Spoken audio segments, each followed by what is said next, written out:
I don't know if Dickie's still listening. If he is, obviously email in ricky.gervais@xfm.co.uk and tell us what you've been doing, how you've been keeping busy and stuff. Yeah. Nice to hear from him. Chris Campling hasn't called, has he, either? Yeah, The one that thinks that not only is this whole show scripted, imagine that, right, but that Carl is a character created by us. Yeah. He's actually an actor. Oh, I finally Look at that. A shaved monkey we got. I'll tell you, you're going to go along later to the Live 8 gig and you're probably going to see some bands that are going to make an effort to entertain you, but if you want entertainment, Rick, you know it. There's only one person to book. Go on. Me. If you you're perhaps something to do, because I'm obviously a top DJ on the radio, but where I really come into my own is DJing in any kind of club environment. Well, you told me you were DJing, I didn't go to it, DJing at a party, and you said the place was rocking. The place was roaring. And I loved it. Carl just said he was there and they weren't. Well, that's nonsense, Carl, because you know very well that when I put on a tune, they'd cheer. Yeah, but it was late on in the night. They would have done that, whatever you put on. That's nonsense. No, they were happy and everything. I'm not saying they weren't having a good time. It was your party. It was all right, but they weren't going mental like you're sort of making up. They were definitely going mental. When I put on the Proclaimers, they could not believe their luck. They would have walked 1,000 miles. Was it good though? Were they really? What were they doing? They were dancing, were they? Dancing and that, but they weren't sort of cheering, going, more and all that at the end. What are you talking about? Take On Me came on, the big cheer went up. Oh, I don't know who to believe. I've been there, done it, Steve. I've been the DJ as well. It might be jealousy. It might be like professional jealousy there. Yeah. I think it's because my fortunes are on the up and these are on the down. We all know famously that he had Pilkington making music, his DJ outfit. Didn't happen. I did enough. I just wanted to do enough to pay for the equipment, and I did. And that was that. But I don't like crowds, do I? But you're safe, aren't you? You're behind the little thing with the flashing lights. But there's still a lot of people and that. Forced fun. Don't like that. Forced fun? It's not forced fun. They haven't got to dance if they don't want to dance. Yeah. Don't like it. What do you mean your fortunes are on the up? Anyway, DJing. Well, I'll tell you, I was hired. Well, I say hired. I did it as a favour to a friend. His wedding the other week. And I got there, I was thinking, because everyone had their little role to play, and then people were doing a good job. I love you taking it seriously. And I spent ages putting together some CDs, special selection CDs. I love that! Because what I did was I burned them on iTunes. Did you turn up with your own headphones round your neck? Own headphones, wearing a suit, but headphones. Metal case. Didn't need it, just had them all in one small box. Brilliant. Boom. I thought, this is good stuff. I got some classics here. Give me an example. Give me an example of that, like the first hour, the warm-up hour. Rick, I'm coming straight in with Frankie Valli, Oh What a Night. Brilliant track. I mean, when those beats start at the beginning, who's not getting on the dance floor? Wait a minute, what's this following up? Go on. It's the Jacksons. What, I Want You Back? I Want You Back. Brilliant. It sounds good at the moment, Carl. Yeah. So I'm thinking, at least I'm gonna roar this, because they laid on a good spread. The ceremony was nice, food was nice. I'm thinking this is going to be the piece de resistance. Yeah. Alarm bell started ringing. Why? When I realised there was a marquee outside. Of course, it's a balmy summer evening. I'm stuck inside on the dance floor, so I'm thinking I'm going to be struggling here to get them in. Even with flavours like this, I thought I'd struggle, Rick. So I'm sat there in my suit. I'm sat behind this little DJ console. I've got all the big numbers. There's one or two people making some token effort, but frankly, most people are outside everywhere. That time. I was livid. Of course, they couldn't hear it out there. So I was playing to an empty room, really, and I was furious. I was absolutely furious. Because, I mean, what is, they're wasting my time. They're wasting, now I could have just stuck the CD on. They're wasting Frankie Valli's. Frankie Valli's time. They're wasting the Jackson 5's time. They're wasting, D-Light's time. Yeah, yeah. And so I'm sat there, and there's a couple of people making a cursory effort. Mainly when they come to get a drink from the bar, they might have a little quick, couple of twos. You shout, we don't want your not interested. All of you or no one. All of you or no one at all. And then there's a microphone set up because people have been doing speeches. This little girl gets on the mic, right? It's being funneled through the speaker system. So every time I put my headphones on, Miss Dynamite, was it? It wasn't, sadly, Miss Dynamite. Although she decided to have a little go at emceeing. She was screeching a little head off. How old is she? Oh, I don't know, 8 or 9. At their most annoying.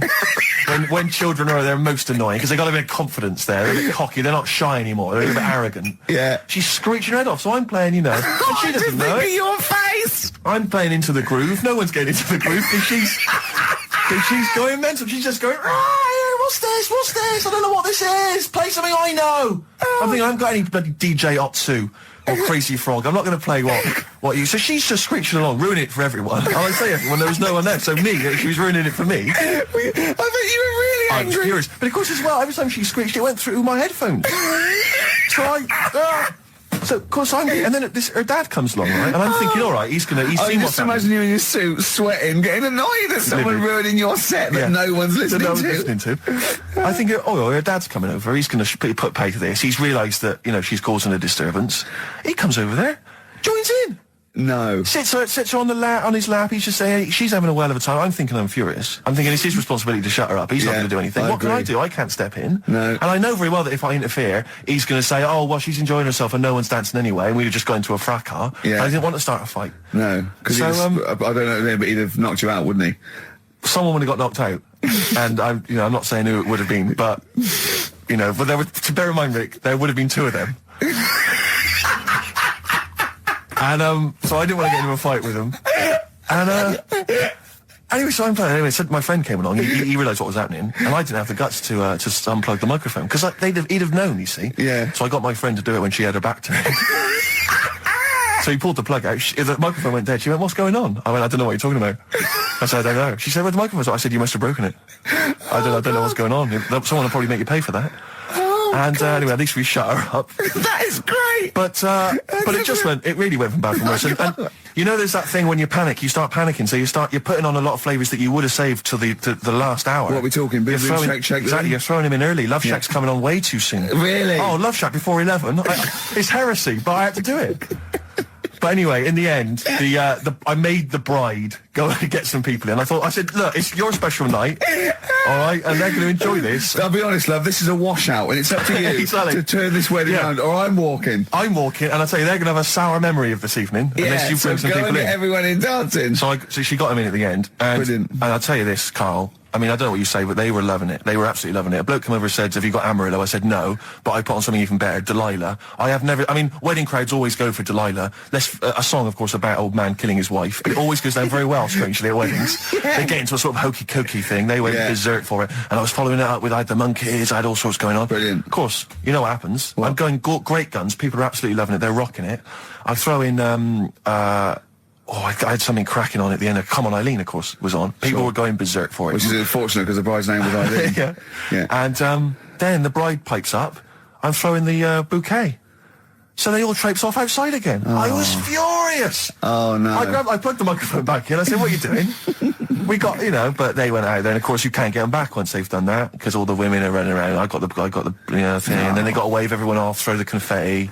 They ruined your day. I was having a great time and they ruined it. She ruined your special day. She ruined my special night. Oh, no. It's on her head. What would you put on about now, Carl? What if I was DJing? Yeah. Probably a bit of a world party. Go on. Interesting. Put the message in the box, put the message in the car, drive the car around the world, and I'm imagining, Rick, that message is make poverty history. That's world party, put the message in the box. Can I just say quickly while I think of it, we get a lot of emails from people, a lot of texts saying, can you send a big shout out, stuff like that. I've just looked at one now, Scott and Julie in Australia listening, they want a big shout out, big shout to them. But there's so many people that do it, and I'm obviously just want to say, sorry we never get to your emails. We're very, very lazy. We never really get to look through them. But we obviously do appreciate you emailing in, texting in, stuff like that. And that Sainsbury's are bringing in square tins. Is that a concern for you? Is that true? Apparently so. Why? Don't know. Like it's easy to stack. This is what the guy in the Sun has said. That should be interesting. That should be... His comment on Sainsbury's are bringing in square tins is that should be interesting for meatballs.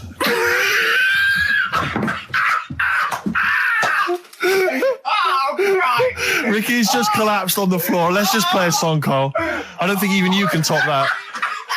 Cooper Temple Claws. Who needs enemies? Good question, lads. Nobody. This is XFM 104.9. I'm Ricky Gervais. Oh, they should print a little book of those. They're great. Oh, how you can relate any song or artist to anything else. Easy. Joyful. Easy. Well, yeah, so me and Carl went out for a beer, and it was great, wasn't it? Yeah, we started off, good. and you met my mate Robin, didn't you? Yeah. And some of the stories. Do you want to tell Steve some things about Robin that you learned? Do you know him well? Yes.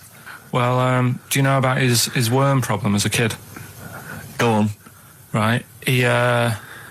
What I can remember is he had worms as a kid. Not sure how you get him. He never answered me. He was getting a bit touchy about it. Right. This is like the second time I met him. I think he was a bit annoyed that Ricky told me about his problem. What Yes. now? Now, straight away, you not being there, instinctively, what do you think went on with this story about worms? My suspicion is rather like when you told a group of people that Robin had once suckled milk from a cow's udder. It's all right. Did you mention that as well? Yeah. Yeah. My suspicion is that, like the cow story, the worm story is not true. But And why would he get so sort of uppity about it? Well, Because it's not true. Imagine if that wasn't the first time he'd done it. Imagine if he did that every single time he was with somebody for the first time and Robin was just met them. He will tell that story to anyone. But they do say there's no smoke without fire. Robin. I also told him that the way Robin cured these worms was because the doctor told his mother, right, to hold a piece of ham or cheese near Robin's anus so the worms would come out for the food, and he believed it. I'll tell you why, though. I said to Robin used to sit on spam to try and get the worms out, and he believed it. But Steve, right, do you remember that story about 3 or 4 years ago where there was some bloke in the army? He went away to somewhere, Vietnam or whatever. He was messing about in the woods. Messing about in the woods? Shouldn't he have been fighting? Whatever. Yeah. Right, and he walked through some lake, and I think he cut his toe or something on something, and some worm of some sort crawled in the gash. Yeah. And it was in his body, and the doctor said, we've got to get this out of your body. So what they did was, they said, right, the thinnest part or something of your body that things can crawl through is on the top of your head. So they wrapped Where the skull is. So they wrapped some bacon. No, they didn't. They did. That's all right. thing. So he's gone in by the toe. So what we do is, I'll tell you what, that worm's probably heading straight for the head. We'll put a bit of bacon on it. The thinnest part of the body is the skull. Of course it's not the thinnest part of the body. It's where your brain case is, isn't it? It's the skull. There was a reason for it. And it was like they stuck some bacon on his head. And as ever, the vital piece of information, i.e. the reason, Carl seems to have forgotten. Because the worm was in his body, and they said everyone likes the smell of bacon. Including worms.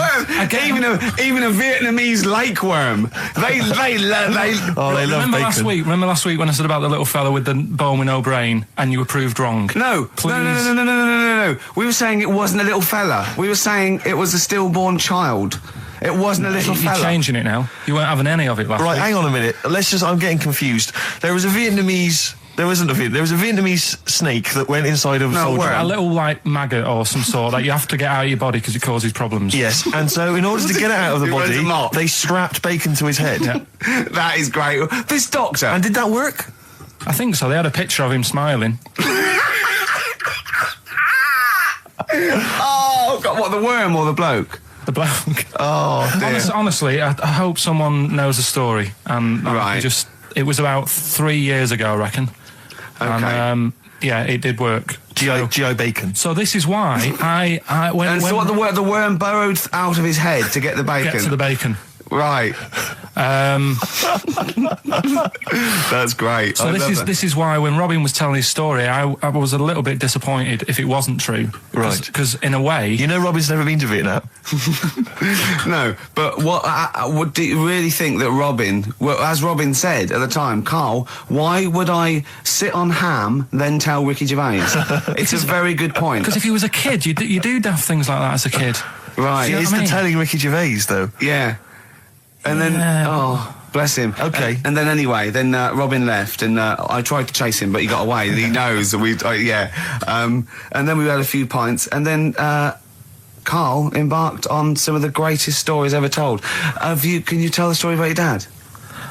Let me run it by. I haven't spoke to him all week, so let me run it by him. Okay, play records. Because what we got? We've got one of Steve's. Yeah, well, bizarrely enough, this comes from the Teachers 2 soundtrack, the soundtrack to the current TV series. There's a slight whiff of nepotism in the air. Yeah. Rick, would you like to explain why? Well, that's why you're doing it. My girlfriend worked on it. But Yeah. you were going to play this anyway, weren't you? Well, I was actually. Bizarrely enough, I was going to play some I Am Clute, and this is from, as I say, the Teachers soundtrack. This is called To You. It's a good track. That's I Am Clute, a track called To You from the Teachers soundtrack. That's also got I noticed the Electric Soft Parade, The Hives, Star Sailor, Feeder, Turin Breaks, Mercury Rev on there. It's a good little collection. Lovely. Carl has just had confirmation. He's looking smug because someone phoned up and went, it is true. It's a Laogai chi worm. How did you on boy? All possibilities on XFM 104.9. I'm Ricky Gervais, with me, Steve Merchant and Karl Pilkington, and a few new characters. Steve, I can't believe as that. I said, I know you love Moyles and his sort of wacky stuff, and Chris Moyles, Edmonds, one of the greats, one of the and greats. Edmonds, and just all Well, I'm going to go along the same sort of vein. I've come up with a couple of. Can I do a little? Can I show you one? I'm excited. Okay. Well, it always starts with a sort of doorbell. So it goes, ding dong. I go, oh no, hold on, Steve, hold on, Karl. Who's that at the door? Yeah. Hello. Oh, hello. Oh, look, it's Camp David, the right queer gay. Oh, hello. Hello, you look all gay today. Is that because it's nice weather? Oh, no, that's not what it means. Oh, have you got a girlfriend, Camp David, the right queer gay? No, but I've got a boyfriend. Yeah. Oh, bye. Yeah. Right. Oh. Ding yeah. dong. Oh, it's another one. Hang on. Another comic. Hello. Oh, look. It's Holy Fuck, the little funny Chinese fella. Wait, that's his name, Karl. That's his name, Karl. Karl. Hello, Holy Fuck. Harold. Right? Yeah, that's fine. Mr. Fuck, you can call me Holy if you want. No, I prefer to call you Fuck. Yeah. Right? You're right. Nothing wrong with this so far. No. Have you got a girlfriend, Mr. Fuck? Achoo. Oh, you haven't got that SARS, have you? Yeah. No, that's my girlfriend's name. See? Yeah. Clever. Oh, just before you go, Mr. Fuck, I've got two things here. I've got a nice trilby hat that you could wear, or I've got a little lampshade. Right. Which one do you want to put on your head and walk around? I presume the trilby. No, but it's not. No. Yeah. The lampshade. Lampshade, of course. Bye. See ya. See you later. Yeah. I thought they were genius. Can I be honest? I'll be honest. I thought they were brilliant. I thought they were. You didn't steal them off Chris. No. They're original. They're original. Sometimes characters. Chris Moyles has done stuff as good as that. I know. Yeah, I know. But no, these are all mine. So there you go. We'll be hearing more from Camp David, the right queer gay, and Holy Fuck, the funny little Chinaman. What? All right, Karl. Yeah. Is that your sort of humour? It might not be your sort of humour. You just should have run it past me before you did it. Yeah. What one are you worried about in particular? The not Camp David. Well, say his name. No. Say his name. I'm not Which doing one? that. I don't know The which other one you mean. The Chinese fella. Well, I forget who that was. What was his name? I can't remember. Well, if you can't remember, it can't be that good, so we'll leave it. We won't do it again. Right? I'll tell you what I've got, Steve. Oh, what? Tell you what I'm thinking. Go on. Right.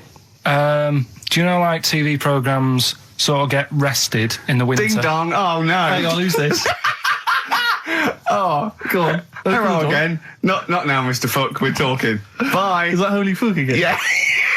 Thank God. Look at Carl's face. Right. Okay, that's it now. I'm not answering the door anymore. Right. Okay, go on. Right. Yeah. Ding dong, ding dong, ding No. dong, ding dong. He's trying to get in. You've got. Don't be impolite, Rick. Come on, Rick. He wants to come in. No, it's too late. It's too late. He's gone away now. Go on. Right. Anyway, what I'm Nice hat. thinking is, Rockbusters coming back for a bit. What? What are you talking about? He likes my idea. He likes my characters. He doesn't like that idea. If I Go on, what, Karl? no, what? I was going to say if I came up with With what? Name it. with that Chinese fella What was his name for again? a I keep sketch, forgetting. you wouldn't have liked it. Let's do Rockbusters and see how it goes. I know you weren't a fan of it, but Hang on. Yeah, I but thought- to be honest, Karl, he dissed Cheap as Chimps, and we know that's a brilliant idea. Hang on. Sorry. We all agreed that Rockbusters was a piece of old toss. no, I didn't. I said it needed And that's why resting. we stopped doing it. I said it needed resting for a bit. I don't remember that conversation. What do you mean it needed resting? We abandoned it because it was appalling. You it started off as a nice idea, but you just gone crazy. None of it made any Let's play a sense. record and come back to this, shall we? What do you want to play? Bit of sugar. Oh, Yeah. Brilliant. That cheer us all I up. don't know why you were thinking of bringing this back. I'm genuinely worried about this. Well, that leads us nicely into Knob news. Oh, it's the welcome return of Knob News. Right. Okay, it's very much like the news at 10. This, isn't it? I do a bong, or in this case a schlong. And he gives me the headlines, the knob news of the day. The big, where have you collected all this knob news? Was there a lot of knob news this week? it was mental this week. The amount of stuff. The way it works, you give us the bong. Yeah. I'll give you the headline. Okay. Steve decides which stories we're going to talk about. And now on XFM, knob news. Schlong. Man grows knob on his arm. Schlong. Man gets doctors to make him a second knob. Schlong. Turkish prisoners made hole in cell wall to produce third inmate. Schlong. Doctors accidentally remove man's testicles. So, well, can I straight away go for the accidental removal of the testicles? Well, it's happened before, right? We've talked about that before. Well, how did what did he go in for a tonsillitis? What are they called? Tonsillectomy. And he went in the wrong way. What are you talking about? How can they accidentally remove his testicles? It says he didn't look at his folder, and the doctor said to the fella, "Oh, we've removed your testicles and we wanted to take out your prostate gland." So that's what happened. There's the story. This is what I mean. That's why I don't like going to the doctors. Yes. It happens, doesn't it? Because all these sort of it's when they say things like, "Oh, it's just we do loads of these operations." That's when they're not concentrating. Brilliant. Do you know what I mean? When they say it's procedure, that's like having a boring job that you do every day when you're not going to be concentrating. I prefer them to go, "This is a tricky one, this." I know what you mean. I sort of do know what you mean. You watch TV programmes about, like, you know, removing someone's second head or whatever, and there's like the best surgeons from all over the world. It's televised. They can't make a mistake. They can't go, "We took his legs off by mistake." Whereas the fella who's having a prostate's like, "Oh, do you want to do it? I'm sick of doing that." Yeah. And they're probably doing a crossword whilst right it. Of course they are. I've seen that actually in operating theatres. They're doing a crossword. That's what I mean. Yeah. I was just examining some of the other knob news, Rick, a little bit more closely. Man gets doctors to make him a second penis. I'm sure we're all interested to know what happened there. Yeah. A German who persuaded doctors to give him a second penis has lost his wife after he showed her the result. Biker Michael Gruber lost his original penis in a motorbike accident, and doctors built him a second one using a mixture of skin, bone and other tissues. Bone? Apparently, the penis worked so well that he was even able to father a child with his wife Bianca. But Gruber was still not happy and asked doctors to repeat the operation and build him a better organ, to which they agreed. From his hospital bed, he said, "I've got 2 penises, but no wife. I'm hoping when I get rid of one of the penises, I'll get her back." What do you mean? Sorry, he had 2 put on. What side does he wear? So he's had both. So he's had 3 then. Yeah. This is probably the thing that happened with Hitler, when he had 1 ball, but he had 3 at one point, didn't he? So he just get one in the other ball. Travis on XFM 104.9 on Ricky Gervais with me, Steve Merchant and Karl Pilkington. We're doing Educating Ricky. Right, final one. Come on, Karl. Right, what was it? It was, why don't they just get a diary or some paper or something to write on? Yeah. Because snappy. I couldn't think of a heading for it. It's basically, Go on. people who have tattoos. I've never understood it, right? That they have something put on their arm. Right, sorry. Have we started the educate? Is this part of it? Are you educating me? This is something that will be useful in my life that I didn't know about. Yeah. Go on then. No, it's just that they've got a machine out, right, that does tattoos. Tattoos. You come up with a design you want, and you sort of this machine scans it, and you put your arm in this thing, and you press print or whatever, and then it does the tattoo on your hand or on your arm. Like loads of little needles that follow a pattern? Yeah, the computer, basically, yeah. Is it a real tattoo? It's a proper proper one. The fella said... well, as long as it goes out, it pierces the skin with a... I just wondered if it's one of those kind of, those kind of... No, it must be lots of little needles or a moving needle that can go along. How is this cleaned, like, in between each person? Dunno, probably... I don't know. Well, no, as long as it's only that. If it's one needle, it's just the head, isn't it? If it's one needle that moves, and does it like like loads of little... What are we gaining from a machine doing it? Just because they're not going to sort of mess it up. But hold on, how do you keep your arm still? Because your skin moves slightly. So the machine it's sort of strapped to your arm. Right, and so it's spread. the fella said that the tricky thing was in all this, it was the fact that nobody would let him test it out on anyone else, so he had to do it himself. But did it work? Because the thing is with a tattoo artist, they yeah. can see when your skin's moved and they can see what they've done and they keep wiping it and looking, whereas a machine's just got to trust itself. Yeah. So I think one needle could go wrong. If it was a lot of needles that it just came down, like 1,000 needles that was an imprint. Yeah. But No, obviously I'm asking someone who hasn't delved any further than there's a machine that can give you a tattoo. That's all you've got at the moment, isn't it? Well, yeah, basically. That's all you've got? I mean, that's what I've got because I'm not a fan of tattoos. I don't. But where did you read this again? This was Internet? This was on the internet. Yeah, it was. Yeah. Okay. And I just don't understand why people do it. That's what got me attention. Because me. Sorry, what have I learned from this? That if you wanted to get one, you know, you can get one done by a machine now. You know, people say machines are sort of taking over and that, and there's another one. But it's just the fact. I mean, I don't know. So give us the snappy title of this education again. Why don't they just get a diary or some paper or something to write it on? That's what I always think when I see people with loads of tattoos. Like there's that fella who we were talking about the other week in Scotland who was covered 99% in tattoos. It's just like, what have you done that for? Yeah. Do you know what I mean? You can't get rid of it now. You've done it now. Yeah. What sort?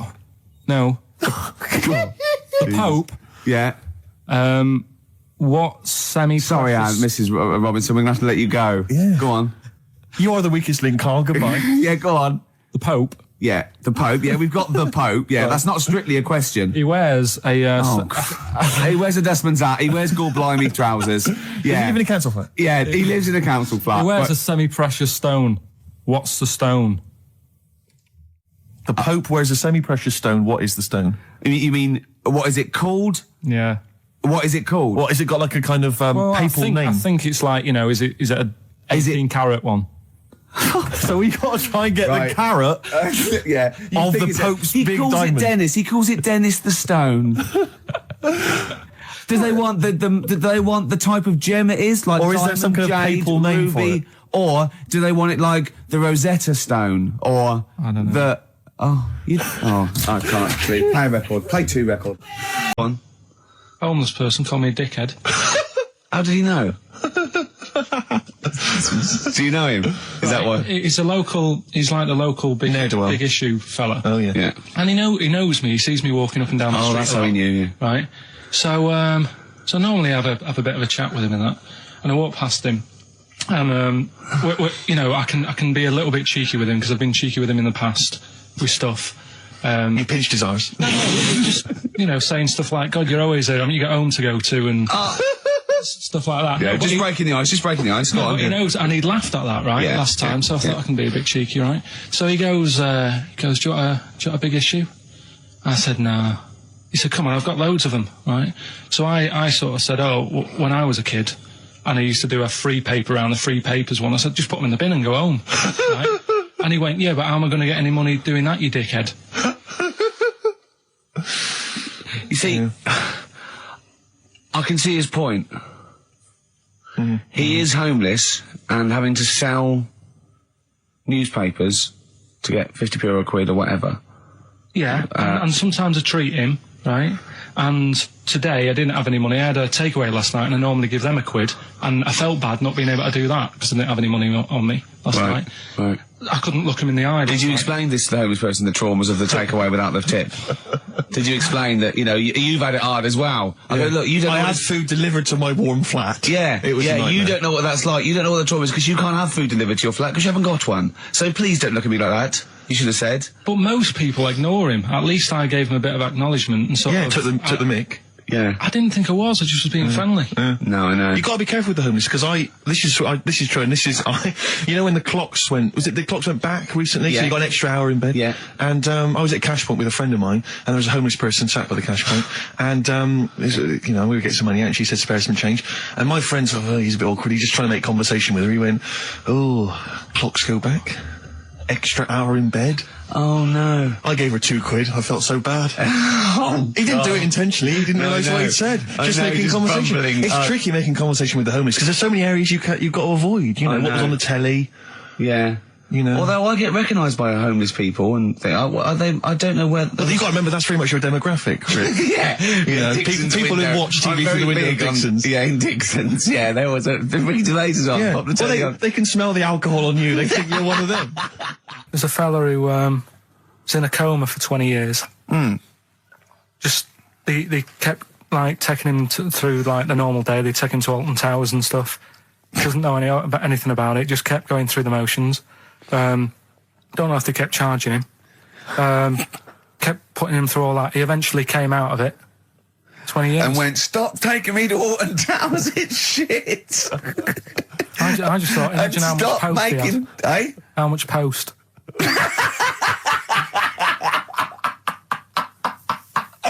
Oh, Did you read about that guy in the paper, Carl? He, sorry, on the internet. He in about, I think it was about 1984, 85, he had a terrible car accident. But this must be it. He went into a coma. This must be what he's talking about. Well, they didn't take him to Alton Towers. Of course they didn't.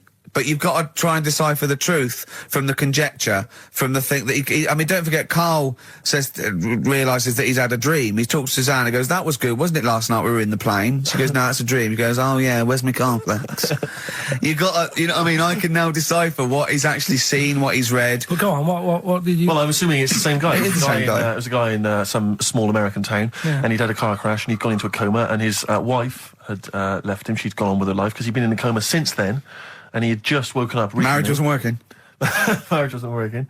He just wasn't paying enough attention. He actually had, she was pregnant at the time, and so now his daughter is basically the same age as he was when he went into the coma. And he's just started coming around, he's just started making jokes. They said, how do you feel? He said horny, which I thought was quite witty for a man who'd been in a coma for however many years. But anyway, yeah, so he's slowly trying to rebuild what life he can. That's what do you make of that, though? Because the thing is that he's missed. Imagine what he's missed, Carl. Imagine the music that he's missed. The Live TV Aid. programs. Missed Live Aid. Live Aid. He missed Phil Collins playing in 2 continents in one day. Frankly, I'd be devastated if I discovered that. Missed Bros. Yeah. Yeah, so he doesn't. So he put on ripped jeans and they go passe. They just have to send him a series of those I Love 1986 Exactly. programs with Kate Thornton filling him in on what he's missed. Exactly. Peter Kay reminding him of space operas. Yeah, he remembers Richard Blackwood those. talking rubbish. Yeah. So extraordinary, though, isn't it, Carl, to think? No, obviously. So, had he aged much? Because he hadn't had any problems or anything, no worries. well, he probably wouldn't have, physiologically, he probably wouldn't have the wear and tear of a 43-year-old man. Was that a good Because kid? he wouldn't have had sun, he wouldn't have had sort of nicotine, beer. Unless they were just feeding that to him. Anyway, Try and bring still. him round. Yeah. Yeah. So You'd feel groggy, though, wouldn't you? yeah, you might feel a bit groggy, yeah. Yeah. Well, he's not fully back to normal. I mean, there's some it's- kind of residual brain damage. Yeah. But nevertheless, he can form sentences. He's got no real memory, so he can't remember a lot of things. It was just when I saw Carl, it, have you been in an accident? Rick, I don't know, I just wanted to bring your attention to this. Someone passed this on to me. It's from the Guardian's media website. There has a sort of website that's dedicated to kind of media Is information. this about our complaint? Well, the headline is "Comedian Rapped Over Radio Innuendo." Right. Jessica Hodgson has written the article. Go on. Are you familiar with this? Have you Well, seen be this? careful now because we actually got a complaint. A lot of people don't know this. We got a complaint upheld, and Well, all of this we're very sorry. We didn't mean to offend, and it was a while ago. So we are going to be very careful. Carl's getting very nervous. We're just going to read out. We're not going to editorialise, Carl. We're just going to read out what the Guardian printed about us. All right? Okay. Comedian Ricky Gervais has had a dressing down from a broadcasting watchdog for his repeated use of the word cock in a lunchtime radio show. That's all right. That's what That's it says. fine, Carl. that's what I just- he's not this going to is- say this it is again. He's news. not. Yeah. Go on. Imagine this is the news and Yeah. I'm reading it. Yeah. The Broadcasting Standards Commission upheld a complaint against the comedian for coarse sexual innuendo in the programme on London station XFM. The Commission acknowledged that the presenter's remarks were intended to be humorous, but took the view that the amount and detail of the coarse sexual innuendo had exceeded acceptable boundaries for broadcast, said the BSC in a statement. The complaint objected to a section in the Comics Saturday afternoon show when he discussed the different meanings of the word cock. Gervais wondered aloud whether the word was acceptable when discussing birds, but not the male sexual organ. A BSC spokesman said the comedian went on and on about it for nearly 5 minutes. XFM, a self-styled alternative radio station, said in its defence that its remit was to provide cutting-edge programmes for a youth audience. The station said the programme's brief was to include elements of alternative comedy within certain shows that would not fit within a more mainstream radio station format. In this particular show, it was not the presenter's intention to shock when they took a humorous look at how the English language could be construed in different ways within different contexts. Gervais, whose big break was on Channel 4's 11 o'clock show, has shot to household status through the portrayal of David Brent, the middle manager from hell in BBC Two's cult show The Office. Just in case you didn't know who I was talking about. Yeah, he's a household name, but they just thought you they'd might not have heard clarify. of him, but he is a household name. Now, that's good. That's good reporting, and they're quite right about it. And just to remind people, it was when Steve said the only bird that hasn't got a penis is the swan, and I went on about the male bird being called the cock, but I couldn't use that to mean, and it was childish. But what annoys me is, I'm sure I've heard things on like Radio 1 like that. Oh, what's what's her name in the morning? Sarah Cox. Yeah, and as there's a DJ like Karl Cox. Yeah, so you got Karl.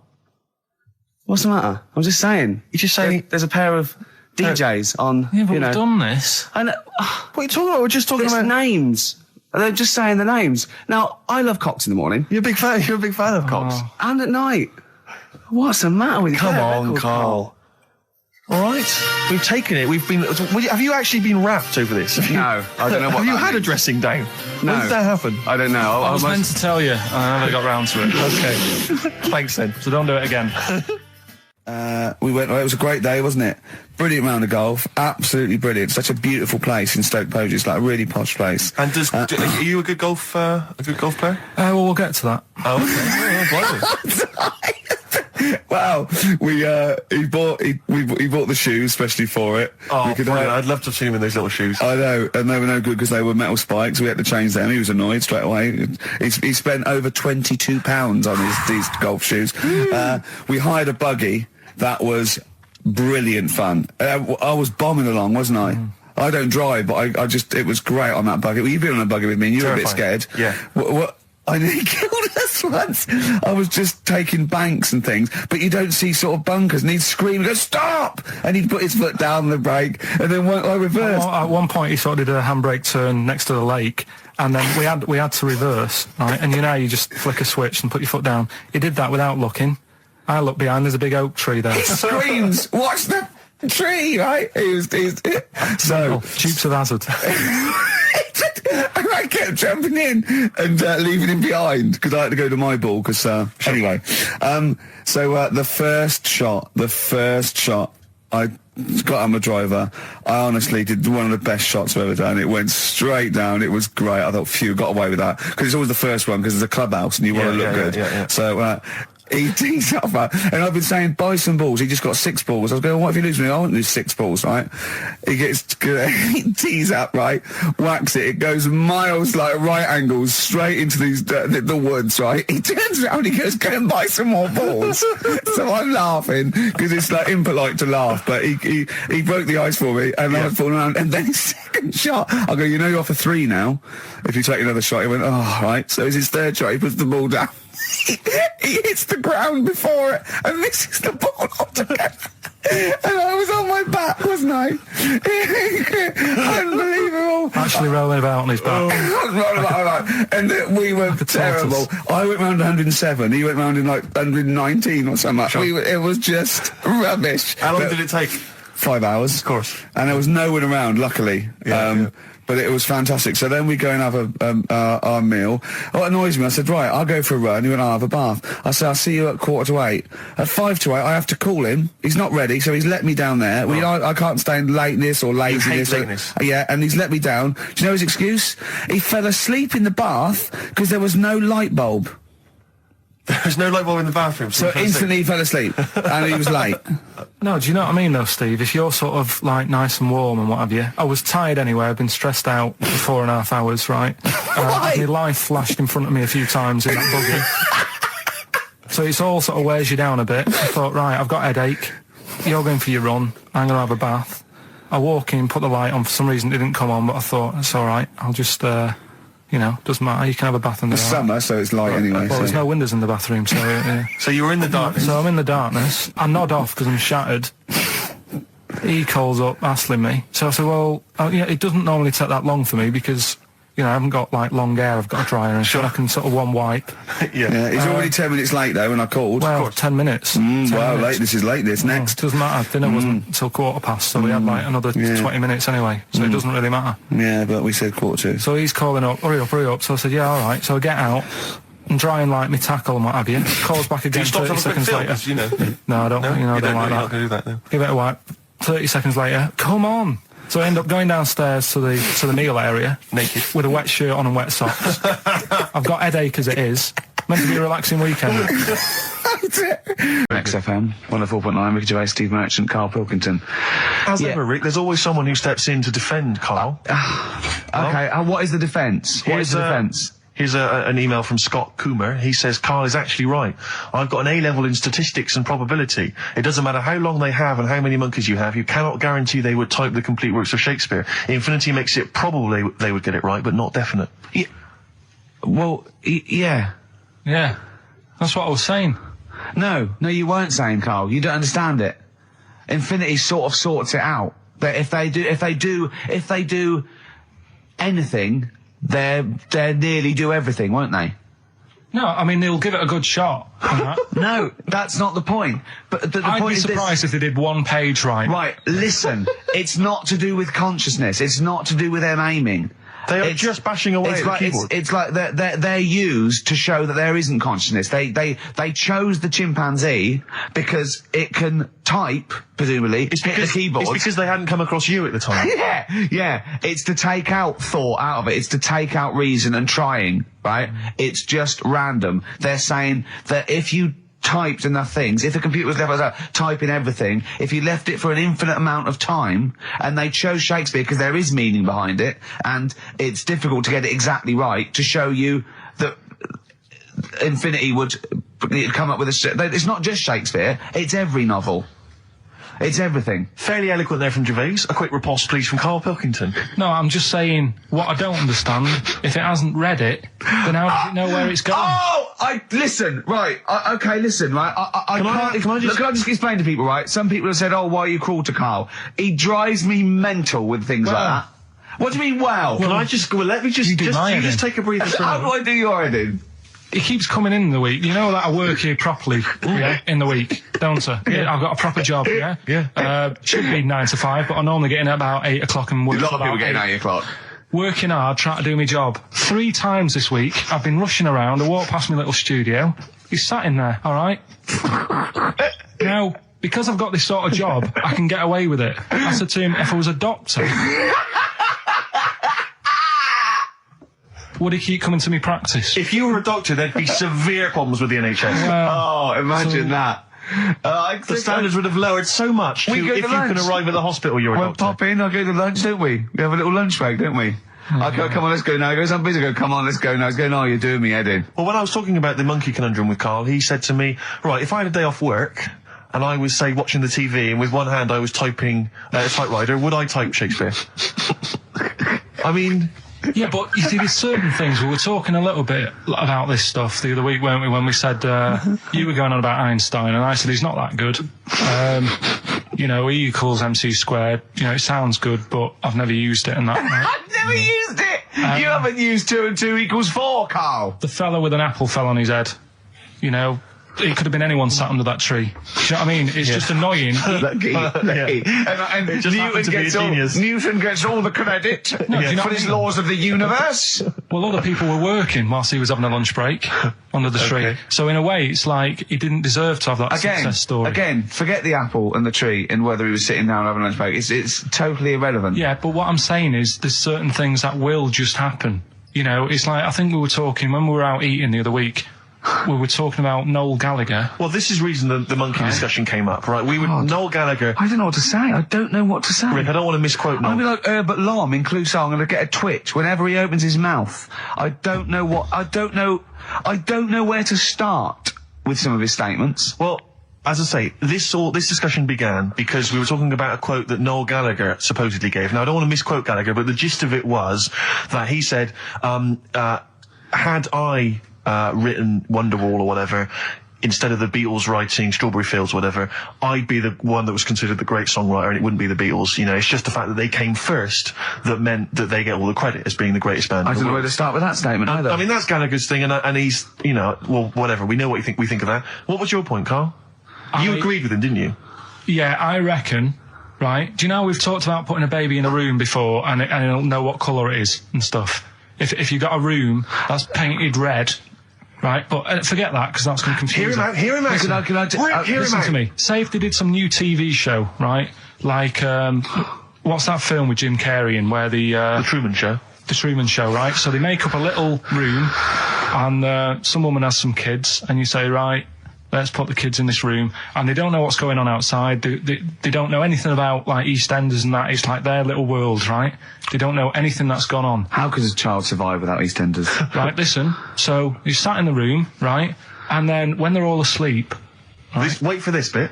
someone Have you heard this? Yeah, bit? wait for this bit. They're all in a room. Yeah. They're asleep.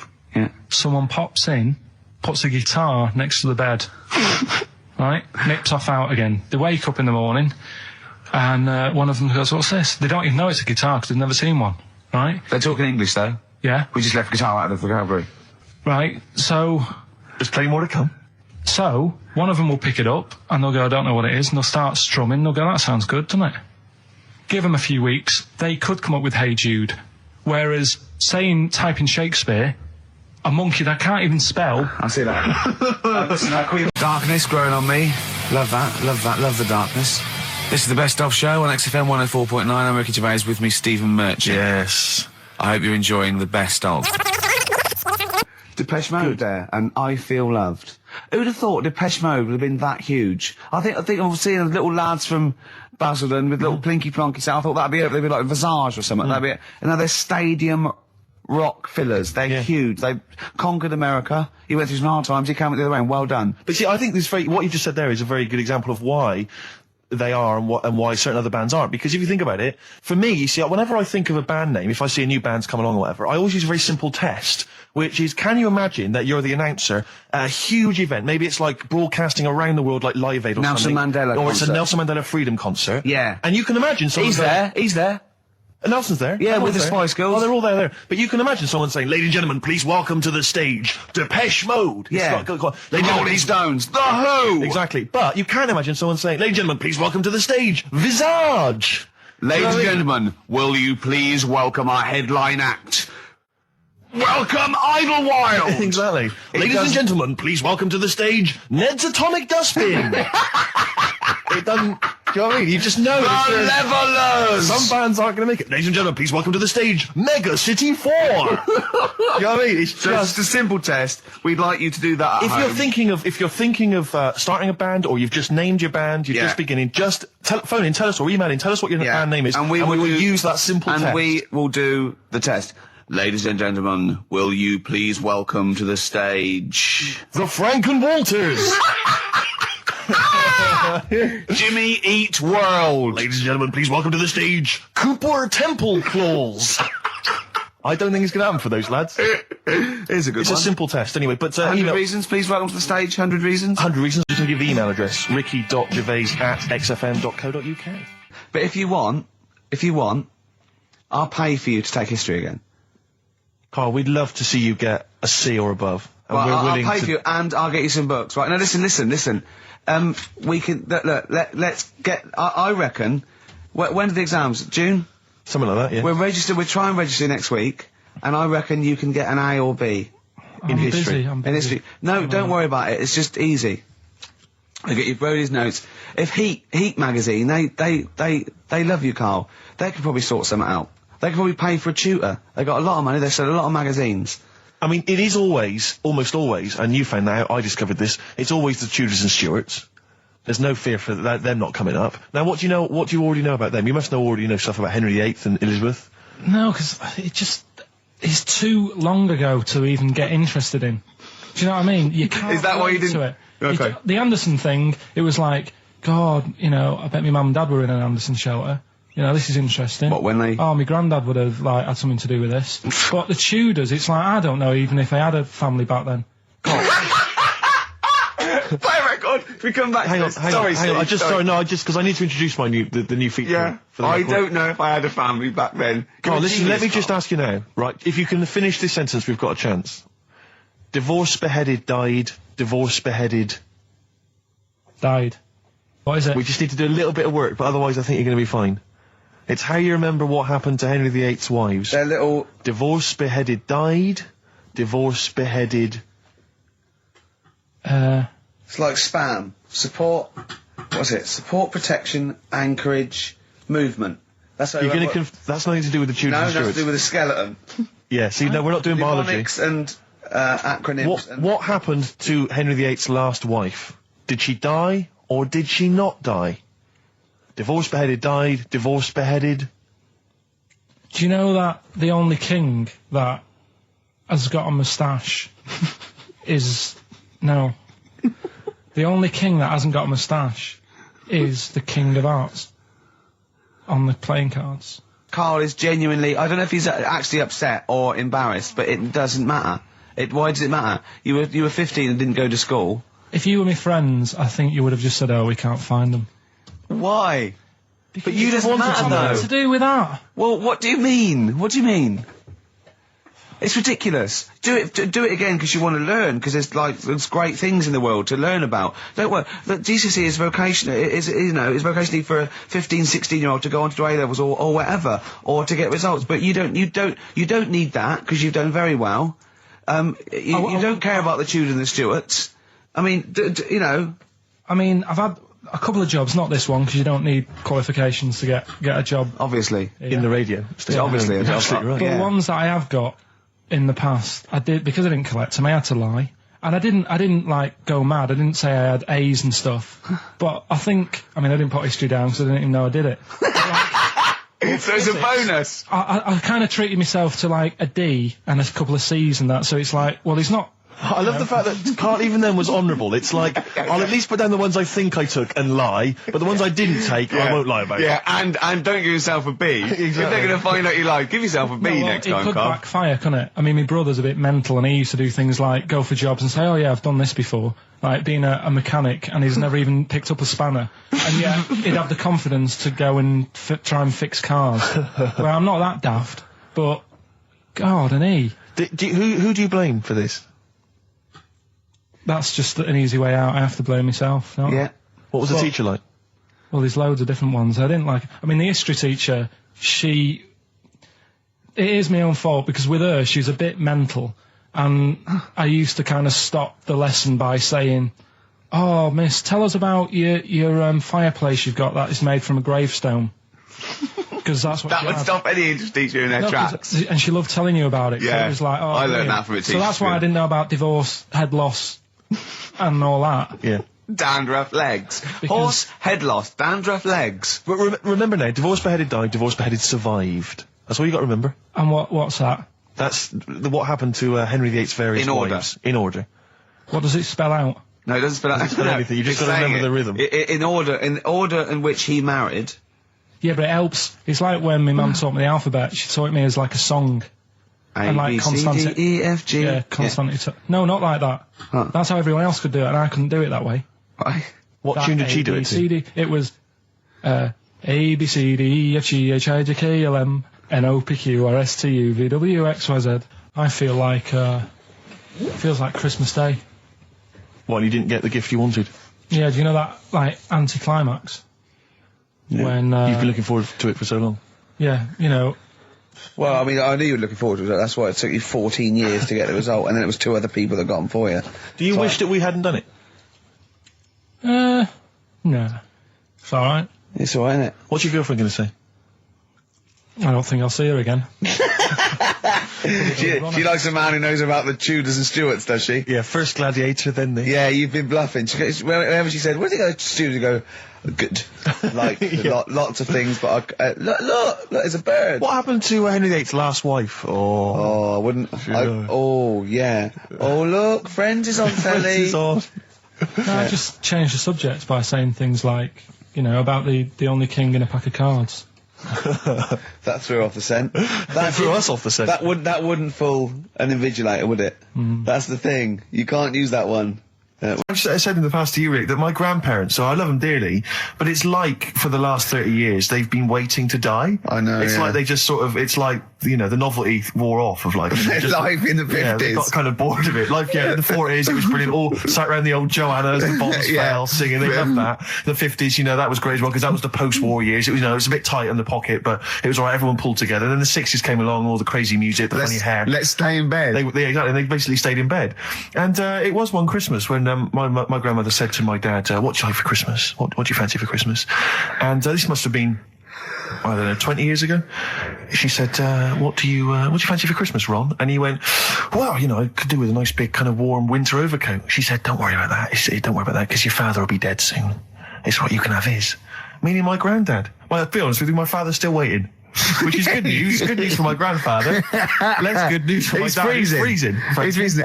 He finds out, how is he today? He's fine. Oh, okay. Oh, I'm freezing. It is it's such a weird mindset, that. I think that, to me, is what sums up people from that older generation, the 40s and 50s. And it seems to me that you've got that kind of mindset. It's like you were born in the 30s. And whenever you talk of your childhood, it's like you had like a baked potato to take to school. And a hoop and a stick is Christmas The other thing is, I think that that sort of generation, it seems that the man is dependent on the woman. There's a total dependence. Oh, absolutely, If she dies, he's done. Yes. He's done for. It just pine away. If he dies, she's got 30 years of pottering. Absolutely, yeah. Do you know what I mean? And going to, like, you know, the youth club and the church. I know what you mean, yeah. It's sort of like that. It's sad. Of course, it's sad for them, but it's not the end of their life. No, sure. And it sort of is the other way around. I don't know why that is. Yeah. It's terrible. That's a little melancholy thought for I know, Christmas I've really time. you brought it down, you've brought it down, I've brought it. This isn't a nice show at all, this is terrible. Well, We're going to have really people make just it killing themselves. What? Because my auntie Nora, she same thing, pumped her with loads of drugs. She used to have a cabinet next to the bed is like boots. She's got loads of stuff, right, for all sorts of stuff. And I mean, she's not that old, but she's on loads of stuff, right? She's a bit coked up, is she? She called up my mum once. And, you told us this. Go on, tell it again. And she said, "Oh, how are you doing?" And that. She's all right. Bit worried though. My mum said, "Why? What's up?" She said, "I've been breaking wind." So she goes, "Well, you know." She says, "No, but this one is going on and on and on." And she was like, she was like, what do you say? What's like passing wind, farting for 5 minutes. one thing, not like, you know, trumping and then nothing. Yeah. Continuous Drone of a fart. Yeah. I don't think she had. How big was she? She must be the size of a barn. No, she's not that big. She's good for her age. No, but I mean, quite slim. No, It's but just- fine for 5 minutes. Where's all the gas? Was she circular breathing? Was she sucking it in with her mouth? It was just, I don't know that much about it. But she called up my mum about 2.5 minutes in. Could you hear it in the background? 2.5 minutes in. 2.5 minutes in, she called my mum up, and it went on for a further 2.5 minutes. Oh. And she just stayed on the phone, did she? Where The whole was- phone going, well- can you hear that? Well, Did she hold the phone next to her arse? Listen to that. She was off the I'm ground. trying to work a tune down. She was actually hovering. She was 4 foot off the ground when they found her, the ambulance men. The cat's dead. Don't light a match! Don't light that cigarette! Yeah, it's like that advert. The kids come home from school, switch on the light. Yeah. Then they see Granny hovering, turn the light on. Be careful if you have an elderly woman at home. Yeah. Drugs make you fart. so that's what I'm saying, you know, just let these people... What are you saying? No, wait a minute, what are you saying? I'm saying let people enjoy the life they've got left. No, you're not. You're saying don't put them in hospital, leave them at home to die. No, I'm not. Give them a Rubik's Cube and let them die. I'll tell That's what you you're saying. Yeah, I'll tell you something now, right? Steve, I'll tell you something. I didn't want to do it because it brings the show down, but she did die. Who, the blue-handed lady? Yeah. How do you know? Because I said to my dad, how's the woman next door? She said, oh, she went last night. They've got an old fella in there now. God. So, there you go. So, wouldn't it have been better to leave her at home where her friends and family can call and speak to her, even nip that round if they want, you know, with a cat, I imagine. No, it's definitely a cat now. What's that cat's called, that you imagine? Probably, I'm seeing like a big ginger one, so I don't know, something like, I don't know, maybe ginger or whatever. Maybe I had a budgie. But that's what I'm saying, just let them enjoy that life, because dying in hospital, I wouldn't like to do it. If I went to the doctors and they said, you haven't got long life left, I'd say, well, I'll stay at home. Yeah. And that's the point I'm getting at. I think that my new TV is too big, Rick. I said that I know, when he I don't know bought what it. I was thinking. But I can't believe it. He talked about this buying it. He's got a bit of cash now, of course. And what is it? 42 inches?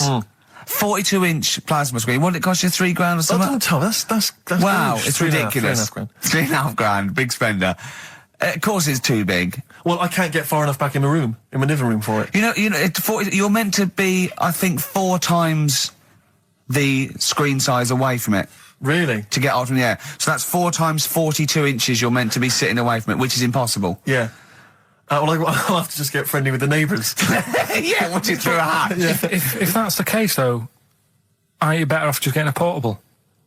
What? I don't understand that rule. What are you saying? Well, you're meant to be 4 times the screen size away from the TV. But then what's the point in having a big telly if you've got to keep moving further back? Get a portable and sit right next to it. Do see your point. Why do people go to the cinema then? Did you see films that are out yet? Fair enough, he's got you there. Done. I'd tell you this, though. I had it delivered, and, are you supposed to tip delivery men? Of course you are. I don't know. You see, I've never had anything delivered before. I never spent that much money. Not if it's a courier with an envelope, but if it's a bloke who's struggled up the stairs, two fat blokes with a fridge, then give him a £5 for a drink. But the problem was, I didn't realise, and I was thinking to myself, I wonder if I've got to tip him. And the guy was leaving, and my mobile phone went off in my pocket, and I reached in to get it. He put his hand out thinking it was a tip. I went, it's just my phone. And I felt terrible after he left. I didn't know. What was I going to do? Run down the street and offer him a £5? No, of course not. No. I'm not made of money. I just spent it on TV. Yeah, I've got no money, mate. No. I just spent it all on this. I had to clean out my jar, everything, the drawers. Yeah, I'd take some bottles back. The problem was it took me forever to wire it in. I thought I'm not going to pay for someone to wire it up, So it took me about 3 hours to wire it in, and it was huge. And I got it switched on, and the first program that was on when I got it wired in was Bargain Hunt. I'll tell you this, David Dickinson's tan almost took my eyeballs out. That's it. It was incredible. It was like X-rays. So the close. glow. I know, a huge plasma screen with this orange thing coming out, and he keeps turning to the camera, doesn't he? Just to get you. Yeah, he turns away. You get a bit closer. They go, "What's he doing?" He just turns around, takes the cornea off. What do you think, Bargain Hunters? Bargain Hunters. Oh dear, that's why I'd buy a plasma screen to watch Bargain Hunt. I mean, it's ludicrous. This is the problem, is because what do you watch? I mean, have you watched anything that's been worth having? The only thing I've watched really worth watching. 24. Well, 24 works great, but also films. Obviously, that's the main reason I bought it, because films just look amazing on there. Yeah, DVD on the plasma screen. There's that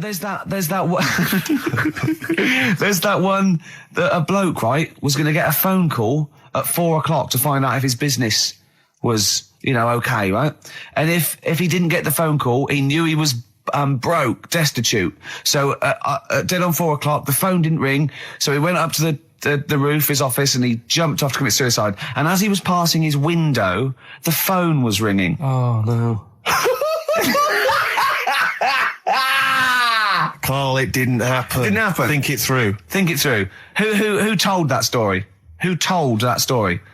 As he hit the pavement at 120 miles an hour. He's the only person who could have known that series of incidents.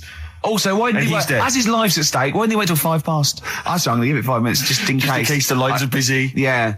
And what sort of bloke goes, I'll call you at 4, okay, if your business, well, call me anyway. No.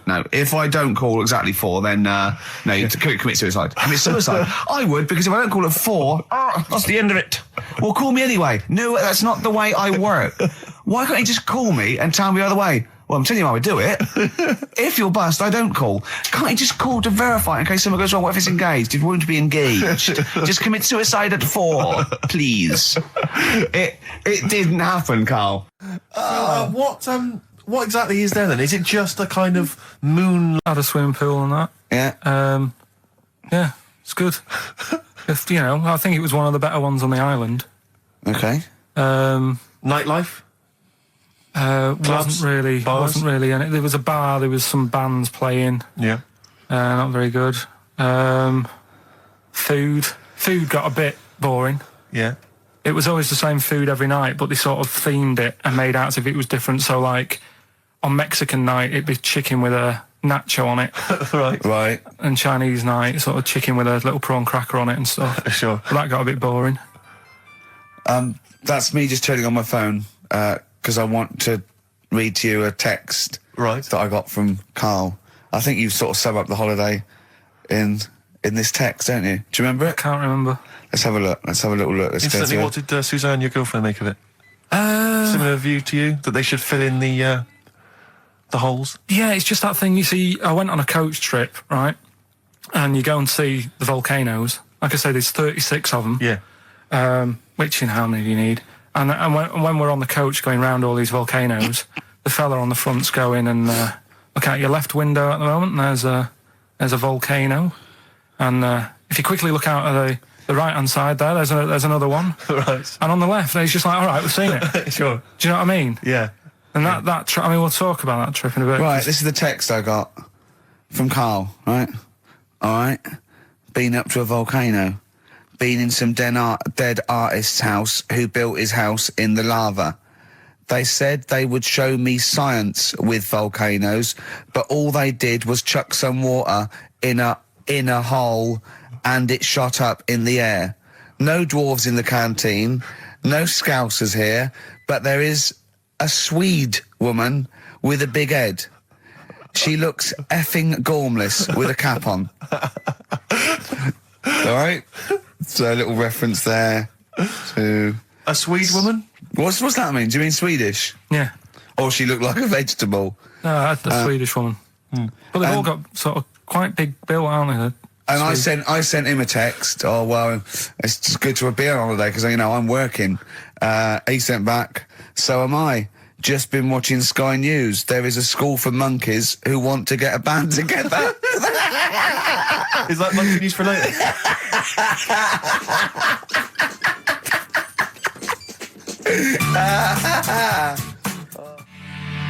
Oh My Corazon by Tim Burgess. I can't get enough of that. I love that chorus.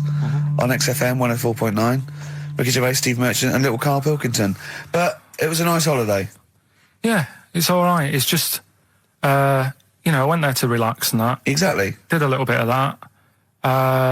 Trying to think of some new, you know, features and stuff. Sure, always working. 3 holidays a year, Jesus. Oh, well, not really 3 or 2. It's all one big sort of like work thing to me and Steve. 2 holidays, isn't it? Work hard, you need the holidays. So, yeah, the things that annoyed me was like, you get bored sat around the pool after a couple of days. I'd read my book. Yeah. You know, there wasn't much going on the... Not even any crabs to throw sand at, was there? No crabs or anything. They wouldn't bother with Lanzarote, right? So, decided to go on a little trip. That's when I saw the volcanoes and that, 36 of them. So, we go on the trip, and the thing that annoys me, it does happen every holiday that you go on. If you go on a sort of a package thing, they have these trips, right? And you pay about 40-odd quid, and they give you some wine, so it make it feel like you're getting your money's worth. But how many of these trips have you been on then? Loads. Probably about 12. More holidays than I've had. Go on. Yeah, so anyway, so you're on the coach, right? And they take you for the volcanoes. They took us in the middle of nowhere. Yeah. Right. There's nothing else round there. Sure. It's like I say, it's like Mars, but with holes in the ground. Yeah. Right. And they sort of drop you off, and they go, right, everybody, see you back here in an hour. There's loads of volcanoes for you to look at, and a coffee shop over there. And you know for a fact, right, you don't need an hour there. You could just say, well, just keep the engine running because I'll have a look in this hole, we'll get back on, give us 5 minutes. Don't need an hour. Absolutely. But you know that they've got something going. It's a with backhander, definitely. What, with the coffee shop? Definitely, yeah. They go there. And they get everyone to have an ice cream and a coffee, and they sit down, have a fag, talking to the bloke. Yeah, and it's like, cousin. Yeah. How much was the coffee? Was it probably about 3 each euros, so I think it was $3.50. Sure. Yeah. Which is, I don't know, what, that's about 2.5 quid. There was this is what it's like about getting presents and stuff, right? With my mum and dad. Go on. My mate, Colin, right? No, Colin Bailey. Oh, right? yeah. He had a little Sinclair Spectrum, right? Computer, which was like the thing to have at that time, right? Yeah. You used to always go round to his house. The deal was... Not the one you had to play through the window because you weren't allowed to. No, that's another lad. Oh, right? yeah. This is a different lad. And the deal was, he came to our house, and my mum gave him a pie. And then I'd go round to his, and I'd stay there for a few hours playing, you know, Hungry Horace and stuff like that on it. Sure. Right? Now, my mum and dad knew that I really wanted one of these computers, right? So I waited about a year. Came round to Christmas Day. I thought, I reckon might have one. Turned out they bought me the wrong one. They bought me a ZX81 instead of a Spectrum, right? And Christmas Day, I'm there trying to load the games up. It's not working. I'm thinking, what's wrong, right? And the thing with me, when I was a kid, I used to get quite sort of agitated. This is the moment, right? I found out that it needed a RAM pack to make it work, right? Looking in the thing and it's saying, and make sure you put your RAM pack in the back. And I was like, oh, where's the RAM pack? And my dad's going, I don't know, I've got you the main bit. That's it. So I was that wound up, I just was sick, right? Just sick. I didn't feel sick or anything, I just was like, oh God. Went to the sink, just sick. Because I was that on edge about it. I said, come on, we've got to get one. And my dad's like, Tandy's shut, we're not gonna get anything today. Ruined again, Christmas Day. That was after the year when my train set got blown up by our kid. The following year, no RAM pack. And now you ask me why don't I get good presents? He's scarred. He just I'm gonna die. Honestly, I'm gonna die. He's just screaming sick. Yeah. There's no RAM pack. What?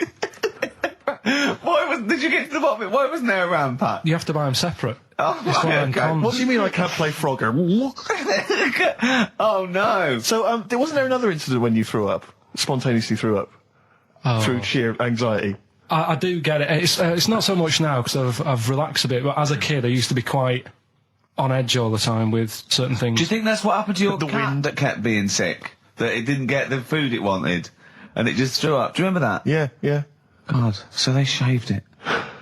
No, like, again, I spoke to you in the week, and I had much better things, like when I tell you about Brian Blessed climbing Everest, and for some reason it made him, it played havoc with his belly, and he followed through, and he had to clean up. Shot himself? Yeah, using ice and snow. Why are you telling me that Brian Blessed... in what way is telling me that Brian Blessed shit himself once in any way educational? Because I was saying how he was climbing Everest, right? Right. I give it to him, he's an actor and that, but he gave that a go. Yeah. Right? It played... What's the point of that, you'd say, wouldn't you? You'd say, God, he's you know... Oh, so he's all right. Me doing a boxing match for no reason is rubbish, but him climbing Everest and shitting himself... Yeah, he did that. Is commendable. Right, and he's only going to, like, go and do it again. He's going to climb it again. Yeah, but he might not shit himself this time. Yeah, but what's the point in going? Nothing's changed up there. Yeah, good point. Yeah, It should be. Well, it has. They've probably cleared it up by now. Like, but it's slip on it. I can't even be bothered. Read about Brian Blessed. Is it actually true, or have you lied with No, someone else? it was an interview with him in it. And what did he say? Oh, Come on, what did he say? He said I climbed Everest and I played havoc with me belly. Let's talk about it next week. You went to Lanzarote. Yeah. People said don't go to Lanzarote. They told you it was Lanzarote. They told you, were they right or wrong? You were right, yeah. Really? Yeah, it's a bit ropey, yeah. Is it? Why? Just, out there. If it wasn't for the volcano they had, it'd been knackered. That's their big draw, is it? That's it, basically. That's all they've got going for them. When you landed, was it really hot? Initially, were you quite excited? You were thinking this is okay? It was warm. It's, you know, we can't complain about the weather. The weather was all right. Sure.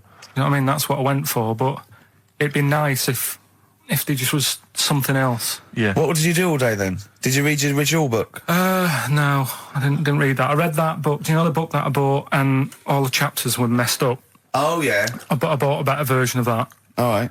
And I read that. Excellent. And then, Did it make more sense in order? yeah, a lot easier to follow. Yeah. And then we went and had a look at the volcanoes and that. They've got 36 of them to look at. How many did you look at before you realised that pretty much, you've seen one volcano, you've seen them all? Probably about 6 or 7. Really? And then when you got to the 8th, you thought, now I know what this is going to be, Suzanne. This is going to be like a mountain with a hole in the top. Yeah. Really? But it happened years ago as well. It's like, just keep a couple, fill the rest in, tidy it up. Fill the rest in! Yeah, no, Well, yeah. getting some builders. No, seriously though. Okay, They're a 4 death million trap. tons of concrete, please. They're an absolute death trap. Yeah, what? Yeah. What do you mean, fill them in? Do you know what a volcano is? It's just a hole, isn't it? That's happened. Well, it's more than the happened back hole. It's in- more a portal to the magma in the centre of the earth. Back in 1730 it happened, and they still haven't sorted it out. Well, when you say it happened, volcanoes were made a lot longer ago no. than 1730. No, but the one that did Lanzarote in. Right. Sort it out. What would you suggest? Well, How tidy can it they up. fill it in? It's joined. It's all joined. No, but what I'm And saying the, is, it was the a- big it was- plates of the earth are all joined. It All was the a disaster, magma's wasn't it? joined. With the trade centre thing, that happened. They cleaned it up, sorted it out, they've moved on. That's what I'm saying. Whereas Lanzarote have just gone, leave it. It happened back in 1730. You misunderstand me. How, in the name of God, can you fill in a volcano? You ignorant twit. No, but it's not just the holes. They've actually left the lava everywhere. That's what I mean. It's not just the big holes, there's lava everywhere. But it's molten rock. They can't just pick it up like they're like a carpet. Put it in the holes are there ready, just push it all in. That's what I'm saying. Do you know what a fable is? I've got a rough idea. Okay, it's a thing that uses sort of metaphor, analogy, just to explain sort of morals. I mean, they're very old for a start, and it's all I'll give you an example of one. A quick one. Oh, the one about the dog with two bones. He goes to a dog's got a bone. He sees a reflection in the lake, and he thinks, "Oh, that dog's got a nice bone. I'll have that." And as he goes to get that one in the reflection, he drops the one he's got, and that's one about I think I was told one when I was younger. Go on. I think it was one. This young lad, he's got a dog, right, and he sort of is about 8 years old, and this dog, he's had it since he was about 4, and it's a bit tired now, and he chucks sticks for it, and it doesn't go for it. And he's saying to his mum, "Oh, I want a new dog because this one's useless. It doesn't do it doesn't have any fun with me." So they say, "Oh no, but Rover's a good little dog. You should look after it." And he's like, "Oh, I don't like it. I want a new one." So they buy him a new puppy, and it's running around, yapping about, and he's loving it, and he's playing around with it in the grass. And then one day he goes to the park and he's messing about and rolling about with it, and he falls into the lake, right? And the little puppy's like yapping at him, and he's going, help me, the little dog's yapping. And then the old dog comes and gets his collar, and it pulls him out of the lake, and he goes, "Oh God, why did I forget about you? You're the better dog." And he loved that one again rather than the puppy. I got a feeling that was Lassie. Well, yeah, that was an episode of Lassie. What's the moral? What's the moral there, Carl? What's that telling? What's that explaining through analogy? Sort of, don't forget the old. Look after old people. I remember there was one I heard once about a young boy who got trapped in a lake inside a cage. But he loved his trainers so much he wasn't going to get them wet. But even though he had to get out there, and even though he thought that was the important thing because it's material value, he actually drowned, and the trainers were no good to him then. He's got it now. Go on. This fella goes to the doctors, right? Oh, right, okay. Right, if this is in any way apocryphal, stupid, illogical, impossible, right, you are never, ever speaking again on radio. So make sure this is at least possible. I'll tell you what, I'll even give you improbable but possible. So if anything that breaks the laws of the universe or logic, okay, that's all you have to avoid. On you go. Right, so this fella, right, he goes to the doctors because he's got earache. Right, okay, if a chimp's living in his brain... Go on. So he's got earache, he's sat in the waiting room, and his ear's all bunged up and it's hurting a lot and what have you. So the doctor comes out and he goes, right? And because his ear's all bunged up, he doesn't hear it that well, right? So he thinks it must have been me, right? So he wanders in. Keep going. Anyway, I'm going to hate this. I can just feel it in my bones. Steve, I'm going to let you take over. Okay, let's hear it. So the doctor says, sit yourself down there, right? So he sits himself down and goes, right, take your pants off, right? So he's thinking, that's a bit odd. Anyway, he heard that, though. He apparently he took his tackle off. The doctor, did some operation. What, there in the waiting room? No, in his office. In his office, yeah. What? Wait. So he removed what? His genitals? Yeah. In his office. Why, Carl? Because he hadn't called him in. Oh, he'd called in the bloke who wanted his testicles taken off, and he didn't do it. What? So the doctor went out and said, Mr. Jones, who's here to whip off your cock and balls, just here and now, right? Bloke comes in, didn't it? It must have been me. So the bloke who wanted his balls taken off didn't say, oh, I think he said me. So he didn't interrupt then. So the bloke goes in, he starts taking his testicles off, and he doesn't say, I'm here for me ears. What are you doing with that? That is a blinding record. And before that, Rick, what do you make of those adverts? They were great, weren't they? I like them, yeah. I'm going to buy all them products on the way home. And that's endorsed by Ricky Gervais. He's won awards. Yeah. Rick, do you remember this? This was a hilarious moment. No, you'll remember this when you hear it. It was when Karl said something that was basic. Well, I think for a lot of people it sounded like a lot of old bollocks. Karl's found love on the street before, haven't you? How's it going with your bird, Karl? Are you married? No. How long have you been out with her? Going out with her? 7 years. Because, I mean, you're quite a simple man. Yeah. You're sort of a simple In a nice way. I mean, yeah, you're in the like best Helen sense. from Big Brother. Yes, You're sort of nice enough, but... But I look normal.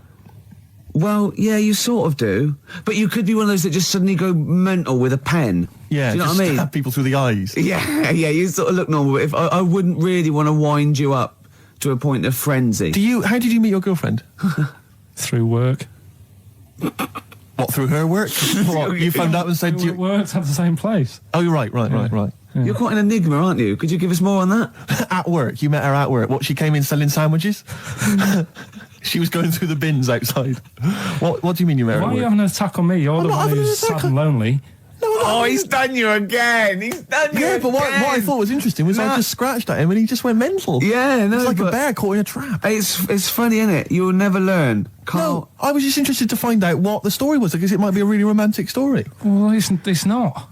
All right, jeez. I love the fact he doesn't was want to thinking talk about his love affair. I was thinking about you in the week, and like, does it worry you? I mean, you sort of joke about it now, and we're talking about it in the office, you know, like, oh, is Steve really touchy about the way he looks? And Oh, what's this? Where's that come from? He's done it again. He's done you again. I was walking home the other night, and I was thinking about it.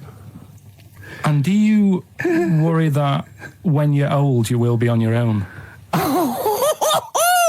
You did start it though, didn't you? Well, Carl, I'm glad you brought this up. because I mean, for me, you know, a lightweight, frothy entertainment show on XFM on a Saturday afternoon is exactly the place where I want to discuss the desperate, lonely future that's inevitably coming my way. Oh God! I'll tell you what will cheer you up and forget all that. A bit of imbro. We should go in a competition. Who's the tastiest cartoon ever? Well, actually, I threw someone up did G-Terror. I threw up Jessica Rabbit. I've had some people contribute here on the email. We've got someone here, Dom, has emailed us. He's told us that for him, Daphne from Scooby-Doo. Yeah, Always popular choice. Popular And choice. obviously, this is one I've never quite understood. Wilma from the Flintstones. I've actually always felt that Wilma. I don't know. I just thought she was a bit. No, not a bit Wilma. homely. Betty, surely. Yeah, Betty. Well, this is what I'm doing. Wilma. I mean, yeah, Betty, surely, but Wilma. No, I mean, it's she's just quite like- homely. But Betty, yeah. Come on, Steve. You wouldn't say no to Wilma. Yeah, I suppose not. If it was on. Well, I'd be worried about Fred if he found out. Well, I'd hate to do it, you I don't know. want to do it to Fred. He's a good guy. He is, isn't he? He's a bit of a jump. Whereas Barney, to be honest, I don't think he deserves Betty. Do they both work in the quarry? Because, I mean, let's be honest, Fred, not a smart man. I mean, he also didn't come out of rock school with anything other than a couple of basic O-levels. I know, but he's a hard-working, sound sort of But guy. they got a big house, they got like a TV, they got that bird thing. Yeah. They I mean, got- be honest, if I was Fred, I would be a little bit disappointed that my kid does nothing, whereas Barney's can lift up sort of tall buildings. Bam, bam. He's a very strong, you know. I mean, interestingly, Fred loves his job. He's always yabba dabba doing at the end of the day. He does And he spent the whole yabba-dabba. day lifting rocks from one place to I'll another. tell you what, I wouldn't take that from that cat, though. I would. If a cat picked me up by the scruff neck and put me out, Yeah. right, on the doorstep, I'd right. go mental. I'd get rid of it. I'd get It is a rid saber-toothed tiger, though, Carl, so it could rip him to shreds. It's not like a normal domestic cat you have nowadays. You know when they go to the drive-in at the beginning? Yeah. And they order maybe some ribs. Yeah, that Someone huge- brings that huge rib, and it tips the car over. Yeah. Was that her first day on the job? Because Yeah, I've got- never been ordered before. Yeah, either it's You'd have that, or- thought she'd have realised. Or, that. yeah, we're out of pig. We've got Brontosaurus rib. Exactly. He goes, won't that knock the car over? No, it won't. I don't know. Rick, can I tell you now? That was an accident waiting to happen. It was really, wasn't it? Yeah. And it did. Oh, dear. Mind you, I went to Texas once, and I had some ribs, and it was like the Flintstones. It was huge. And not only did it look too much like an animal that I couldn't actually eat it, I don't know who could eat it. I mean, seriously, it was 2 foot long. Yeah. And all the rib, it was like half a rib cage. And I It is just... incredible. My friends lived in Texas for a while, and they once were in a kind of diner, and there was you know those kind of benches that are attached to the table Yeah. itself, like a kind of picnic bench. Yeah. And this huge fat guy came in, he came wobbling, he ordered like this kind of everything you can eat meal, and his fat kind of sort of, you know, kind of His big wrapped fatty itself- fatness fatted on the fat table, yeah. It wrapped itself around the table and everything. Oh, He was God. chowing down, and when he tried to leave, the table came up with him. Oh, no. Imagine that! I mean, they are fat, aren't they? They're big people. They're huge people. But it was that thing we were talking about before, that bloke on Jerry Springer Show who was like 80 stone, right? Now, I felt quite sorry for him. He was really sad and he was crying. It is rad, but my point is this, right? When he got to say 50 stones, Sure. didn't he go, that's too much, Can't be isn't it? enough. For for a land animal. Exactly. Do you know what I mean? Yeah. That's big, isn't it? I mean, I'm getting worried. I'm 13 stone, and I am genuinely getting worried. I'm thinking, oh, Yeah, God. when you've got that big, when you've actually got your own mare. yeah. When you It's time. when you have to get in helpers to look what the scale says. Yeah. Like 4 or 5 people lift up your belly and go, it's 52 stone. You go, that's too much. Exactly. I'm going to only have 9 breakfasts When you actually, today. when you begin to appear on the Ordnance Survey map, yeah, exactly, yeah. When You've got your own symbol. It's like, we can see 2 things from space now, Fatty and Steve Merchant. We'll be landing All right, at about... well done. Well, no, I'm just Having saying a at go, all, you're no? not fat, are you? You're freakish and big. just another Go on. quick thought. Someone's mentioned Daphne from Scooby-Doo, and Yeah. but I've always had a soft spot for Velma. Velma. Because Velma Oh, was no. glasses. I mean, I'd have She's had my- clever. Can I tell you what would have happened if I was in that environment? I was maybe on the... Your glasses would have got tangled No, up. I'd have always had I'd always been making a play for Daphne, right? And Velma would have fancied me, but Yeah. I'd have always ignored it because I was playing for Daphne. And then when I finally realised it was never going to happen with Daphne, I'd have blown it with Velma. That's Maybe the not, story of my though. life. Maybe not. Sometimes those, they might, appreciate honesty and go, listen, I've been hitting on the good-looking one. Yeah. Oi, Four Eyes. Yeah. Do you fancy it, Chubbs? Exactly. Something like that. Let's be honest, is what you're saying. Well, yeah. I'm wondering, I don't mean to be libelous, but Velma, she was quite short, the glasses, the short hair. Lesbian? Hung around with the dog and Lesbian? the bloke. I'm beginning to wonder if she was... Yeah, maybe. I was like, see, unfortunately, I said lesbian there, and you still carried on with your assessment of what it is to be a lesbian. It's bad enough doing the cliches of having short hair, but you said the dog. Yeah, well, she hangs around with a dog. So do lesbians do that? Well, have you seen some lesbians? They're right dogs. Good night. Have you seen what I've done there? You know what I've done there, Rick? Comedy award winning.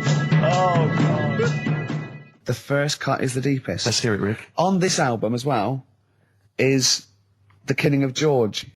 Georgie Part 1 and 2, remember? About the gay bloke. Georgie Boy was gay, I guess. His favourite song. Carl's favourite song, Yeah. right? And I was going, oh yeah, I remember that, yeah. I said about, and I said, did not intend to take his life. He just pushed it when he gets mugged and killed. Do you know what he said? Go on. I was sitting outside, I was singing, he went, well, as I said, they go out too late. They go out too Yeah, late. he meant gay people go out too late. He went, no, they do. I went, what do you mean? He said, well, they're always out, they go out when people are coming home. He said, if he'd have been in bed by 10, he'd still be alive today. That's a sobering lesson. And he went, Carl. there's one that works here and he's shattered every Monday. Oh, if you're gay and you're listening, just be in bed earlier. Go Yeah. out when sensible people go out. Yeah. You're right, we're not on the continent, Carl, is your point? If you're gay and you're not in bed by 10, go home. Yeah. I don't get it. Now, right, okay, it's the film review. Carl, you just tell it from the heart. Tell us what you thought about the film, what you thought the... Can I just ask, is this the first time you'd seen Gladiator? You'd never seen it before? No. Okay. And what were your thoughts? Okay. The film review. Gladiator. It's alright. Nothing great.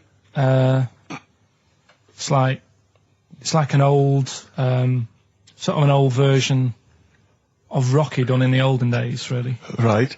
A bloke fighting other people. Sure. How sort of well known is the story? Do you reckon people know the basics? Well, just very quickly, just do the Right, plot. quickly. There's a guy called Max. Maximus, yeah. Yeah. There's Caesar, and there's Caesar's kid, and Max goes to war, sort of wins it, comes back. Caesar says, you're good at what you do. I wish my son was as good as you. So I want you to be in charge when I die.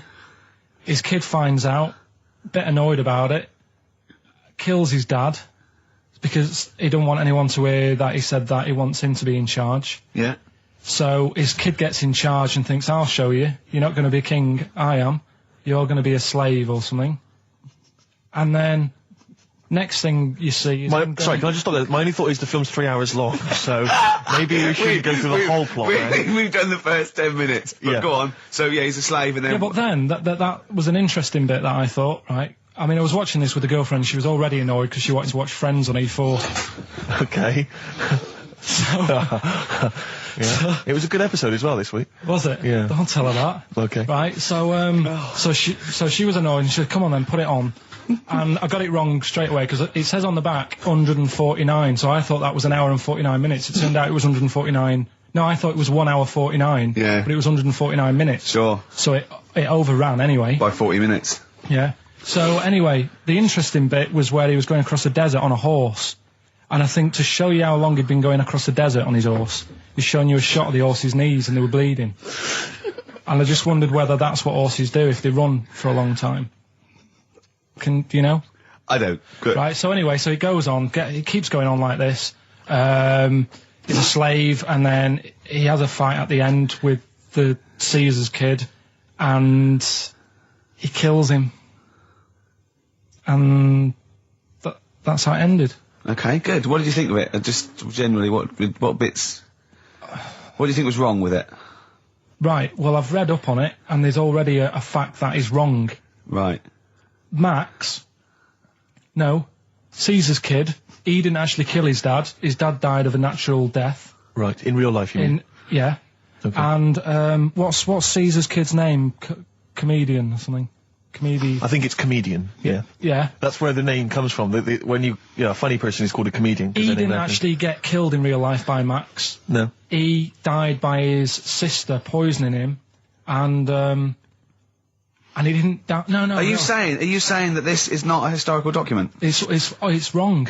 All over the place. Yeah. Well, next week I'm giving you Braveheart, and that is actually true.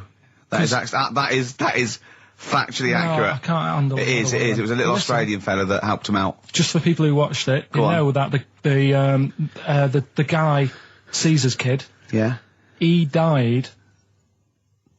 His sister tried to poison him. That didn't work. Apparently, he was a gay fella, and his boyfriend, who was a wrestler, strangled him. Where did you get this information? On the internet. I thought I'd look it up to see how much of it I actually got right. Yes. And that's what I read. Okay, so out of 10?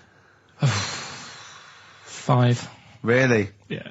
Okay. It's no good. I wouldn't get it out. And it's annoying the way it says, like, you know, this film's got to be seen at the cinema, because I saw it at home and I don't think I missed out on anything.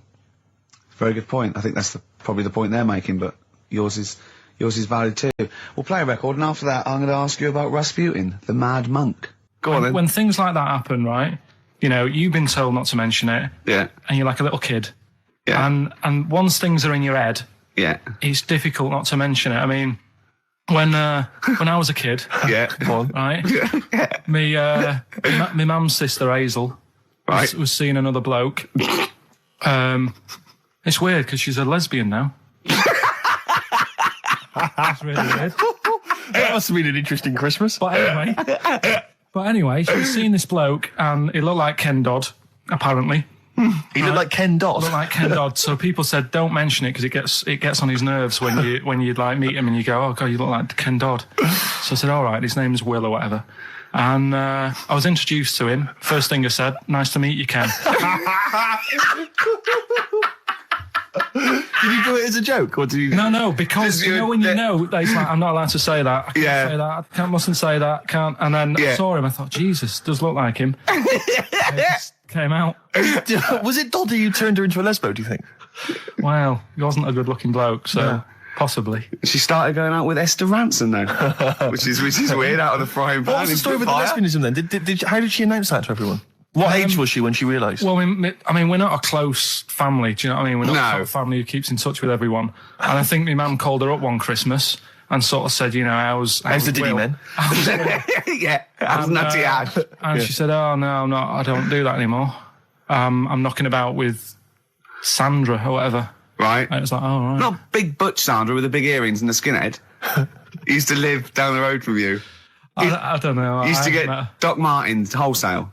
That's Sandra. All right. Well, I'm going to be kicking some ass today because I'm going to be shamelessly self-indulgent. And we've only got 2 shows to go. So I'm playing some of the most beauteous tunes in the world. And I was just telling Carl, lined up a Simon & Garfunkel track, Only Living Boy in New York. He went, why is he the only living boy in New York? I went, what? He went, what does that mean then? I went, I don't know. He went, well, what's it about? I said, I don't care. I said, it's lovely song. He goes, no, but what's it? I said, I don't go into that. Do it. I said, he went, I like a story. I said, like what? I said, killing of Georgie, no trickery. Killing of Georgie. I think we should play that at the last. It's good. I heard it the other day on Radio 2. It was cracking. It sounds like, well. It's really good. Tell them what it's about again. It's about, little gay fella. A little what? A little gay fella? Yeah. Right. Who, I haven't heard it for a bit, so it's all off memory, this. But Yeah. gay bloke. Is he from Scotland? I have no idea. But he's from somewhere where gays aren't liked. Okay. Right? No. Well, he is, kind George of. Boy was Gargates, nothing more than the kindest guy I ever knew, right? Now, all he did was, right, his father said, how can my son not be straight? Kicked him out, right? Goes to America. Yeah, but you can handle all that. You can handle your dad not getting on with you if other people around you are into the same scene. Yeah, But that's he right. was like, he was left on his own, he didn't know what to do. Yeah. He was getting stressed out. Yeah. So he goes... And this I was don't know. before, I mean, this is, when did this record come out? Must have been the 70s. 77, 77, yeah, something like that. Right. And he's... During punk. Right, oh, I see, yeah. Yeah. So you know, the village people had come along and made gay cool. Yeah. That had already happened, Yeah, but it go wasn't on. respected. But he was watching the telly or something, and he saw that New York had loads of them over there, and they're all having a good time. Sure. No, sorry. At no point in the song does Rod Stewart say little gay Georgie was watching telly and saw loads of gays in New York. At no point in that song. No, but this is what I like about that song. You sort of picture what's going on. You make it up. Yeah. Okay, so the little gay fella was watching telly, and there was presumably the and now from New York, the gay show. Yeah. Or whatever, because it was a big scene over there, wasn't he, in the 70s? Yeah. Okay. Right. Go on. So he goes over there, and he's having a great time and that. He's meeting... Went to New York town, very quickly settled down, soon loads became of- the toast of the Great White Way. Yeah, they loved him. All the old queens blew a fuse. Yeah. Yeah. And then, I don't know, he was out late one night, Yeah. and he's walking home, Yeah. and gets attacked, gets killed, Yeah. and he's lying in the They gut. didn't intend to take his life. They just pushed their luck a little too far that night. Yeah, you see? So, Yeah. but what's good there? Is it good that he had a bit of a good life and was able to be himself? Yeah. Or should he have stayed in Scotland? He didn't come from Scotland. Again, I really... Right, I think, is there any way we can get this song before the end of the show and play it? Because I've heard it recently. A lot of people listening will have never heard this song. They wouldn't have any idea. Can I say what you said when we were talking about that song once before? Is it bad? It might be. Because we were talking about, Georgie Boy, and he, got it. I don't know. What? It's when you said... Well, no, it's a fact. I don't think if Right, any- he said, so it's looking at Georgie, he gets out, so he dies, right? He goes, well, they do go out late. I know What a few- gay people I go know out a few late? gay people, and they start to party late on. That's Yeah. what in Soho, right? Girlfriend got in a cab, right? Suzanne was in a cab, and the cab driver was taking her to an early start, right? She works at the BBC. Yeah. Early start, 4 a.m. It was going down. It was mental in Soho at 4 a.m. Yeah. They were all still like starting the night out. How do you know Whereas- they were gay? It's Soho, isn't it? Fair enough. Okay. Play a track. I'd love to be able to try and dig this out. Yeah, we will. This is Simon and Garfunkel, The Only Living Boy in New York. It's lovely. You know, when I went to the BAFTAs with you, and I wasn't really enjoying it, you were like, He's what? No, you you didn't are tell such us an this. ungrateful. There are so many You're people. like a little charity case. You're like, oh, I had God. chicks queuing up Yeah. around the block. You'd wanting to usually come. have to. I know, but I Someone told like you you. would have to write to Jim or Fix It or Esther Ranson to get them to meet us sort of people. And now it's on your doorstep. I'm amazed that you didn't enjoy it. Why didn't you God. enjoy it? You got to walk down the red carpet. You went in. There was George Best, one of your footballing heroes, was there. A load of was other good. big names. You sat there, prime position. You came backstage with a load of other big names. Hey, you had a lovely bit of You were grub. filming this thing for the DVD you were making. That's you, a cameraman on our DVD. And yet you think, now you look grumpy because you had a couple of pints and I can't believe So it. tell us why you didn't enjoy it, because the ceremony, what didn't you enjoy about that? It was interminable, wasn't it? far too long. Wasn't it awful? So 3 boring. hours. I thought you were going to say something. Really? Sorry. 3 hours. Yeah. I mean, I suppose for you two, at least, you were going to get something. Sure. Yeah. But with me, it's like, I mean, I've never graduated or anything, so Have you not? I'm trying to think of sort of a situation. Basically, I sat there for 3 hours knowing that I'm not going to get anything out of the night. Yeah. Right? Now, no one Did you? told- Sorry, when we invited you and you said yes, did you think you were up for an award? No. I thought we were going to be sat round tables having a nice bit of food, Yeah. whilst people are going up there winning awards. Yeah. But 3 hours of the same thing over and over again. I mean, if a film's 3 hours in the cinema, Yeah. you go, well, it's long, but I wonder how it's going to end. Yeah. But this was just like the same thing over and over again. Some guy going up, thanks a lot, cheers for the bit of brass, and then sitting down the same thing over and over again. Honestly, right, I'd say it was one of the worst things I've ever had to do. I enjoyed the night afterwards when we did have a bit of lamb and a nice bit of veg and that. That was all right, and I went home and I was happy, and I got the little freebie bag that you're talking about that we're giving away, which wasn't much good stuff in it. Oh, all right. Right. No, What would you have done on that Saturday night? Suzanne What said- would you have done or the Sunday night rather? What would you have done had you been at home? I would have stayed in with Suzanne, right, watching telly, having a nice bit of pate on toast or something, cup of tea, watching 24. But instead, I had to buy an expensive suit, so I didn't show you up, right? Jesus, what are we doing? Yeah. And what did you spend on your suit? Well, in total, right, because, the shoes and the suit and the shirt and the tie, it was about 600 quid. That's the most expensive evening ever. And that's what I'm saying to you. And the daft thing is, it's dark in there. I don't know why you've got to wear a nice suit. You can't wear a tracksuit, for goodness sake. It's dark in there. No, just the shirt and that. It doesn't make you a better person wearing a suit. No, doesn't make you a better person, no. We're not claiming it made you a better person. No, well, that annoyed me. Yeah. I mean, it was an experience, isn't it? That's why I went, because you think, if I didn't go, if I would have said to you when you invited me, no, Steve, I don't want to go, then I would have never known, right? Yeah. And that's my sort of thing in life, right? Yeah. If something comes up, you should take it, even if you're not going to like it. It's a bit of an experience. Right. Do you know what he said to me? I phoned him up because we had to meet up, and obviously he had to pose as my gay lover. Yeah. To get in, right? Yeah. He phoned, what? You said something to me like, I bought a suit, I'm looking good. He said, I'm looking good. People will think, how on earth did he end up with that good-looking guy? So he got into the role. That was what he said to me. He started getting into it. Such an insight. Fair record. I just must say that we've had an email from Darryl Foster. Lots of people have emailed in and say, well done on the BAFTAs and well done on your Room 101. They really liked that. Thank you. There's one guy, and it's Darryl says, Ricky, has your dad only got one D-Mob suit?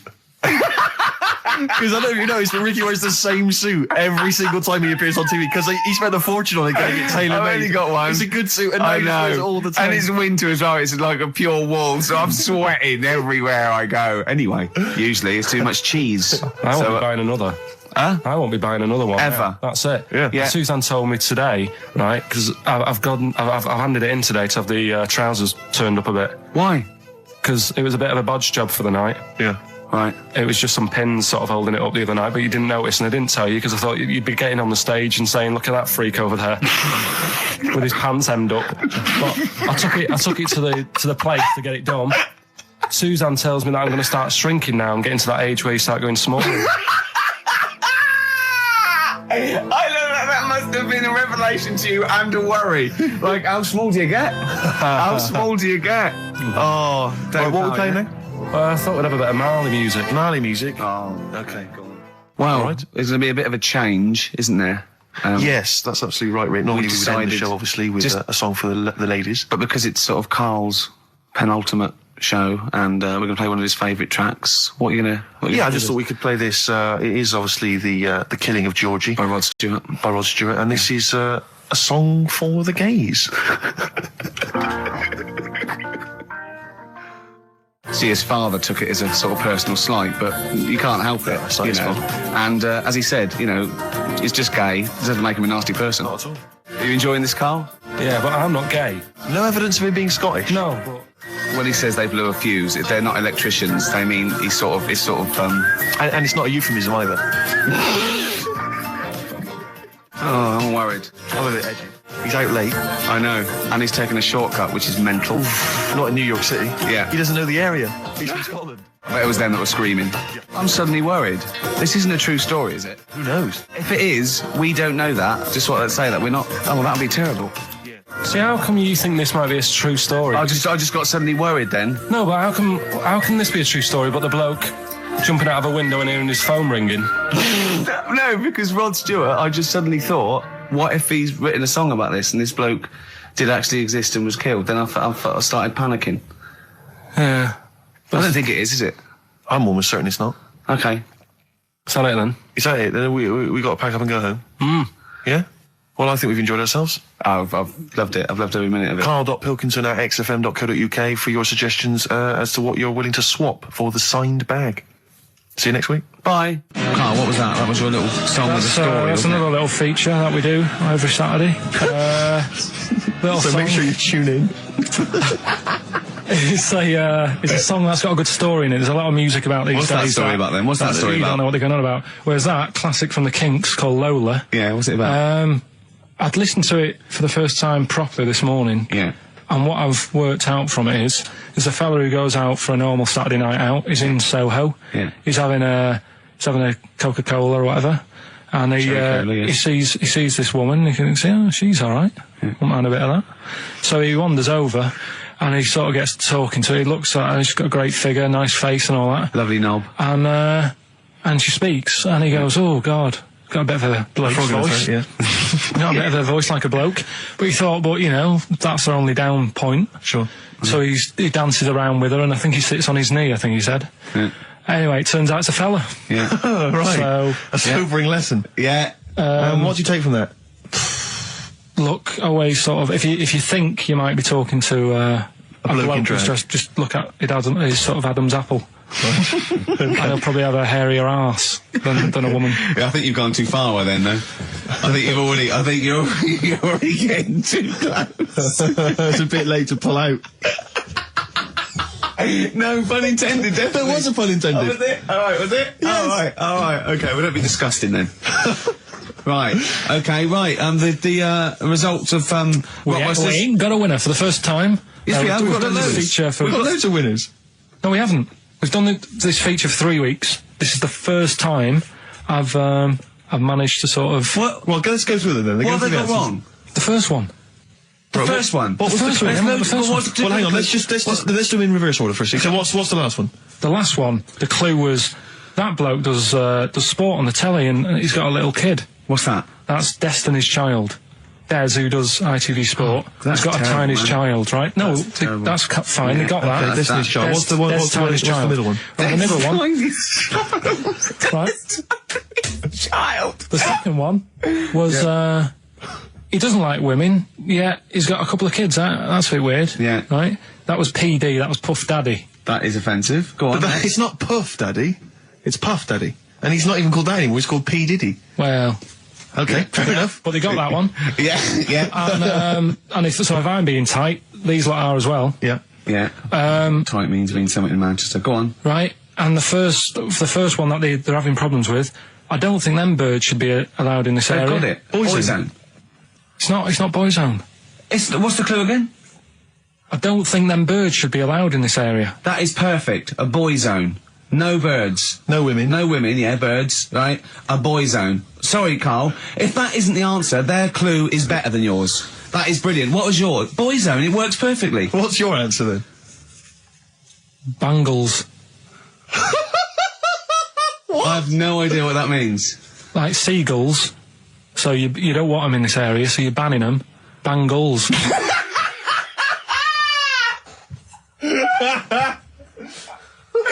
Oh!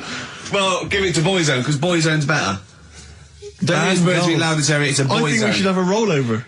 Carl beat them. Carl beat them. You have to use his logic, surely. But theirs works. You can't do what am I thinking. No, that's not what I'm thinking. It perfectly. It works perfectly. I think you've got to give it to the ones that got the Boyzone. Well, how about, right, because they didn't actually get into my head and my way of thinking, heaven right? forbid. How about we just keep back the David Attenborough, and they can have, I'll chuck in the Hellraiser, right? Okay. And Blondie album and the Madness one. Yeah, okay, pick a winner at random. Pick a winner, Steve. I'm going to give it to Paul Sloman, who got those answers, and he also says, P.S. Carl, you're a moron. So, I'm giving that to Paul, and good luck to him. Right, well, He's got a crazy night tonight. If we can rush these over to him, he's got a cracking Saturday night. well, if I'm a moron, I might get your address wrong when I send them to you. Ooh. Coming right back at you, Paul. Yes. Right. Joe, play your song. Is this Carl's annoyed because they didn't get banned goals. A song for the ladies. I think we seem to have missed this a lot of weeks, but I've been wanting to play this. It's not for like ages. us to forget things like that. This is a band, Frente, who kind of came and went and no one was particularly interested, but they did do this lovely acoustic version of the New Order tune, Bizarre Love Triangle, and this just shows you how incredible the melodies and the words and everything are. Brilliant, I'm a fan. New Order, just play this. Good night. Bye-bye. Is this in the week? Do you reckon Richard Anderson will be back next week? Yeah, Richard Anderson will not miss this show. Kids, they know too much now. Yeah. You Compared to you, yeah. Despair. I know, right? Yeah. Listen to this one, right? Go on. My dad had me niece in the car, right, running her to school one day, and she was in the back of the car with a mate, and they were chatting away about stuff like kids do.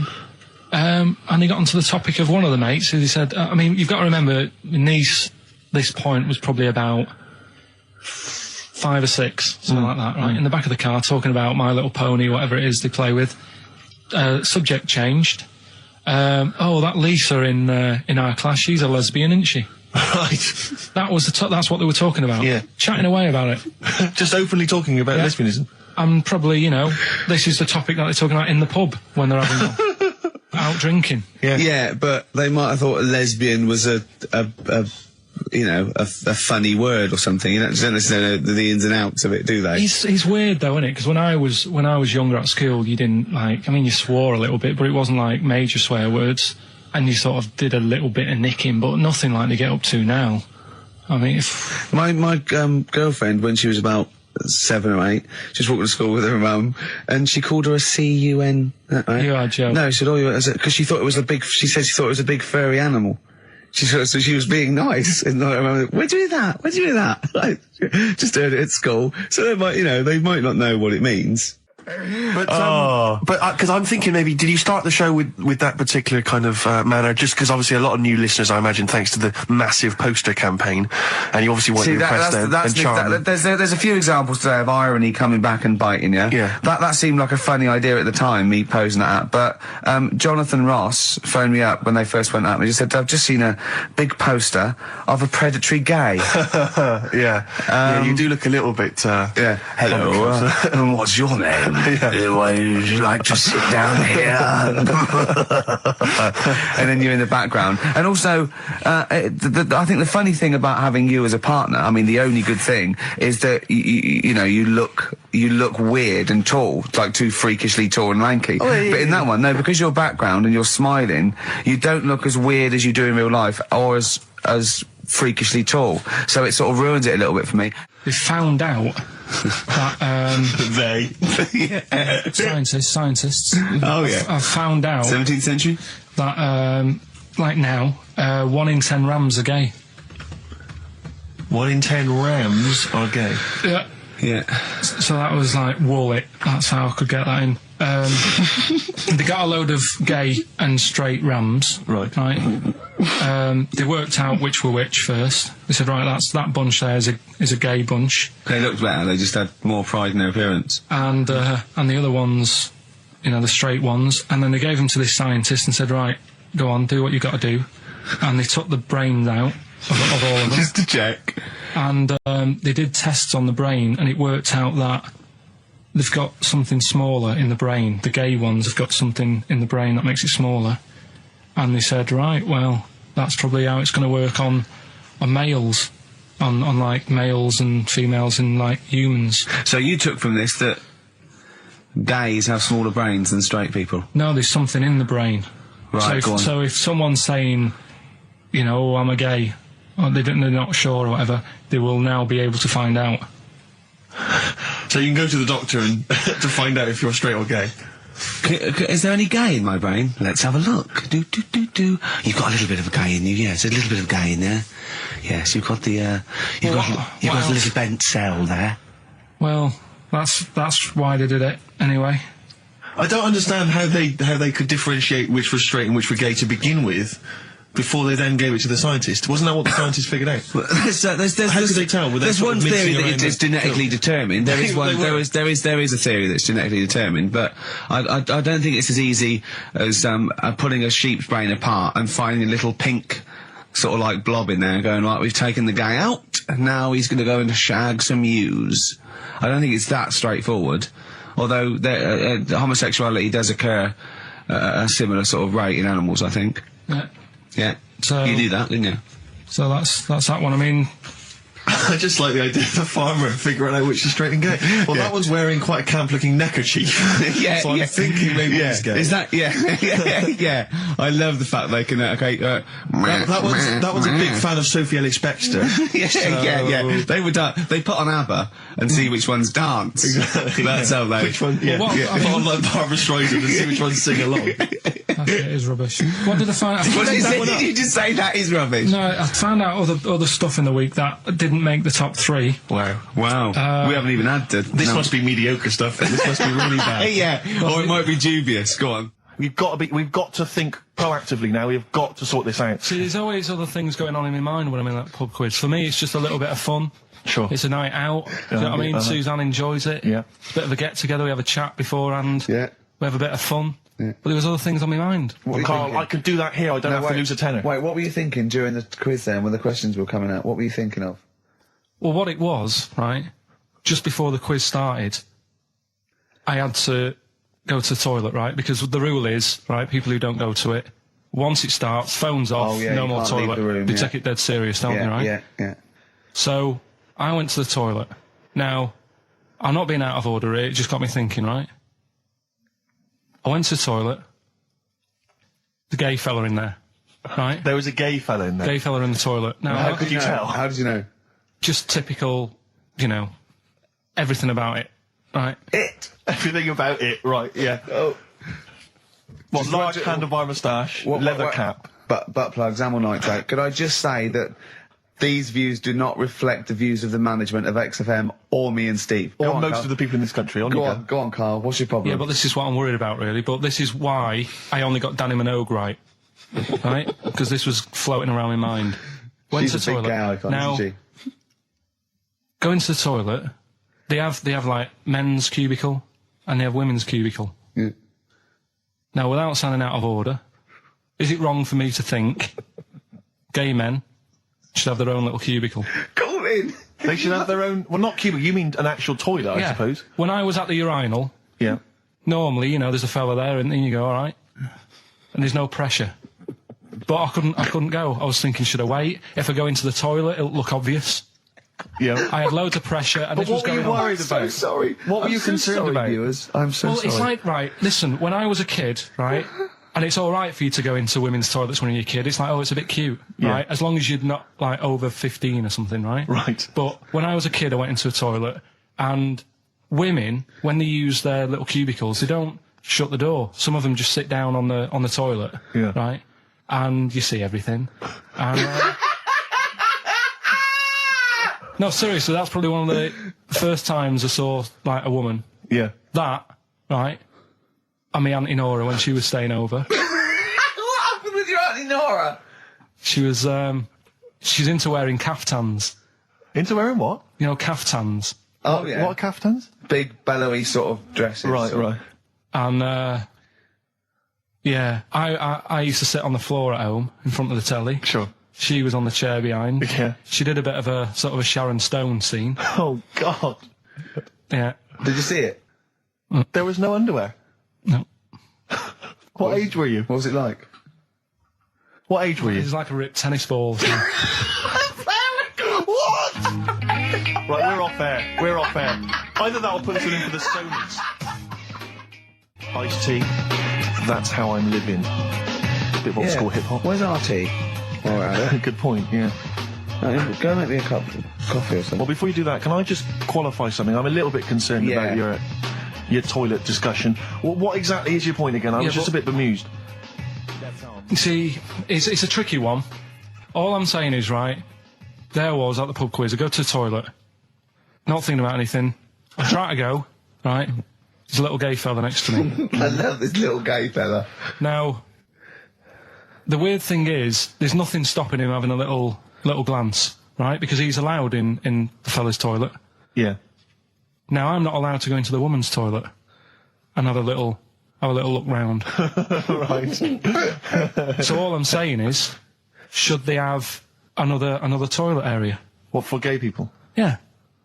And so this would be gay men and lesbians? Is that going to complicate things?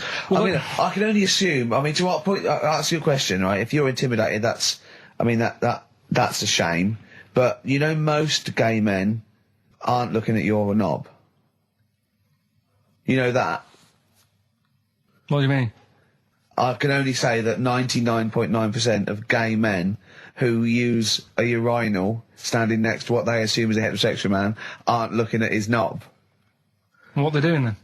They're emptying their bladder. No, but the thing is, I can't talk. You're saying like, you know, about would you have one toilet for lesbian women and gay fellas, right? What does that mean? Would it be mixed? Would it just be? Well, would it have a man on one? That's heterosexual man. One little picture of a woman on the other, and then what? What would the little icon be? A man and a woman. A man and a woman. Just having a chat. Yeah.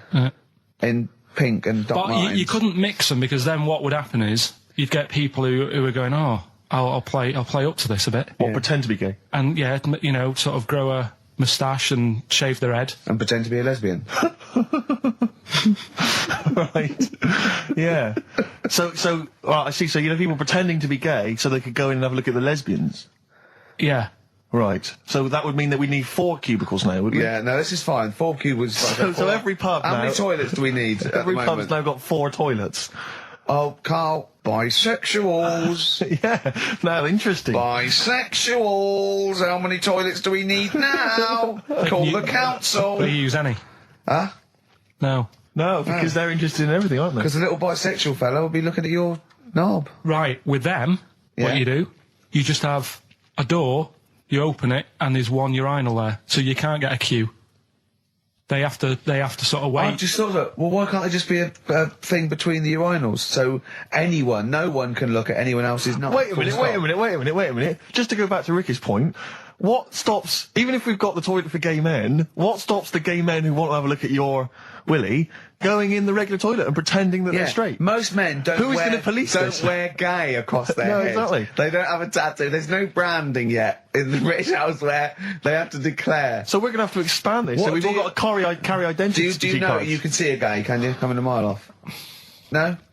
No, I'll just hold it in next time. No. Can you tell gay men? Do you know a gay man? I'd say probably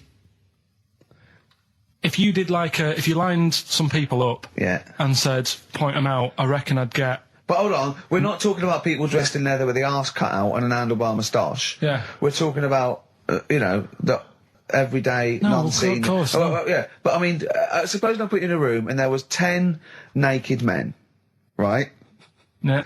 And there's 5 gay men and 5 hetero. Could you walk along that line looking at those gay... Am I naked No, you don't have to be naked. Why would you have to be to naked? catch them out? Play a record! How would you catch them out? Don't go into it. Don't go into it.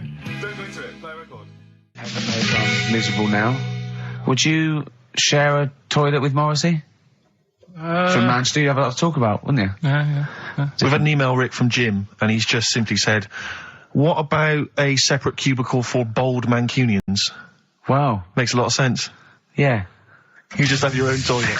I'm Ricky Gervais, with me, Steve Merchant and Karl Pilkington, and a few new characters, Oh, Steve. I can't believe As I that. said, I know you love Moyles and his sort of wacky stuff, and Chris Moore, one of the Edmonds, greats, one of the and greats. Edmonds, and just all Oh, no, Edmonds. well, I'm going to go along the same sort of vein. I've got a couple of. Can I show you one? I'm excited. Okay. Well, it always starts with a sort of doorbell. So it goes, ding dong. I go, oh no, hold on, Steve, hold on, Karl. Who's that at the door? Yeah. Hello. Oh, hello. Oh, look, it's Camp David, the right queer gay. Oh, hello. You look all gay today. Is that because it's nice weather? Oh, no, that's not what it means. Oh, have you got a girlfriend, Camp David, the right queer gay? No, but I've got a boyfriend. Oh, bye. Right. So there you go. We'll be hearing more from Camp David, the right queer gay, and the Holy other Fuck one, the funny the other little one. Chinaman. What? All right, Karl. Yeah. Is that your sort of humour? It might not be your sort of humour. You just should have run it past me before you did it. Yeah. What one are you worried about in particular? The not Camp David. Well, No. say his name. No. Say his name. Which one? I don't know which one you mean. The Chinese fella. Well, I forget who that was. What was his name? I can't remember. Well, if you can't remember, it can't be that good, so we'll leave it. We won't do it again. Right? Oh, ding dong! Hang Who's on, that? who's this? Oh, hello! Oh, look, it's David Gray, the bent piano player. Oh, all right. I thought it was going to be Columbo. That would be the joy. Ding dong. My wife loves you. No. Hello. Oh, I don't believe it. Look who's turned up. can't believe it. The weird thing is, Steve, right, that is like what I imagine Ricky's house being like when people are ringing the bell. Because they're all so different. It's got a little... He's obsessed with all my friends being slightly different to each other. I've never understood it. He goes, there's no thread. There's no thread to them. All my mates have got a thread running through them. I was literally after they walk out of the home. Yeah. But what do you mean my friends are all different? Well, that could be... It wouldn't surprise me if I was round there and the bell went, and I said, do you want me to get it? And he said, yeah, and I opened it, and it's, you know... what, holy fuck? Holy, yeah, he's at the door, right? And then I'd say he's busy, close the door, bell would go again, then you got the little gay fella. David Gray. Yeah. And then, do you know what I mean? Yeah. Not really, no. Because he's met some of my friends and he looks at them in a weird way. I mean, some of them are weird. Years ago, husbands weren't allowed to sort of clout the wife with anything. What was it like in the past? I know, yeah. You couldn't clout your missus. With anything wider than your thumb. The stick had to be the same, no bigger than your thumb. Oh, no, So I was a bit- thinking so a big Robin bloke- could do no damage if he went out with anyone. Although his is wide, he's got a little thumb like a little knob, isn't it? It's like it's truncated because it starts off normal. It looks like he's had his big toes put on his hands. Does he have to drink a pint with two hands? Yeah, yeah. And he's dropping stuff all the time. Can I just go back to the rule of thumb thing, though? The idea, what date was this? I'm not asking Carl, I'm looking at Ricky, because you're not going to have any idea, Carl. It's just going to be the past. Yeah. But I like the idea that... I think it's the same sort of day where, I don't know, you got hung for being homosexual and you could shoot I a just love Welshman. the idea that there's blokes beating their wives with shovels, logs of wood, and someone's gone, hang on a minute, everyone, Hold on, this is wait crazy. a minute. Let's have a look at your thumbs. What can we do? Wait a minute. We've got to have some kind of rule here. I'm all for beating your wife, but let's have some kind of rule. Let's give him a sporting chance, Yeah. surely. He goes, well, I'll tell you what about you can hit her with the width of your thumb? And the wife goes, make it the width of his knob. I go, no. He no. slaps her again. Yeah, yeah. Width of your thumb. All right. Better? Yeah. You're wrong. Ding dong. Oh, here you are. Oh, it's a fat fella with lipstick. Hello. You're giving away a lot of... I mean, that, you know, you're an enigma, Carl. I wouldn't give away your workings. I mean, because then everyone will be able to do it. And what you've got now is a gift that people can't really tap into. Do you know what I mean? See, that's what Lenny Henry and Chris Miles' mistake. See, I've sort of worked out how they do their comedy, and I'm doing it now. Sure. Do you see what I mean? Now that, you know, I'm doing it. I mean, I think the only way that people would start to be able to replicate a lot of what Carl does is if maybe they had a severe blow to the head, or they were diving and they came up to the surface too quickly. Ding dong. Oh, I'd like a severe blow. Oh, get lost, David. Oh, let's have some adverts, quick. So this week, we're very lucky to have with us Russian pop act Tattoo. Round of applause for them. Lovely to have them here. Tattoo. Now then, of course, there's been much controversy that your kind of lesbian shtick is just something to try and whip up some press attention. Yeah. Is that We are proper lesbians. We love fanny more than cock. Okay, brilliant. And Tattoo, lovely to have you here. Thanks for coming. Yeah.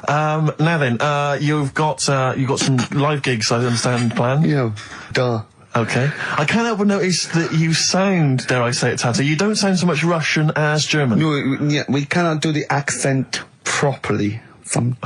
Okay. And Tattoo, it's a joy to have you. Thanks for coming down.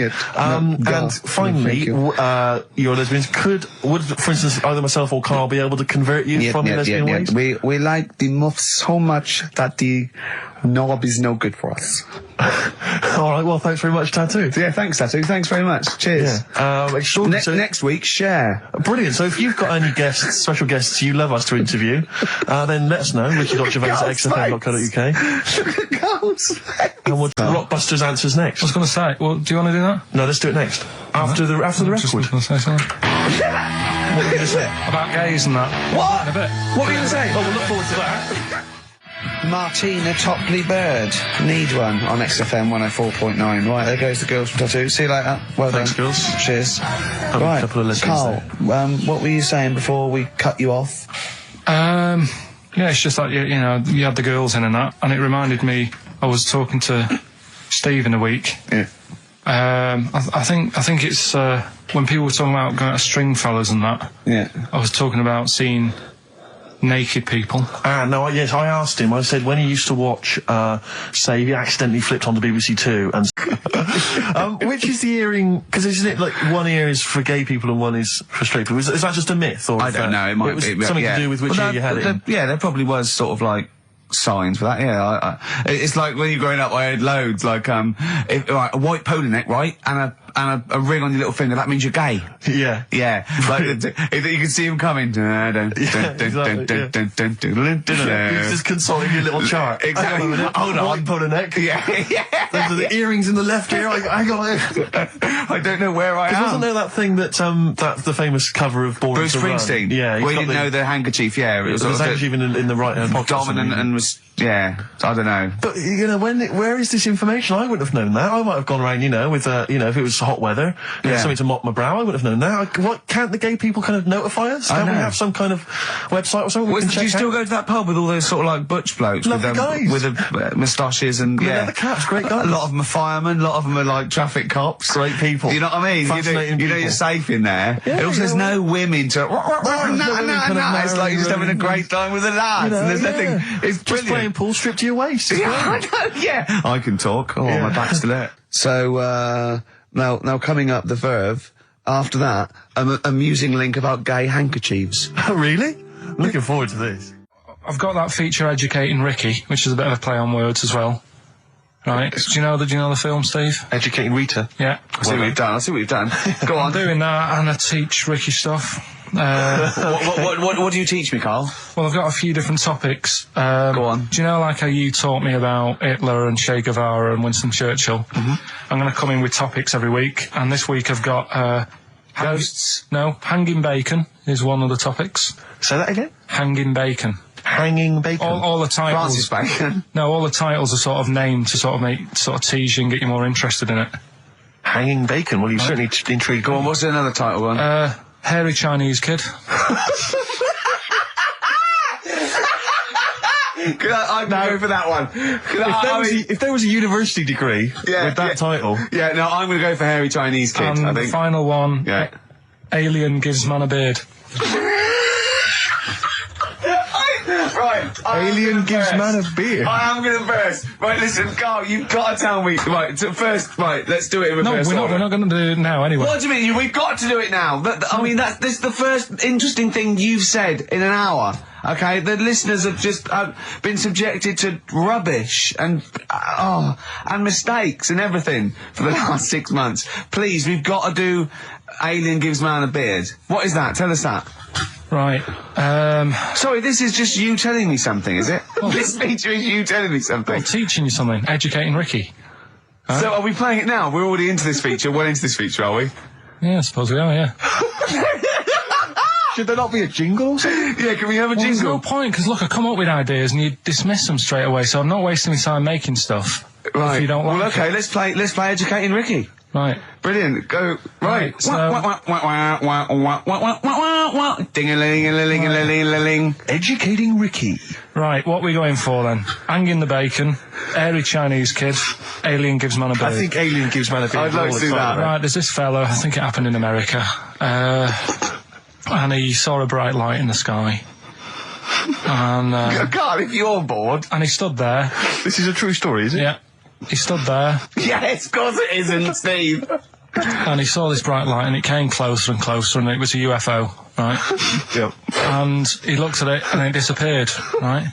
And he gets back in his car, He looks in the mirror. and he looks in the mirror. Yep. He's only got a beard. He has. You sure it wasn't someone else who got in the car and he was still standing out there? Right? What? And it turned out, Yeah. he got home and said to his wife or his girlfriend, it's a bit weird. So I just got out of the car to look at a bright light, and I got back in the car, I grew a beard, and she said, never mind your beard, where have you been for 3 days? And what had happened is... He passed out because he was pissed. No. The UFO had taken him for 3 days. Yeah. But he'd only thought that he'd only looked at it and it went away. Yeah. But what had happened is, he took him and he grew a beard because he hasn't had a shave. Right, okay. I mean, was Will Smith or Tommy Lee Jones anything to do with this at all? Did you see this on a video maybe and thought it was an educational film? No, it's from a book that some kind person sent in to me. Here. Can I just ask again, just again, I'm just throwing this right back at you. Do you think there's any other possible answer here? Right? A man is absent for 3 days from home. He's grown a length beard. of time that it could take to grow a beard, lest we forget.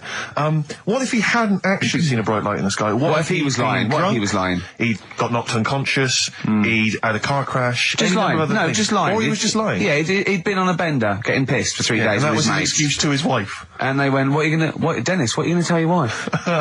Well, wait a minute. Wait a minute. He's not going to believe I was out with you, lads. Just say you're only away for a minute. No, I wasn't away from it because of the beard. Oh, yeah, look, it looks like you've been out for 3 days. Well, we have. That's Exactly. right. Okay, we've got to cover that then. Alien abduction. Great one. Okay, let's try that. Do you see? That's a little scenario there that could have been played. So, when you say educating Ricky, what have I learnt from this? Never listen to you again. That's all I've learnt so far. Never listen to you. Yeah, we'll add a little bit more in here, right? To Well, spice this no, up. what do you mean add a little bit more? We'll add a bit more to this what I'm educating you about. Go on. Right? There's only a law in America that says if you touch a UFO, you're going to get done. Now, why would they make a rule? I don't know that. Do you know, like, all their rules have a code? Carl, I genuinely do not know what you're talking about. Right. Do you know, like, how here they might have... Do you know I what? have no idea. Right. Okay. Do you know, like, over here... I'm listening to Capital and these headphones. I got Foxy on from yesterday. Right, let's bin that. No way, it's great. No, I want to hear about Airy Chinese Kid. Let's play a tune. And Okay, then come play a back with tune, come back with Airy Airy Chinese Wait, Kid, definitely. Some doors. Yeah, I Yeah. just thought I'd go back, Oh. take it back to the 60s. This is a tune that a friend of mine sent If me. you touch a UFO, you get done. Soul Kitchen from the Doors. Shambles today, this. Right, okay, educating Ricky. What have we got? Airy Chinese Kid, go on. Right, yeah. This is the... I didn't want to do this. What do you want to do it? Well, I wanted to give you 3, and I gave you one. It was like the alien man gets a beard or whatever. Yeah, And- which was total rubbish, so this one should be better, maybe. Hairy Chinese kid. Right, well, we've talked about hairy people in the past. True enough. Haven't we? Yeah. You know, the little kids who grew up in woods and hung around with wolves and that. Yeah, again, you're confusing it. Yeah, they're not, there were some people that were born very hirsute. They were not the people who were brought up with wolves. You just put that together in your Homer Simpson type mind. Right, well, this is like a sort of close to that sort of story. Yeah. But the weird thing is, right, Chinese people aren't that hairy as a nation.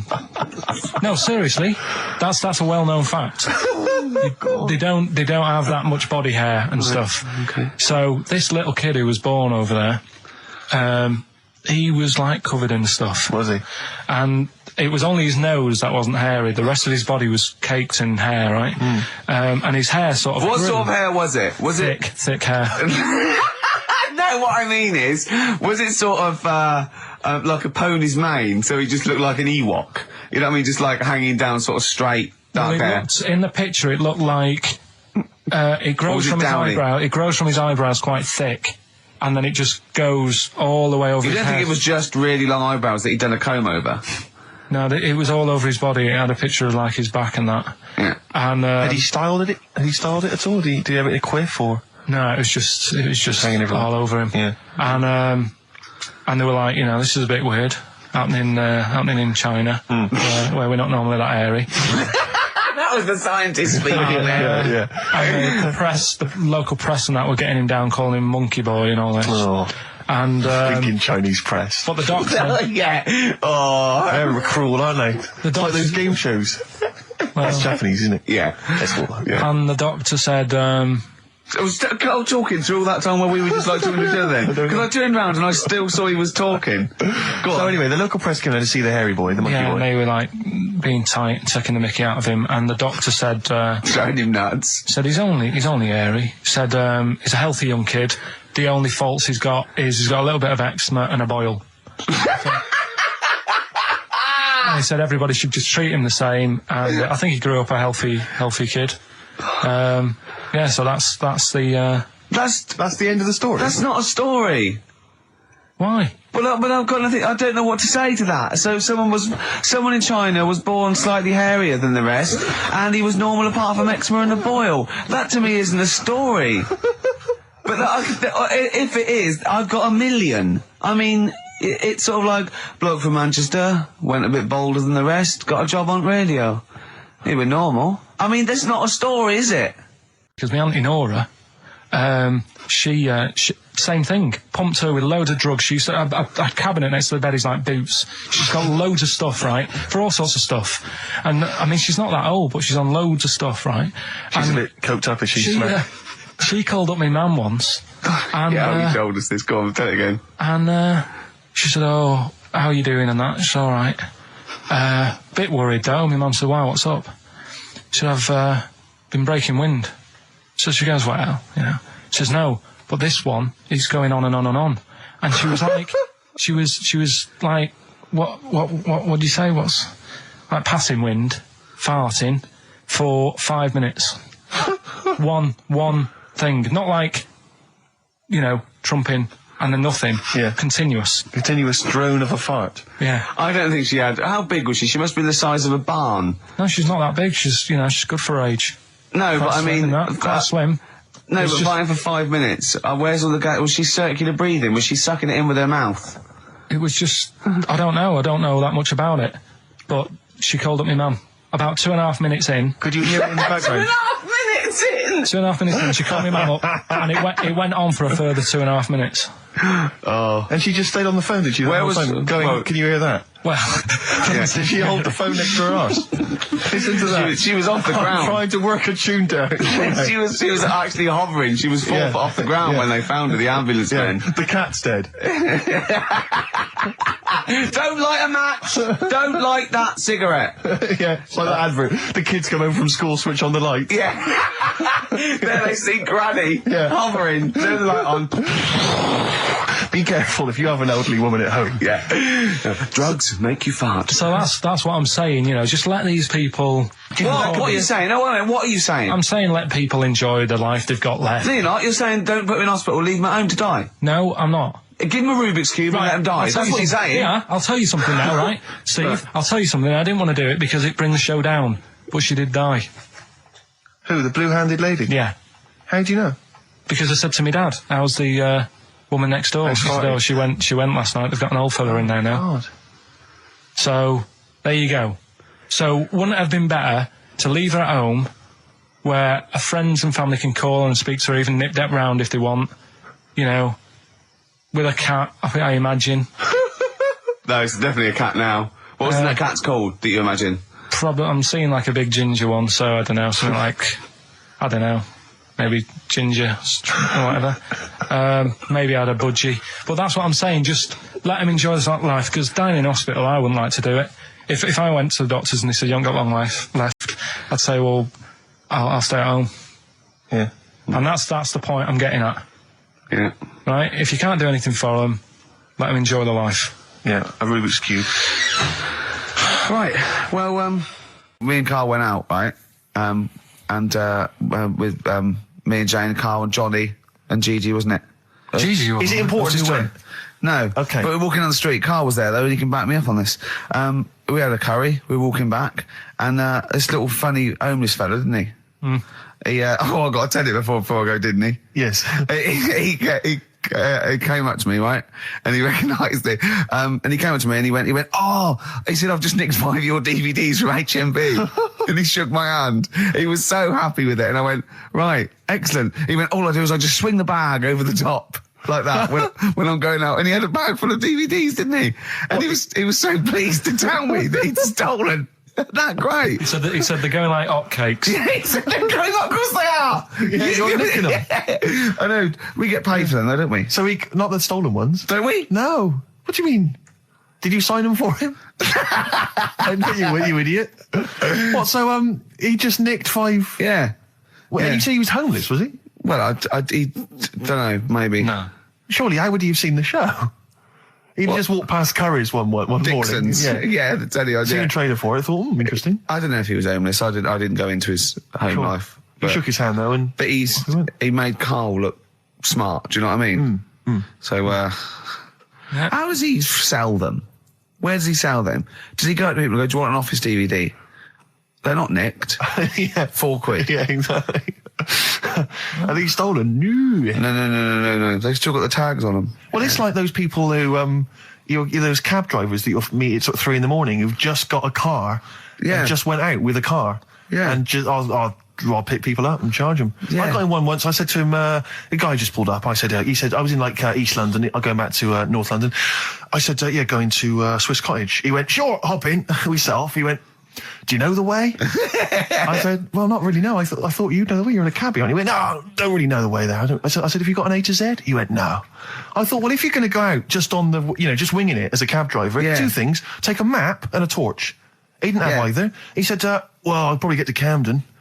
I said, right, I'll direct you from there. Drove on for about 5 minutes, making conversation. About 5 minutes later, he went, do you know the way to Camden? I thought you knew the way to Camden. I don't really know the way. I thought I did. Oh. It was lewd. I mean, let me out. £4. Exactly.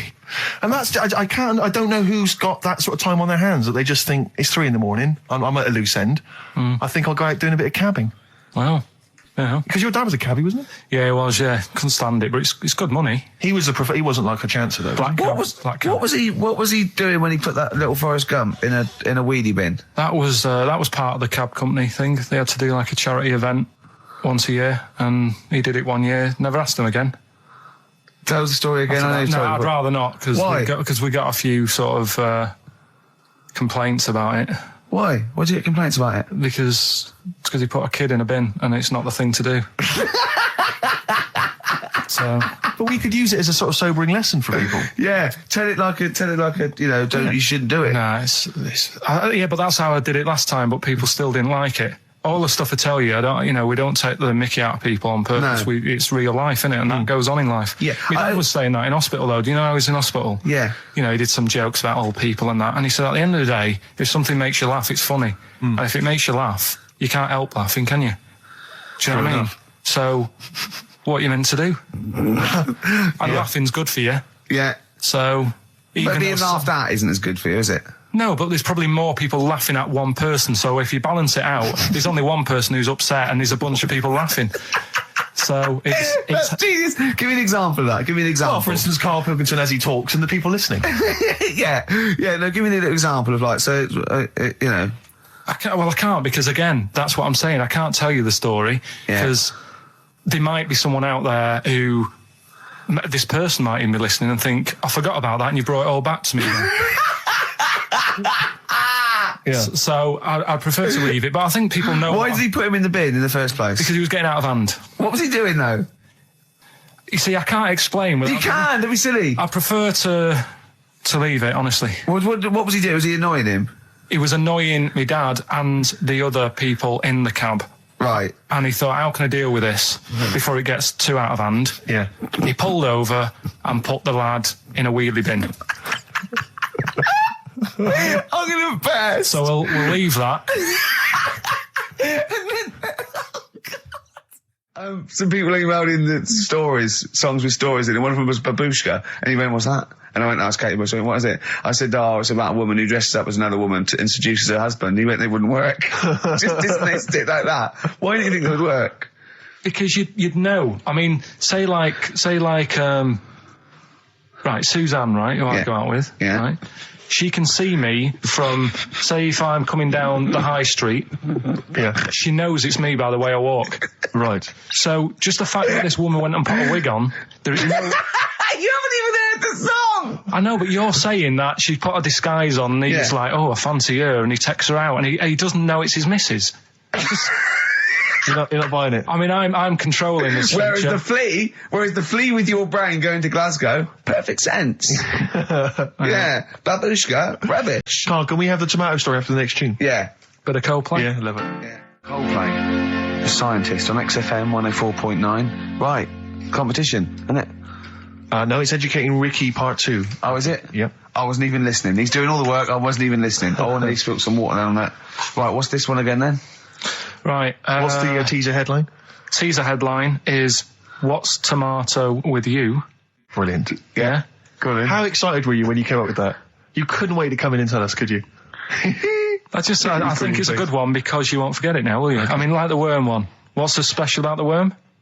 You know, a lot of people think that if you cut a worm in half, 2 worms will grow, but no. What happens is if you cut the head end slightly nearer the tail than the head, the tail will die, but the worm with the head will be okay. So, it's exploded a myth, and it taught me something. Right, so the second one, part 2 of educating Ricky. What's tomato with you? Yeah. What this one's about is, ages ago... This is scientific. There's never a date. There's never a country, a location. Okay, settle down, children. This is A-level history. Right. Once upon a time. Yeah. When a mental place with swords was a king. Forget his name, but he was a loony. And it was literally ages ago. Yeah. So, good luck in the exam. Yeah. Right. So, like, you know, all right, many years ago. Oh, yeah, cleared that up. Go on. They thought tomatoes were poisonous. Right? Because what hold on, are they going to be proved wrong at the end of this story? Well, because I don't want to give away the ending, but is it something to do with are they poisonous tomatoes? No. Oh, you're having a laugh. I don't believe it. Go on. They could have been eating tomatoes all this time. Oh, Steve, what's tomato with you anyway? Okay, so think a minute. Let's just recap quickly. Many years ago, when people thought tomatoes were poisonous. Yeah. Go on, Well, they didn't know they were poisonous then because they were still eating them. But what was happening? Well, they're not. But they're not poisonous. But hang on a minute. All right, and it's not. I'm just going to listen. I'm not even going to talk. Okay, I'm not going to tackle it anymore. If you remember, years ago they didn't have like pottery plates. They had lead plates. Right? What are you talking? Just let him talk. Sorry, what year is this? Let him talk. Come on. Plates made out of lead, and what they'd end up doing, they'd say, right, do you want a tomato? And they'd go, yeah, all right. And they'd put the tomato on the lead plate and cut it. And because of the acid in the tomato, right, it would sort of make the lead runny, and the lead would go into the tomato, and they'd say, oh, it's lovely this, and they'd be eating it. They'd get food poisoning, lead poisoning, what have you, and they'd be really ill. So they thought tomatoes were poisonous, so they didn't eat them for many years. And when you say they, do you mean the people of Narnia? Yeah, this didn't happen. Where was this happening? Sort of in Britain and that. You put him on the spot there. Oh, I hope there's no uppity pupils at this school when they go, what do you mean, sir? Oh, if you're going to... Oh, I'm fed up with you. Do you understand? No. So the No, you've got... No, right, okay, first of all, Carl, where'd you get this information from? Where did 14 times as well? Do you know... You can't remember? I don't know where I got that from. I don't know where I got it from. But why don't you think that makes sense? But what? Someone once got lead poisoning from a tomato? Not just one, loads, and then all of a sudden... No. Why is this educating me? Because I'm telling you that tomatoes... I can't take anything away from this. Yeah, I don't know what to take away from this. What have I learned? What have I learned? Don't mix lead with tomatoes. Why is this educational in any shape or form? What are you telling me? A long time ago in the land of Glunk, right, where the ninnies did slib, right, they thought tomatoes were poisonous because they ate plates of lead. What are you talking about? Yeah, but we all know tomatoes aren't poisonous. Is that what we're taking from the story? Is that the moral of the story? Don't believe these people that I'd never heard of before. What are you talking about, Carl? I think it's a bit weird. It's a bit weird, yeah. It's the same people that were spreading those malicious worm rumours. My hangover's coming back. I've got to get some water. Play a record that was rubbish. I'll tell you something I do know. Go on. Right? But I can't really get a question out of it. Go on, just tell us. There's a shadow... It's already good, isn't it? I'm loving it already. No, right. There's a shadow. I think it was in America. Yeah. And it's on a quiet road. I'm guessing somewhere like Boston. That's what you mentioned. Okay. Right? No. Somewhere like Boston. And people at night used to see this shadow moving about. And they'd go, what's that? Right? And it got known, the town, the little local town got known for this shadow, but it didn't cause any problems. People What are you talking about? Well, it was like, you lost me. What are you talking no, about? do you know, like some places get famous, like Scotland's got the Loch Ness Monster and that, but No, it doesn't go cause on, any. yeah. But it doesn't cause any problems. Doesn't exist, go on. Right. So there's this shadow walking about on the road. What do you mean? No, what's he again? Rubbish. Right. So he's walking Nonsense. about. Where did you read this? Where did you He's see walking this? about. This was on the internet, and I'm sure. Sorry. Sorry. Right. I thought it was shite. I didn't know it was on the internet. Right. So this shadow is moving about, and Independently of an object. yeah, and the local mayor and that is like, yeah, it's a bit weird, but it's not harming anyone. The mayor involved. Was he elected to that post? Hey, Mayor, we got a problem down here. Seems like a shadow. Well, it's not causing any. No, it's Is just it causing any problems? Yeah, go on. But that's the thing. It was left for years, and then it did start causing problems. I see, that's it. If you leave these shadows to go unchecked, Rick, they go crazy. Yeah. You let them run amok in the Yeah. city. Yeah. You've got to stand What around did it do? on What did it roaming do? shadows. What did the shadow do? It was pushing people off the bikes. It was what? It was pushing people off the bikes. Oh, I'll find out more for that next week. Right, that'll tease oh, them. you're a maniac. We'll do more on that. We haven't had time for Please educating. never have children. Right, listen. You are Just promise me now you'll never have kids. Okay. It's not his fault. Let me have it's not his fault. You got to save this. This has got to teach me something. It'll be an interesting story. Right, it's not his fault. This fella, Yeah. What year? Ages ago? Olden times? I'd say in the 70s. Okay. Would you? Any evidence for that? And, Does he wear flares in the story? Right. Is that your So- reason? no, it's a bit like Yuri Geller, this fella, right, where he's electric. He's electric. And if he walks past the telly would fizz. Uh-huh. If he walked past the radio, it all goes like that. Ooh. His hair stuck up all the time. And he'd be having a bath and everything would be all right, and then the power would sort of switch on in his body, and the electric in his body made him jump out of the bath. So... What do you mean so? What is that so? What does that so mean? You've given us nothing. You've given us nothing. You'd have to at least give us the scientific explanation. Yeah. Electric eels have 400 volts in them. Oh, is this the running away again? What was that one called? Yeah, but It's not his volt. But there's a reason that not his fault. It's not his fault. I thought it was going to be something about I keeping think, it we should, safe. I think we should do these the other way round. I It's think you not should his tell us fault. the story and then we'll hear the pun. It's not his fault. It's not his fault. Right, let's leave it. Play a tune. Forget it. Educating Ricky. Doing it. We're not doing it. No, we are. Right, anyway, Rockbusters. Yeah, go on then. I give a cryptic clue Yeah. and a letter, and it makes up a band. He Right? never said the word cryptic a few months ago. I love it. Do you know what I mean? I feel it's like our own little Eliza Doolittle. Yes. Right, even Richard will like this one. Here we go then. First one. There's three of them, Go on. and you email in. If this doesn't turn Dickie round, nothing will. This is an email-only competition. Email only. Right, here's the first one. Initial is B, so it's B. a band starting with B. Okay. And the cryptic clue is, I don't like them birds. They shouldn't be allowed in this area. I don't like them birds. They shouldn't be allowed in this area. Next one. Right, the next one. He doesn't like women, yet he's got a couple of kids. That's a bit weird. Is that a cryptic clue or is that just Is that just a thought just a you've general had? point? Is that That's the cryptic clue. Okay. And the initials there are PD. Okay. And the last one, that Oh, one- got that one. That's terrible. That's terrible. Okay, quickly. Oh, God. and the last one is that bloke who does. Come on! It's making me laugh. Come on, Carl. Be professional. Right, the last one. Right. I can't do it. It's making me laugh. Oh, come on. I'll come and read them then. No, hang on. Come on, Carl. Right, here we go. They don't do this on Blockbusters on TV, do they? No, come on. Right. That bloke who does sport on telly. He's got a little kid, right? Initials DC. What? Is that, was I'm that the completely clue? confused by that. Was that the clue? Yeah, that bloke who does sport on telly. Yeah. He's got a little kid. Initials DC. Okay, is that a band? What is It's well, I'm not a gonna tell you. cheese? I'm not This gonna is tell a you. well-known sandwich. Is it? What is it? Is it band or not? Right, so just quickly recap. That's Okay. it's a Come B. on, Carl. Right, Come on. quick recap. The first one is B. I don't think them birds should be around in this area. Right, that's B. Right. Second one, he doesn't like women, yet he's got a few kids. It's a bit weird. That's PD. And the final one, that bloke who does sport on the telly, he's got a little kid. Right. DC.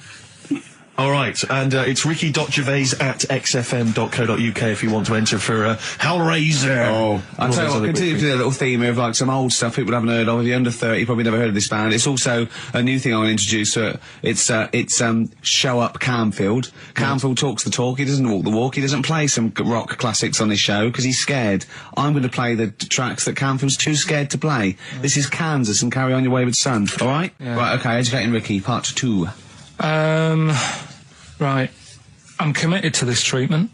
Yeah. Is one Oh, of I've them. got to go for that one. Yeah? Yeah.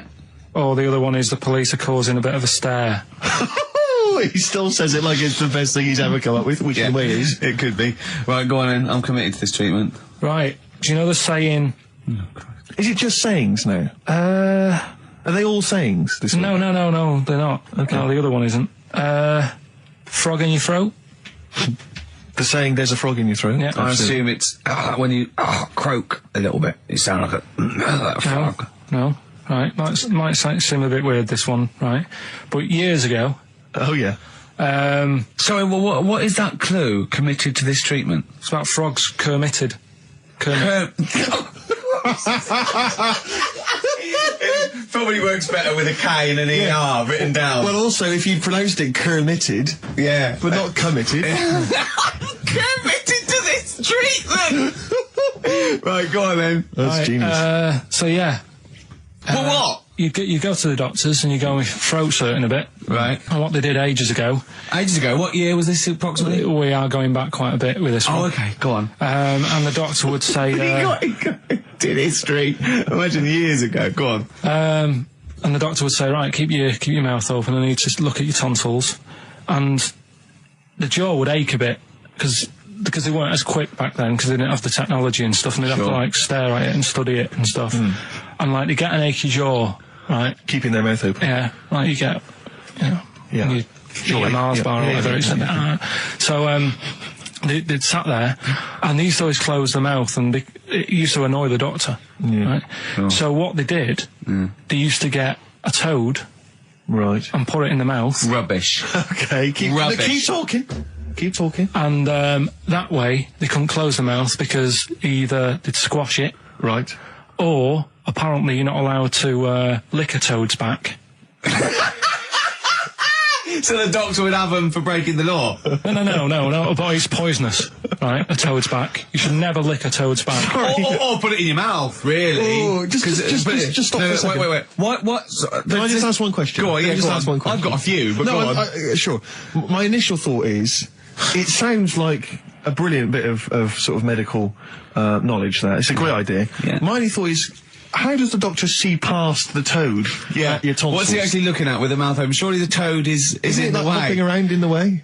It didn't say. Sorry, and my first question is, was this on the internet? Yeah. Yeah, okay. Carl, that is bollocks. That is, I mean... Well, all right then. Let's turn this round. Where does the saying, you got a frog in your throat come from? Probably because you sound a bit croaky. Probably that. Probably because you sound a little bit like a frog when you've got a sore throat.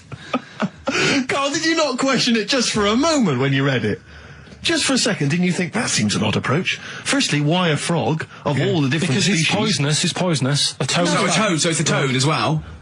Yeah, well, that it worked. I'm committed. Worked. No, My point is, it's frog in the throat. I was going to change it to, have you heard the news Toad Day? But I went with the frog. Oh, God! Right, so that's think rubbish. about it. So that's rubbish. Next, can I have, Let's play a tune, let's come up with a God. Can I just say? No, just play it. Yeah. Yo, Carl. Right, okay, right, the results of, We ain't got a winner for the first time. Yes, we have. We've got done this loads. feature for... We've got loads of winners. No, we haven't. We've done this feature for 3 weeks. This is the first time I've I've managed to sort of... What? Well, let's go through them then. What have they got wrong? The first one.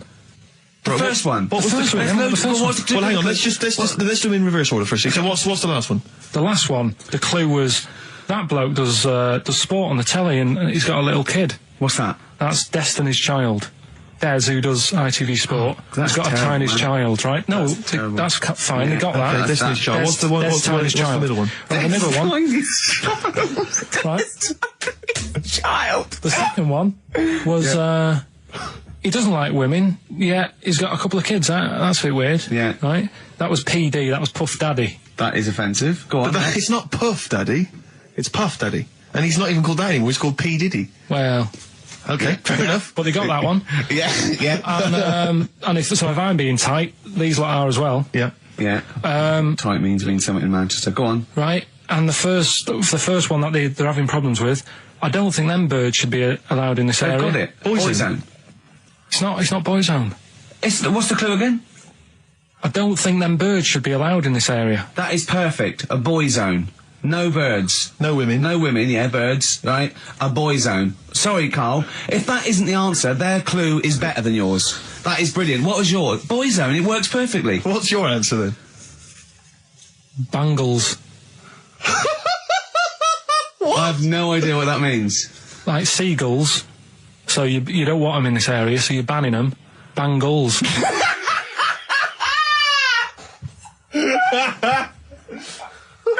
Oh! Well, give it to Boyzone, because Boyzone's better.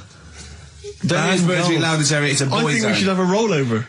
Carl beat them. Carl beat them. You have to use his logic, But surely. theirs works. You can't do what am I thinking. No, that's not what I'm thinking. It perfectly. It works perfectly. I think you've got to give it to the ones that got the Boyzone. Well, how about, right, because they didn't actually get into my head and my Well, way of thinking, heaven right? forbid. How about we just keep back the David Attenborough, and they can have, I'll chuck in the Hellraiser, right? Okay. and Blondie album and the Madness Yeah, one. okay. Pick a winner at random. Pick a winner, Steve. I'm going to give it to Paul Sloman, who got those answers, and he also says, P.S. Carl, you're a moron. So, I'm giving that to Paul, and good luck to him. Right, well, He's got a crazy night tonight. If we can rush these over to him, he's got a cracking Saturday night. well, if I'm a moron, I might get your address wrong when I send them to you. Oh, Coming right back at you, Paul. Yes. Right, well, do you know what happened to me on the way in? Go on. A homeless person called me a dickhead. How did he know? Do you know him? Is that what? He's like the local big issue fella. Oh, yeah. Yeah. And he knows me. He sees me walking up and down the street. Oh, that's how he knew you. Right. So normally I have a bit of a chat with him and that. And I walk past him, and I can be a little bit cheeky with him because I've been cheeky with him in the past with stuff. You pinched his arse. Just saying stuff like, "God, you're always there. I mean, you got home to go to," and stuff like that. Yeah, No, but just breaking the ice. Go on. but he knows, and he laughed at that, right, Yeah, last time, yeah, so I thought yeah. I can be a bit cheeky, right? So he goes, do you want a big issue? I said, no. He said, come on, I've got loads of them, right? So I sort of said, when I was a kid, and I used to do a free paper around the free papers one, I said, just put them in the bin and go home, right? And he went, yeah, but how am I going to get any money doing that, you dickhead? You see, I can see his point. He is homeless and having to sell newspapers to get 50p or a quid or whatever. Yeah, and sometimes I treat him, right? And today I didn't have any money. I had a takeaway last night, and I normally give them a quid. And I felt bad not being able to do that because I didn't have any money on me last night. Right. I couldn't look him in the eye. Did you explain this to the homeless person, the traumas of the takeaway without the tip? Did you explain that, you've had it hard as well? I go, look, you don't I know had food delivered to my warm flat. Yeah, It was a nightmare. you don't know what that's like. You don't know what the trauma is because you can't have food delivered to your flat because you haven't got one. So please don't look at me like that. You should have said. But most people ignore him. At least I gave him a bit of acknowledgement and sort of... took the mick. Yeah. I didn't think I was. I just was being friendly. No, I know. You got to be careful with the homeless because this is true, and when the clocks went back recently, so Yeah. you got an extra hour in bed. Yeah. And I was at Cash Point with a friend of mine, and there was a homeless person sat by the Cash Point, and we would get some money out, and she said spare some change, and my friend thought, he's a bit awkward. He's just trying to make conversation with her. He went, "Oh, clocks go back." extra hour in bed. Oh no. I gave her £2. I felt so bad. Oh, He didn't do it intentionally. He didn't realise what he'd said. Just making conversation. bumbling. It's tricky making conversation with the homeless because there's so many areas you've got to avoid. You know, what was on the telly. Yeah. You know. Although I get recognised by homeless people and think, oh, what are they? I don't know where. But you've got to remember that's very much your demographic, Rick. Yeah. You know, Dixon's people window. who watch I'm TV very through the window of big on- Dixon's. Yeah, in Dixon's. Yeah, there was a Ricky Gervais as well. Yeah. Pop the telly Well, on. they can smell the alcohol on you. They think you're one of them. Have you actually punched anyone yet? Have you actually? Not any. No, no. You punched- I've punched pads and I've punched the bag and I've sort of sparred and that. I know you're going to get a chance to punch Well, as someone. I suspected, my punching power was all right, but my fitness is. I mean, it felt like I was smoking. Yeah. You know, but there's bits of lung that haven't had oxygen in them for 20 years. Yeah. And it's ridiculous. And also because it's not only it's being filmed, but there's other fighters there that are ridiculous. They're like machines, right? And it's that thing. I can go right. I can come out on top, but die now of a heart attack, but never give up. Or I can sit down and go, I'm sorry, I feel ill. And I chose that one. And of course they took the mick. Well, of course. But I mean, soon. As I said, I haven't got the respect yet of the boxing fraternity. But And how long have you got then before? 4 weeks. Okay, so Yeah. and do they think that they can turn you around health-wise in that time? No, Or they're you're being gonna be coming out realistic. as Zimmer No, flame they're going during the fight? to, they're going to teach me the basics and see how it goes, Right. But I mean, And I'm each sure- round is 4 seconds, is that right? yeah, 2 4-second rounds. with a Yeah. 2-hour break in between each one.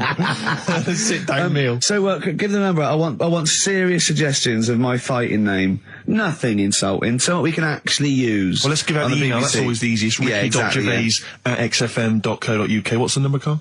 08700 800 1234. And it doesn't have to be in the middle. It could be at the beginning, like the Rage. Okay, Ricky the Rage. Ricky the Survivor. Tits.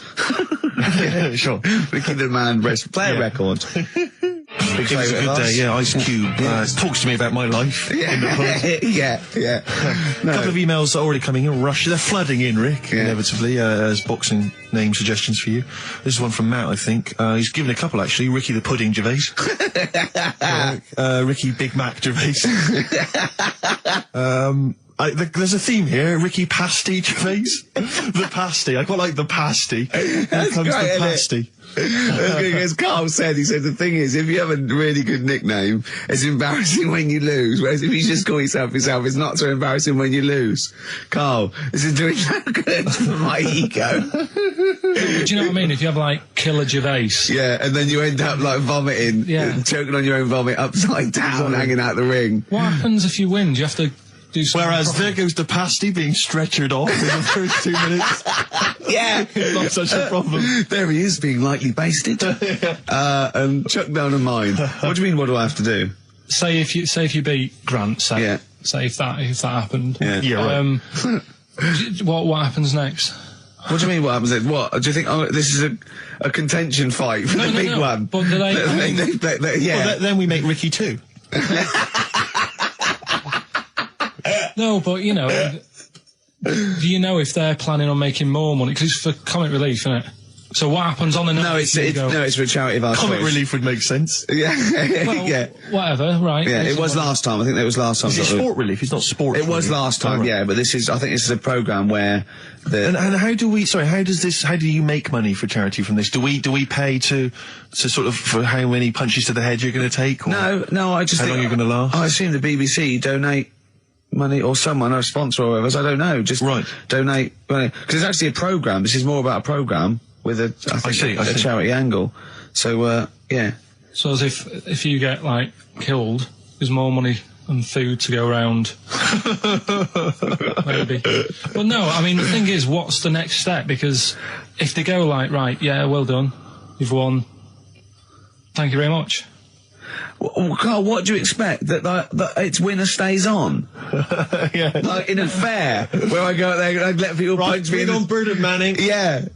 And then my twin gets up. Yeah. It's just it's a program. He's It's not like- gonna turn it's- pro. It's like faking it. Yeah, but what's the point if it's not going to go anywhere? Well, A proper Sorry, boxer. him fighting Grant Bovey in a ring is not entertainment enough. yeah, what's the matter with you, The Carl? man's going to get his face pummeled in. That's Right, you ready then? So, just in case you haven't heard it before, I'll give you some initials of a band or an artist. We're not doing Rockbusters now, are we? Yeah, I thought, well, we've just... we could keep that going. Then we got. I love educating Ricky. That's my favourite thing now. Well, what do you want to do, Steve? I mean, Let's do the clues. It's just like it's sort of bigged up the prizes. And so this is only by email. Give the email address out now for people to write it down now, Carl. Right, it's ricky.gervais@xfm.co.uk. ricky.gervais@xfm.co.uk.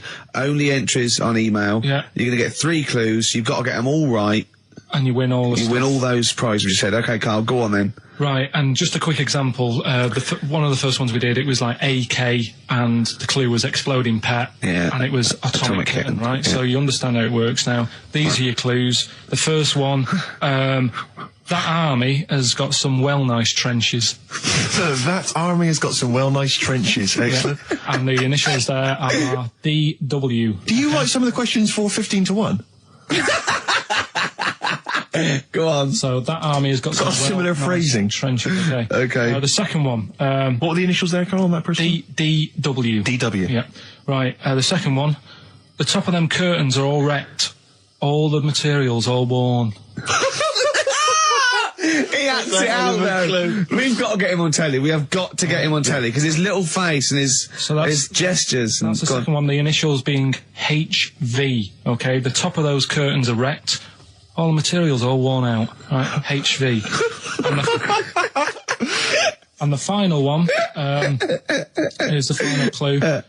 I was in Texas the other week, right? I tripped and landed on my knees in a puddle. What's the initials? WH for that one. So I was in Texas, I tripped up, landed on my knees in a puddle. So that's WH. Incredible. You've got it! Is it great? It's fantastic! It's desperate. Okay, time during the record. Do you remember you're playing for these compilation albums? We got the Fatboy Slim DVD, Linda Green on VHS, and of course Executive Decision starring Kurt Russell as well. Oh God! Okay, what's the next one? What's the educating Ricky? I don't see. Like I say, I was looking around, and there's stuff that is interesting. Right, I was looking on the web, but there's no point. Well, it's just that I found one about. What's the point? About a lad who 8 years old, but he's still breastfed. Now, I don't know if you can get anything out of that. Is that what his mum said?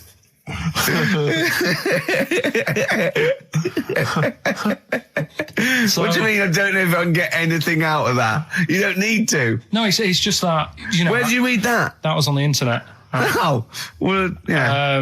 You're always unspecific when you mention it. It's just it was on the internet. Well, I'm trying to think what I put in. I think I put in Y to see if I'd confuse a computer. Carl, you are... No, honestly. I did a search, put in Y, and it came up with funny things that, like, why is this person doing that? Why is that? And it had a picture of this 8-year-old lad, sort of, on his mum's nipple. And it was saying, is this healthy? You sure that wasn't asking you that question? What? I put in Y just to confuse the computer. What do you mean? Yeah. Stop it. Yeah. Oh, look, last week I was walking home with him, and I went, he was saying something stupid, and I went, I've got a competition for next week. Let's do a phone-in, and it's called Karl Pilkington, Genius or Fool. Yeah. Right? And he went, No. I went, why not? He went, well, it'd be confusing because they say there's no difference between genius and being a fool. They do though, don't they? No, but it's rubbish, and people say there's a fine line between madness and genius, and it's a ridiculous soundbite. They don't say there's a fine line between a genius and an idiot. Well, the people who do are idiots. yeah. So what would you do there though, just to sort of wrap that little thing up? What would you do? That lad loves his mum's milk. What are you asking me to come up with? No, I'm just a title for the right. Nuisance is a bit of a nuisance. Yeah. Apparently, the old fella who used to hang people. Yeah. He used to be able to tell somebody's weight just by looking at them. Right. That's a bit of a bonus fact. We'll be the judge of that. The thing that I wanted to tell you is money for old rope. Do you know what I'm saying? I can't even be bothered. Yes, you're going to tell me now. Come on, Carl. I mean it. Basically, money for old rope came from the... right. What was all that about? He can tell someone's weight. What was all that bonus for? fact. And blind blessed shitting himself. What are you... What? Look at you... No, tell me that now. You nearly made me swear then. I'm getting really annoyed. I'm getting really annoyed now. Tell me this back, Carl, or I'm going to go mental. Come on, Carl, time's running out. More that people years ago, when people used to be hung, right? Right. If you didn't like the person who's been hung, you'd go, God, I really don't like him. And so you never forget the Because time. even if they're being hung, we take that as read. Yeah. So they never forget afterwards to get the hangman to get the rope and to cut it up into little pieces, and he'd sell them. He'd sell the little pieces of rope to people. And See, Carl, that's the most interesting thing, if it's true, that you've come up with. Right, okay. And so so they sell the rope? They sell the rope, and it's money for old rope. Money for old rope. Meaning, like, God, it's easy to make money. All they have to do is cut it up and sell it. I'm cynical. I'm not so convinced. Listen, we're really tight. We haven't even got time for a last track. We've got an ad break, and we've got to give out... Okay, do the answers then. This is ridiculous. So, Steve, do you want to pick a winner? I've got a winner when you give us the answers. Okay, so the first clue was that army has got some well nice trenches. Yeah. That was DW. Who's that? Dandy Warhols. That's brilliant. That's brilliant. All right. It's good, yeah. The second one, the top of them curtains are wrecked, all the material is worn. Yeah. HV, that's Holly Valance. Oh, he got a phone call for a woman saying I haven't heard it, and he was talking to her off air, and she went, what is it? So-and-so said them's curtains. She went, oh right. He said, you know the thing around the top of the curtain is a palmet, not a valance, and he went, cut her off. Yeah, but my auntie's always making balances on everything. I'll tell you about that next week, right? I'm looking forward to that. Right. Is this the one that farted for 5 minutes? Yeah, the very same. Yeah. Right? So we'll talk about that. I was in Texas, I tripped up, I landed on my knees in a puddle, WH, wet knee Houston, right? Wet knee Houston. Yeah. So, You're a maniac. So, who's a winner? We've got Pete, Catherine and Laura in Newcastle upon Tyne. They're listening online, I assume, and they're on going to Sky get Digital. those great places. And remember, they got loads of stuff. They got the DVD here. They got Linda Green. They got Stone Roses. They got another compilation and Executive Decision. What did you read about Brian Blessed? Is it actually true, or have you lied with someone else? It was an interview with him in it. And what did he say? Come on, what did he say? He said I climbed Everest and I played Havoc with me belly. Let's talk about it next week. We've really run out now. Oh, you're a fool. Have you got some educating, Ricky, for me? Got some education. I need some education, Carl. That's I kind of desperately need some education. I want to learn about Chinese kids that are born hairier than average. I want to hear about deaf girls that can hear after their mum hits their head against a wall. These are the things I need to know. I mean, I don't wish to be disrespectful. He doesn't look like a genius. He doesn't look like But then I don't know what a genius looks like. Exactly. So, Steve. you know, I don't want to be unfair. Look at Einstein. Yeah. Yeah. His mum thought he was mental as a child. Where'd you get that information from? That was in the Einstein book. Well, it was in the Einstein book, then it's presumably true. Which Einstein book is that? Is Theory of Relativity? The big book of Einstein stuff. Oh, yeah. Yeah, the big bumper book of Einstein stuff. It's for a coach trip, and you have to fill in E equals MC1 squared, 2 fish, or 3 hello, and then it's multiple choice, and you fill it. It's great. It's Did his mum think, A, he was a genius, B, mental? Most people go for A, but it is in fact B. She thought he was mental at the age of 28.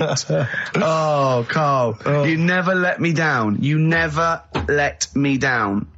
So have you got Educating Ricky for me? We've got Educating Ricky coming up. We've got Rockbusters. We've got Rockbusters. Great as seen and talked about in Heat. In Heat magazine. It's got really tough this week now. We're not messing about anymore. Right. Got some good prizes. Absolutely, yeah, we'll talk about those later. Because, I mean, was it last week that you had the classic? Was it, I can't remember, I'm paraphrasing, Carl, apologies. Something like, I'm here in Texas, I've fallen in a puddle, and my knee has got wet. Yeah. Wet knee Houston. Whitney Houston. And Yeah. also, it was last week when there was a little bit of confusion over the one for Holly Valance. Of Right? course. I don't think it was confusion, I think it was your error. Yeah. No, it wasn't. And it because- was Holy Valance, and you meant Pelmet. Then Becky, who called up that time and said, if you're getting mistaken with Pelmet, right, she sent me an email in a week saying, I've done a bit of research. Yeah. It was my fault. I've made an error. Yeah. It is a Valance. Okay. And I know about Valances. As I told you last week at the very end, my auntie loves them. Yeah. Right? She makes them. She started off just like putting them on top of the sort of window around the curtain. And then she thought, I can do more with this. Yeah. And she had a little coffee table that had magazines underneath. And she said, I'm sick of seeing them magazines when I'm sat down. She sounds like a Pilkington. So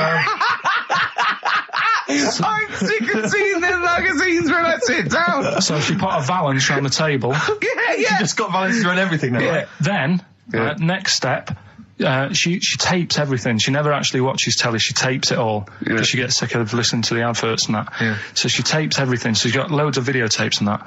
And the video used to get on her nerves. When she was watching a film, she'd see the clock changing. Oh. And it distracted her from the film, so she put a valance around that. Yeah. That's genius. Yeah. So, that is or is it mental? Only Mrs. Einstein can tell. I don't know. She's even made her little Jack Russell look like a hovercraft. Yeah. It's great. So everything's got a balance. If you go round and you stand still for too long, the chances are she'll put a valance around your head. Yeah. This is this is Auntie Who? Auntie Nora. And this is the one that farted for 5 minutes. Lest our listeners forget. Lest we farted for 5 minutes, called his mum, saying I'm farting. 2 minutes into the fart. She's about 2.5 minutes in. Yeah. Carl, you're making noises while I'm talking. Yeah, but you do this all the time trying to wind me up. And I'm not saying Manchester's the best place, but what I'm saying is there's bits of it that I really miss. Yeah. Like last Sunday, right? When I'd met up with Ricky. We had spaghetti bolognese, which was all right. And then I said to him, I need some soil. Damn, I wish you'd invited me. It sounds amazing. So I need some soil. What do you think? You need some what? Soil? Soil, yeah. I need to repot a plant, right? Yeah. So you need to repot a plant? Yeah. Fair enough. So I'm like, where you can't see these shops in London. Do you know what I mean? There's nothing around. I took him straight to one in my street. Yeah, but near your street, and that's probably the only one in London. Well, you say that, Carl. No, it does annoy me. Round my way, it's like, you know... You can't move for soil shops. You can't. There's earth. You can just pick up handfuls walking down the street. Yeah, incredible. People just lean over into someone's front garden. No, you can take the plants as well. No, but what I'm saying is, Go on. Manchester, there's loads of decent hardware shops. Yeah. Here, you know, if you want a panini and a latte or whatever, you can't move for them. But for soil, I had to go virtually how many miles away from me to carry that soil home and stuff. Yeah. It's not good. I mean, London's all right. But if cities were sort of marked... It's neglecting the peat market, really, Well, isn't there's barely any mulch available in central London. I'm sick and tired of not getting a good, decent compost of a Sunday. Indeed. So, you know, I'm thinking of moving to the north, where there is loads of soil and gravel. Indeed. And animal shite. whatever. Yeah. So you were going to say, if you were marking cities out of 10, what would you give London? Well, if you were marking them on, like, you know, on what they have. Right. As opposed to what? Well, as opposed to... How you spell it. Say, like, I think the greatest city in the world is Rome. Right? Okay. It's pretty amazing. Yeah. Have you been? What? Yeah. Why do you think that, though? Just because, like, you turn a corner and there's something there that's really old. Right? Like, you're going down a normal street. Go and stay in a Derby and Joan club. Yeah. No, but it's like you're going down the road and then you turn a corner and like the Colosseum's in the middle of a busy road. It's like, what's that doing there? Yeah. And just when you think there's no more, you turn another corner. It's almost as if that was there first. Yeah. Well, Yeah. But do you know what I mean? London, Yeah. what have we got? You know, Trafalgar Square's world known. And you go there, what's there? Yeah. Do you know what I mean? So there's a lot of space there. Get one big B&Q. In Trafalgar Square. To cater for the whole of people who live sort of central London-ish. Yeah. And then I'd be happy, but what I'm saying With is... Nelson just popping up through the middle. Because you can still see it, couldn't you? Yeah. It's a great B&Q, so B&Q could be like the whole sort of flat thing and make it sort of grey so it looked like rock. And then Nelson popping Make it up... classy is what you're saying. Yeah. Stone clad it. Yeah. So it looks like you've made an effort. Exactly. And then you can pop in, and then you can go out and go, oh, look, Nelson's column. Oh, look at that. Isn't Nelson? Oh, look at that. The victory.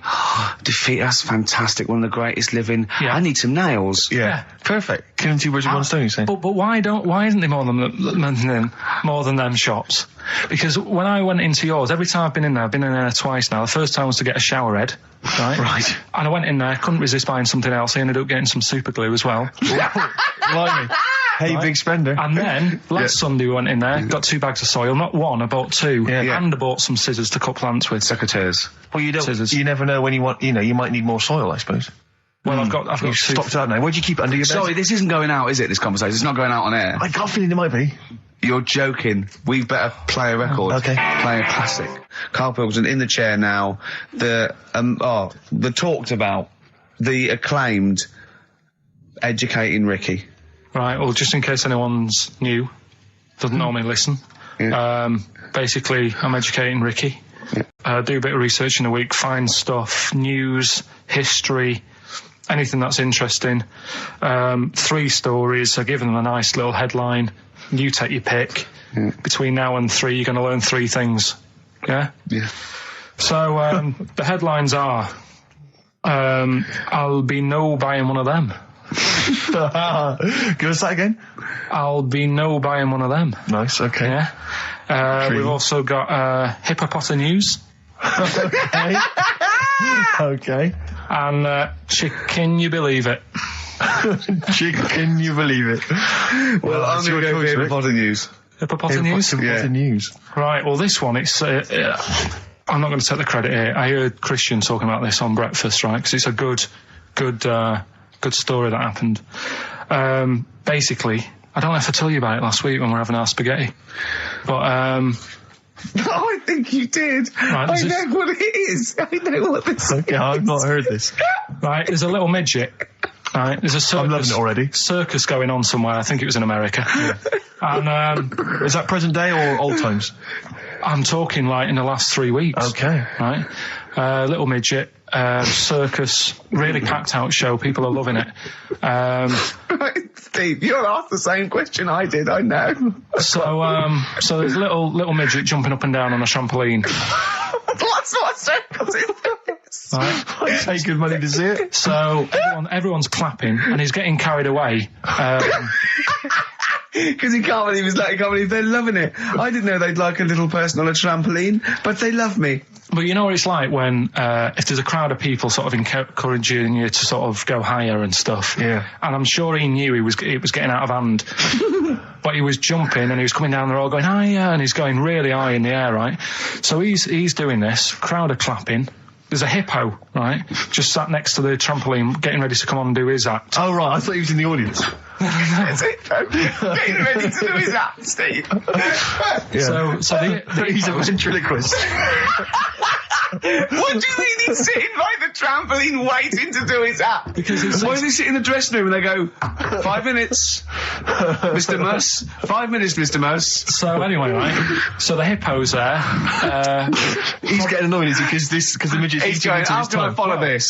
This is really annoying. They're going to be, no. So he's thinking, he's already done the trampoline, my pogo stick out, he's never going to work. Yeah, go on. So there's a hippo waiting. See, it's a great story, and I just know he embellishes it or it gets slightly wrong. Go on.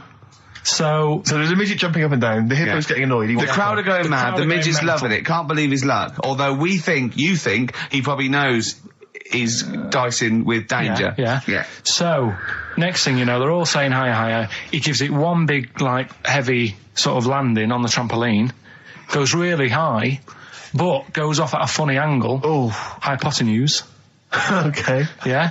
And sort of flies up. Hypotenuse! Sure. Flies off at a funny angle.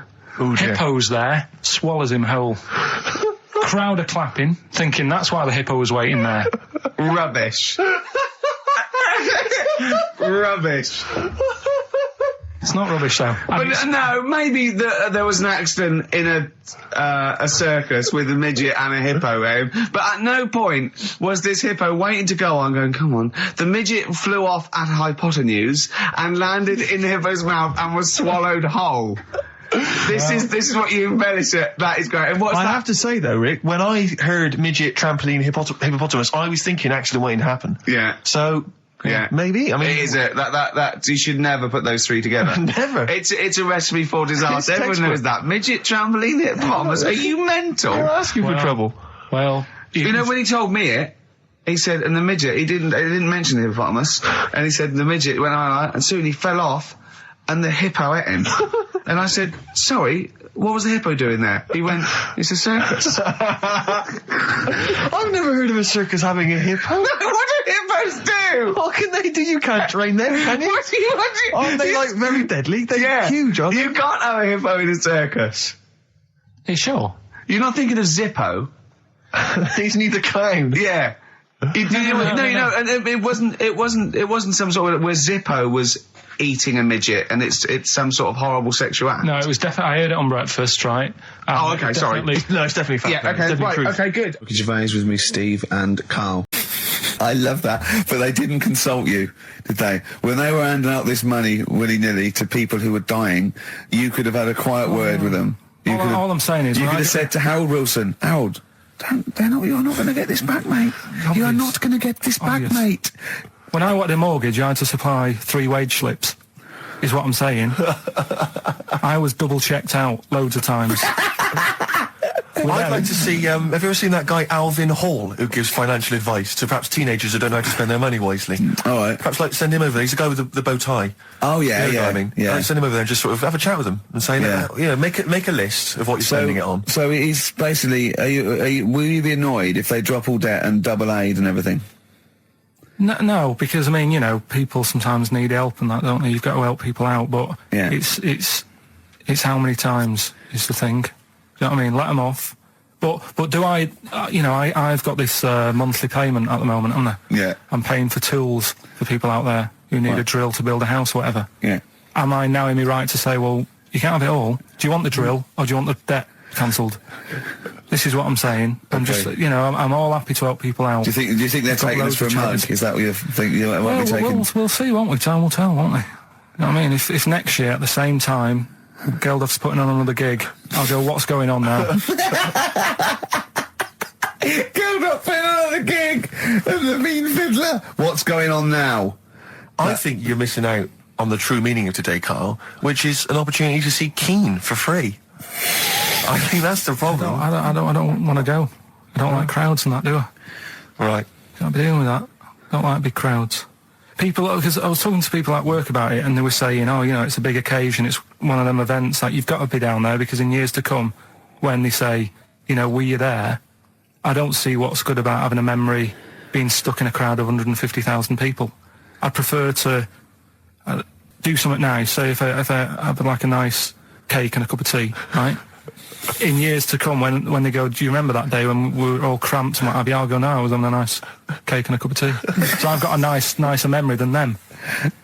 So I believe in doing something nice on a big occasion, do you know what I mean, on a special day. Do something nice, remember that? The thing is, you have got a nicer memory than them, because when you look back and they say what you're doing 20 years ago, your memory will tell you you were actually having a cup of tea and a cake, but with a chimpanzee that could talk English.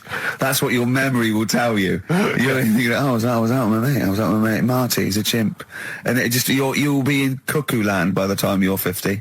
You'll be just going, that was great that day. Remember Suzanne? I don't know what talking to Suzanne. She's left you. She's left. She's had enough of you waking up. Well, she's down in Hyde Park watching Bed-Shaped live. She's not worried about cake and a cup of tea. Have you ever done a march or anything, though? Have you ever sort of... What are you saying? Have you, you're having a go at me for not getting behind it all, right? Which I am, because I've got more standing orders going out of my account for charities than anything, right?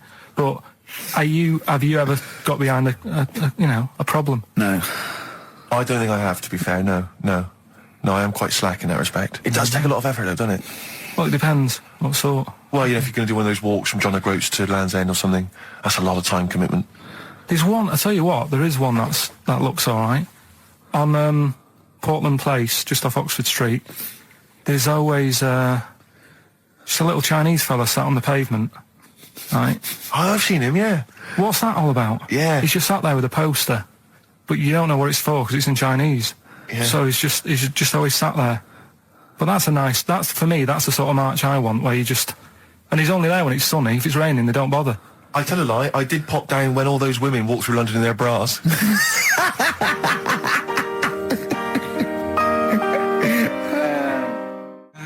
Embrace and Gravity on XFM 104.9. We've had a couple of texts. People obviously can text in 83 XFM. That's the text number for the big quiz that's coming up shortly. Rockbusters, still your opportunity to win some of those cracking prizes. Enter your name in the draw if you can unravel the, I don't know what you call them, conundrums that Karl set. Sort of. We've had a couple of texts. Obviously, we're leaving early today. This is a shortened show and our last show of this run. But we've got to leave early. We've got to go down and try and make poverty history. But Rob's texted and he says, only an hour and a half today. Well, poverty does have some benefits then. He's a fan. He understands the show. Who was that little fella that used to write in who hated the show? I forget his name, I haven't heard from him for a while, actually. I don't know what happened. No. Maybe he realised that if he hated the show so much, the obvious thing to do was to switch off. Maybe that finally dawned That's on him. annoying. What's his name? Someone will remind us of his I name. like people who hate us to carry on listening. Yeah. It just gives it an edge, doesn't it? Yeah. It's the fact that, you know, that you're annoying someone. I mean, I love annoying people. I know you do. I know So you're like a kind of walking Chinese water torch. Yeah, exactly. Yeah. Have we got Ladder 49 today? Rick, there's a number of cracking DVDs, as ever, on Rockbusters. We've got The Life Aquatic with Bill Murray. We've got Howard and Kumar Get the Munchies, hilarious stoner comedy. And Batman, the animated series. And Ladder 49, there it is. Joaquin phew, Phoenix, John yes. Travolta. If you've ever seen Ladder 49, and you can give us a quick text review on 83 XFM, I'd be interested to know if it's Why actually are you worth giving watching. away one a week for the last 6 weeks? Yeah. Well, we better do them then. Let's do Rockbusters for the last time. You can win those amazing prizes. All right. As always, just a little cryptic clue. Some initials of a band or an artist. Work it out, email in or text in. That's it, isn't it? Mm-hmm. Right, the first one. Richard's kid cuts hair for a living. Right? Richard's kid cuts hair for a living. Right? Initials ED. Right? BD. Richard's kid cuts hair for a living. Second one. I have a problem saying the French word for well. Right? I think that's the right word anyway. Well. I have a problem saying the French word for well. So what's that? That initial there is K. Right, band or artist. And then the third one, you take 8 kebabs, 2 kebabs, 57 kebabs, times it by 27 kebabs. Right? The fella is struggling to work it out. What's that? What's going on there? Right? It's a good question. DS is the answer there. 8 kebabs, 2 kebabs. I've got it. 57 kebabs times it by 27 or what have you. Fella's struggling working it out. What is it? I've got that one. DS. So just email in ricky.gervais@xfm.co.uk or on the text 83 936. Yeah. Yeah, and you can win Ladder 49 and those other DVDs. Plus, you go into the draw, which we'll do before we leave, and you can win the signed by Matt Groening, personally drawn Homer Simpson. We've got the Spinal Tap poster signed by Christopher Guest, and also the original artwork of us as Flanimals. But they've all been framed. They've done a brilliant job. It really is a nice prize. I mean, almost too good to give away. A little bit annoying. Is it too late to take that back? Well, I was thinking we could sneak in a copy. Yeah. Just a very bad photocopy, so it goes grey and Yeah. No, they're all originals. So get texting. All right. XFM. REM, Night Swimming, beautiful song, brilliant band.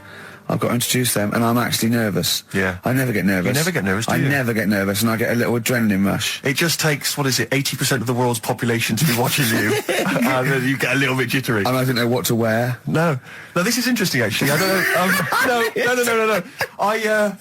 For a moment though, I was thinking maybe Ricky's got to pop home first before he goes down to bring on the band. But if you are watching it, or if you're there, obviously not there. If you were there, you wouldn't be listening to this. But if you're watching it on TV, do check Ricky out, because how do you describe that particular look? Ricky's wearing sweatpants. I assume they're sweatpants. They're not pajama bottoms, are they? They're sweatpants. They're sort of. And you've got just a white t-shirt, cheap and plain white t-shirt. Yeah. And basically Ricky is wearing. It's like he's made so little effort. The only way he could have made less effort was if he wasn't wearing any clothes. If he was just wearing his underpants that he slept in. But he's actually bothered to put on a t-shirt and a pair of sweatpants and some trainers. Yeah, well. Jonathan Ross is going to probably be wearing a suit, one of his, expensive suits, or whatever. And, Yeah, but he won't be as comfortable as me. Well, true. Did it not occur to you for a moment to maybe make slightly more of an effort? Perhaps put on a jacket? That jacket looks silly with tracksuit bottoms. Well, again, you could have changed the tracksuit bottoms. I mean, yeah. they're a mainstay of the outfit, are they? It's like they're not changing for anything. Yeah. I've got very little things that I haven't got a drawstring or elasticated waistband. No, sure. I don't want to be bothering with buttons and zips and hooks. There's going to come a point, isn't there, where you're just going to wear, I don't know, smocks. A baby grow. Baby grow, A baby yeah. grow with a flap. Yeah, That'd be great, wouldn't it? Those little mittens.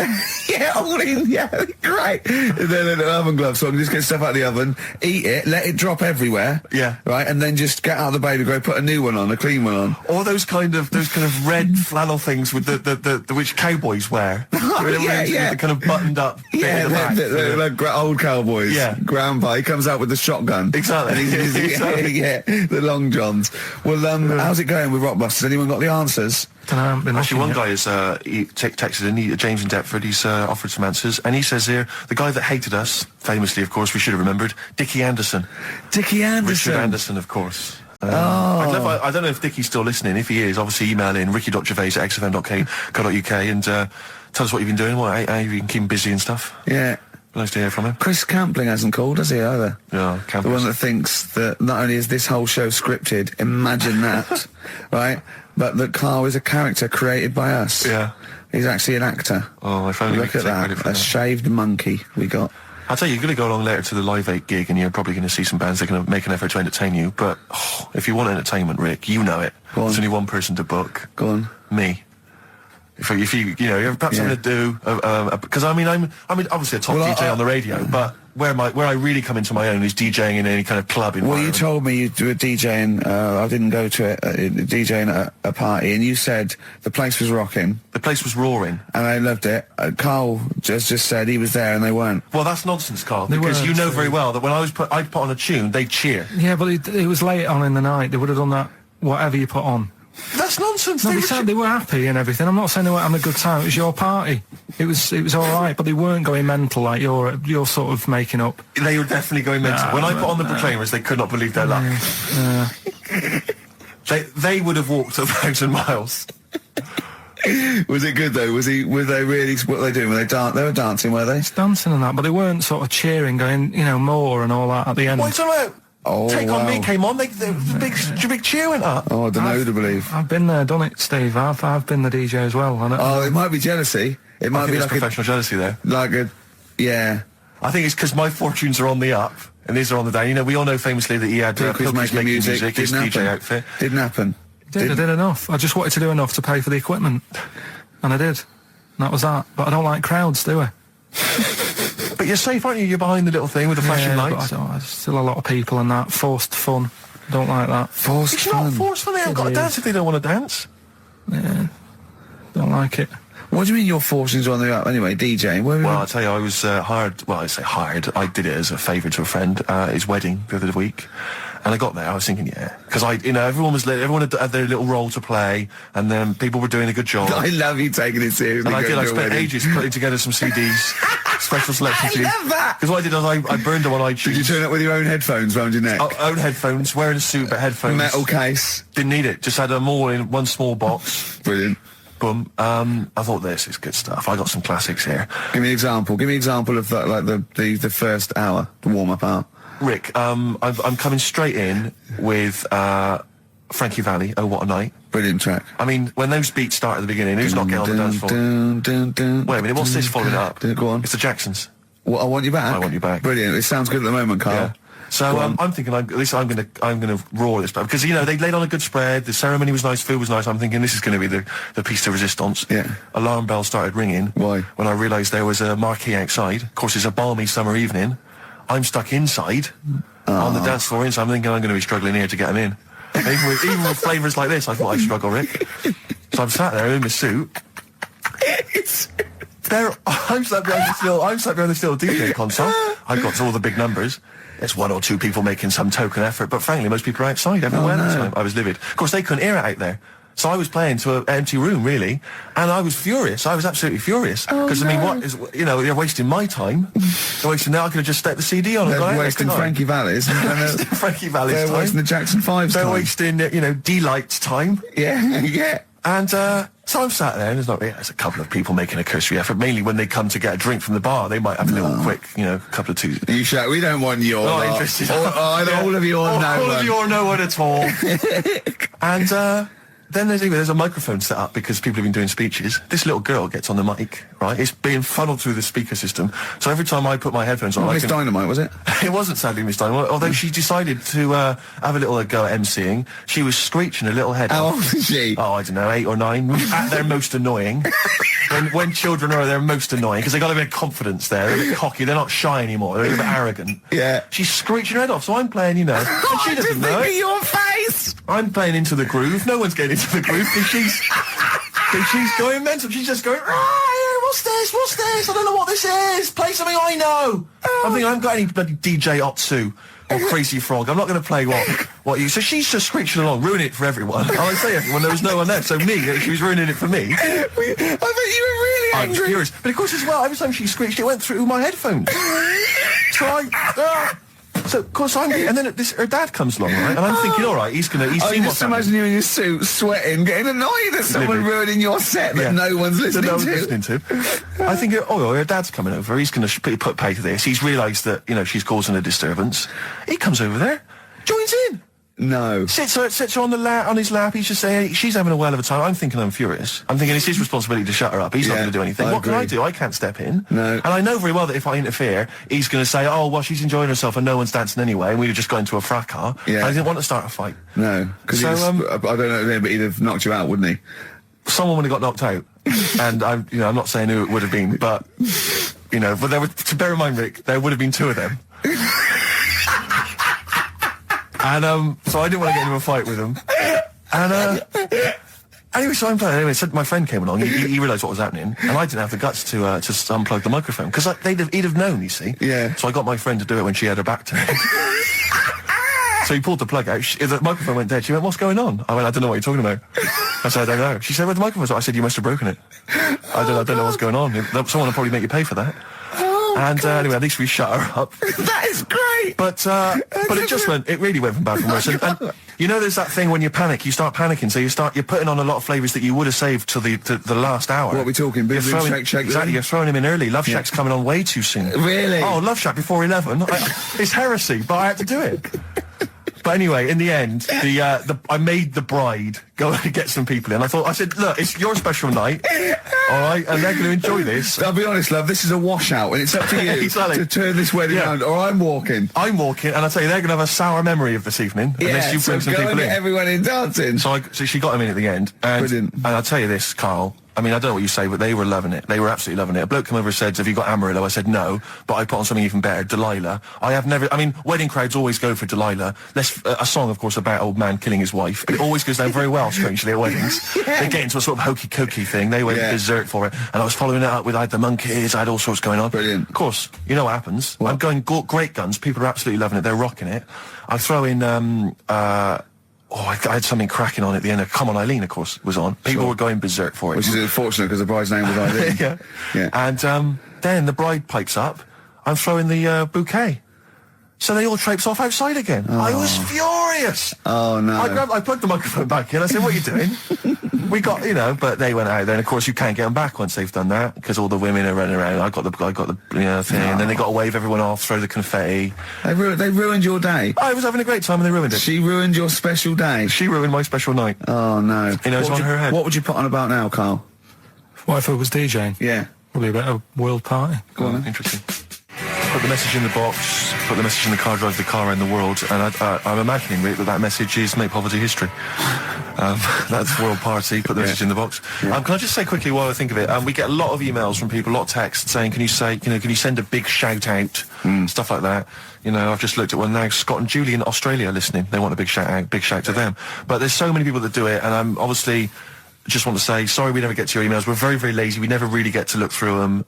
But we obviously do appreciate you emailing in, texting in, stuff like that. And also, can I send a big shout out to my grandparents, who I believe might be listening on their new digital radio? They're pretty high tech. Very nice country. Yeah. Are they the merchants of Bristol? Merchants, yeah. Props to them. Props to them, yeah. It's a slightly truncated show, isn't it, today, Carl? We've got nothing news I would trust. I don't like change, and that's what's happened. I'm not. You don't, do you? You're like Rain Man. Yeah. He really is like Rain Man. Anything change, he's got to get in a little routine. You can't. I don't like to. I'm not like Suzanne's mum and dad and what have you, where routine cannot change no matter what. Like what? Well, we've talked about it where, you know, if it's a Tuesday, I'm having sausage, egg and chips no matter where I am. That's what they're like. Right. That's what they'll remember, actually. When I'm saying about stuff about Live 8 and all that, you know, people will remember. If people said to a dad, you know, you remember Live 8? Okay, what day was it on? Tuesday. Well, I had sausage, egg and chips. Nothing changes. But the thing is, today, normally we have a bit of a, you know, I know what we're doing where and all that, and it's all sort of messed up. We don't usually know what we're doing where. We say, what should we do next? No, You but, go, what? but I know, like, Rockbusters has been done early. Right. So that's normally done Is at that about really 5 throwing you? I minutes. say, uh-oh. I just don't like all this change and that. It's messing about, isn't it? Rain Man. So what do you want now? Well, what about songs with a story? See, with the... right, well, last week... Look at him, he's in a genuinely foul mood. No, there. he's actually rocking. Yeah. He's actually rocking like Rain Man as well. Last week we did, like you say, Eric Clapton. This is the section where we play a song with a story. I think every song, if it's a good song, it's got a story. You've got to listen to it, sort of, you know, from the start. You get in the middle, you're going, oh, how's it going to end and all that. Yeah. You wait another minute, you know the ending, you're happy. But the thing is, as Steve said, you know, sometimes you're disappointed with it, so it's just not a good story. And as Steve said, I'm not sure you're finding what you need in a song for a story. Why don't you read a book, a novel? If you want a really good story that engrosses you, and why don't you read a book? You're not going to get it from a pop I haven't song. got time for a book.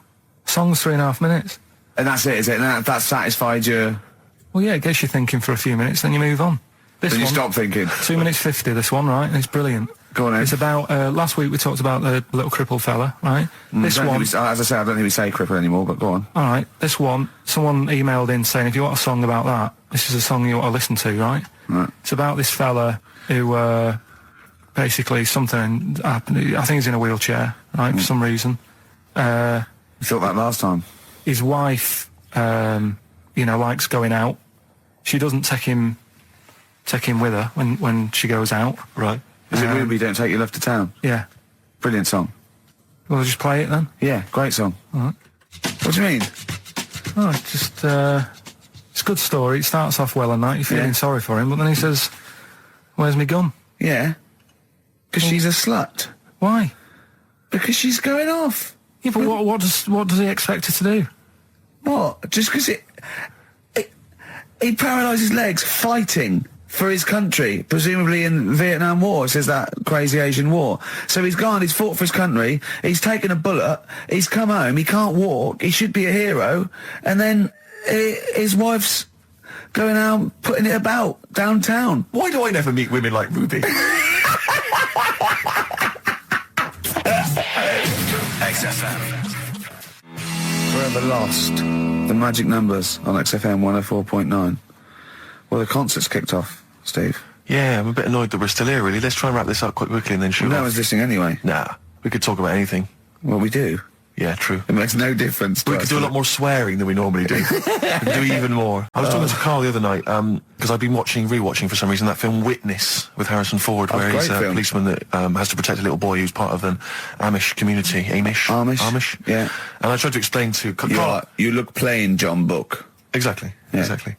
And I was obviously trying to explain the Amish to Karl. He'd never heard of them. Completely stony-faced. Amazing. Amused.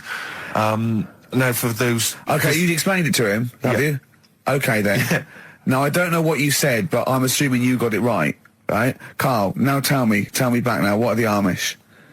They're just people who sort of live like in the olden times. So to them, they're sort of in about 1842 or something. So they're getting old papers and that. They haven't cut up to. No. They don't have telly. They don't deny that the 20th century has happened. They just don't want to be part of it.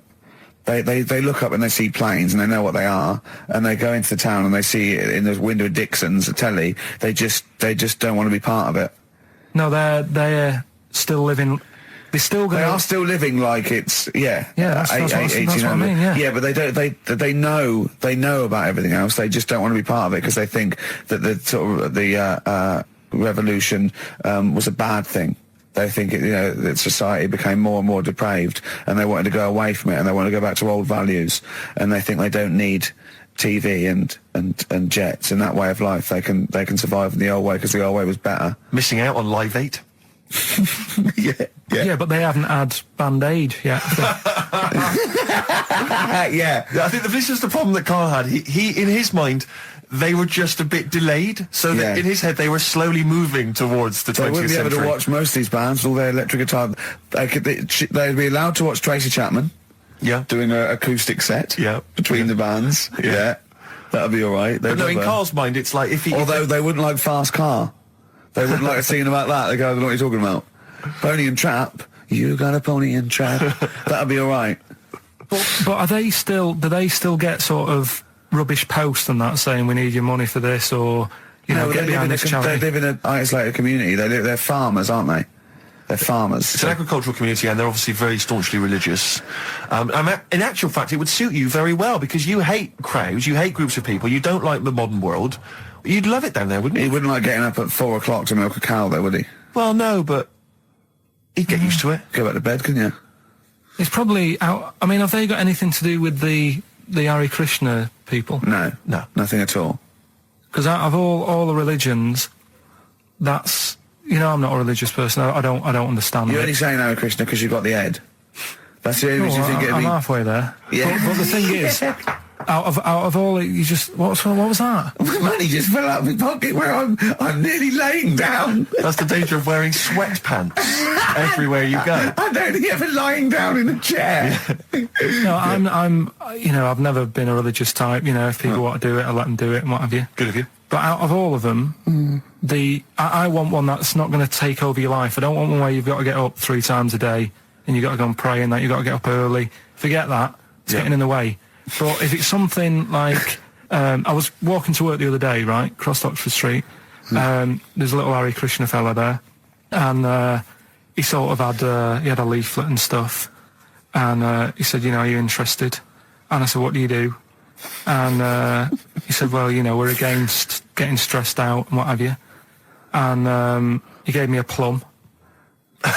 They hand out food for some reason.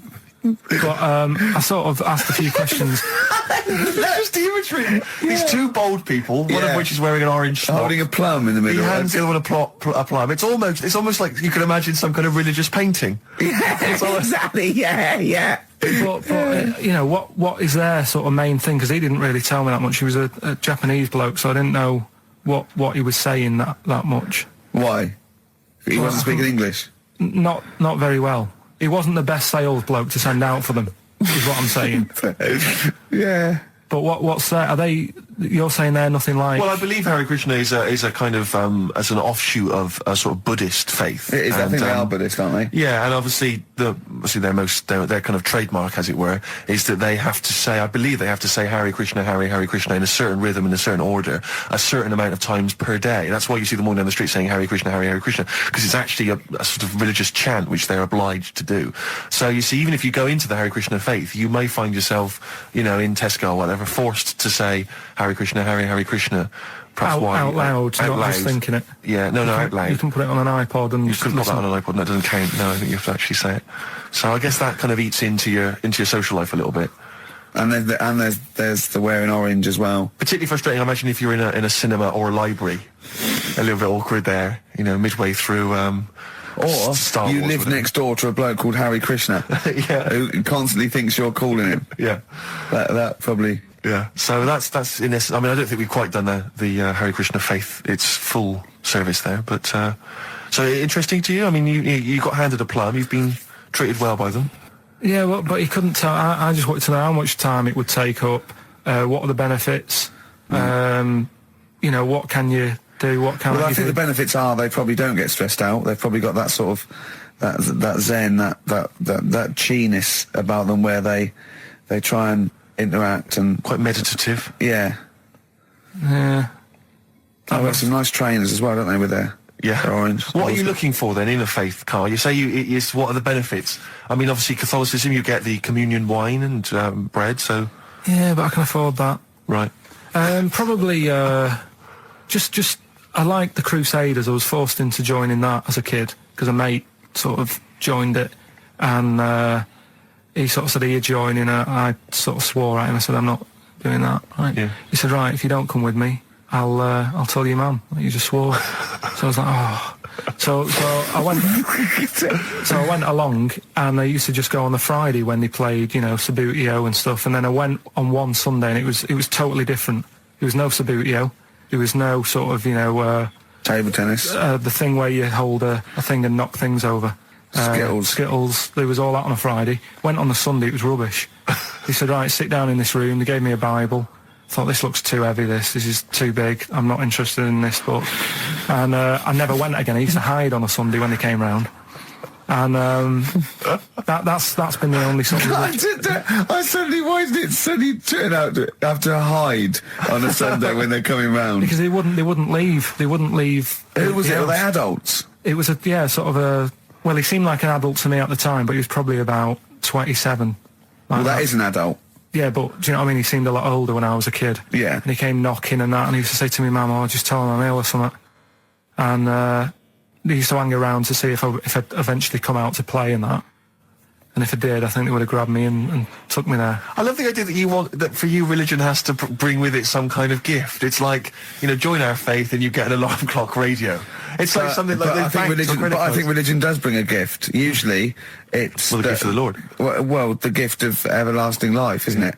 And that's the problem with it, you know. A lot of people believe in it because they think. But for I'll be Karl, all right. his feeling is like, that should be a given. That's safe. I'm definitely going home with eternal life. But what Yeah. else can I have? Is there Why an do you iPod have to in have it? a religion? Because obviously I don't have a religion. I don't miss it, and I wouldn't want one. I'm an atheist, and that's out of belief. That's out of logic. And we don't get into the politics or the morality of it. Why do you feel you need a religion? Why don't you just get a hobby? Well, I didn't want one. I don't want one. I just was saying that, you know, if I was to get one, which one would I go for? Is what I'm saying. I'd like I mean? to see you perhaps as a Jew. I think Judaism would suit you well, I think. What are the hours like for that? Tough. Can be tricky. That's what I mean. I don't want anything that's, you know... And they have a day where they don't eat and stuff. I couldn't be doing that. So then they have days when they eat too much. Yeah, but what happens if I'm not that hungry that day? Like I say, I don't like change. You know what I mean? I like my Cheerios in the morning.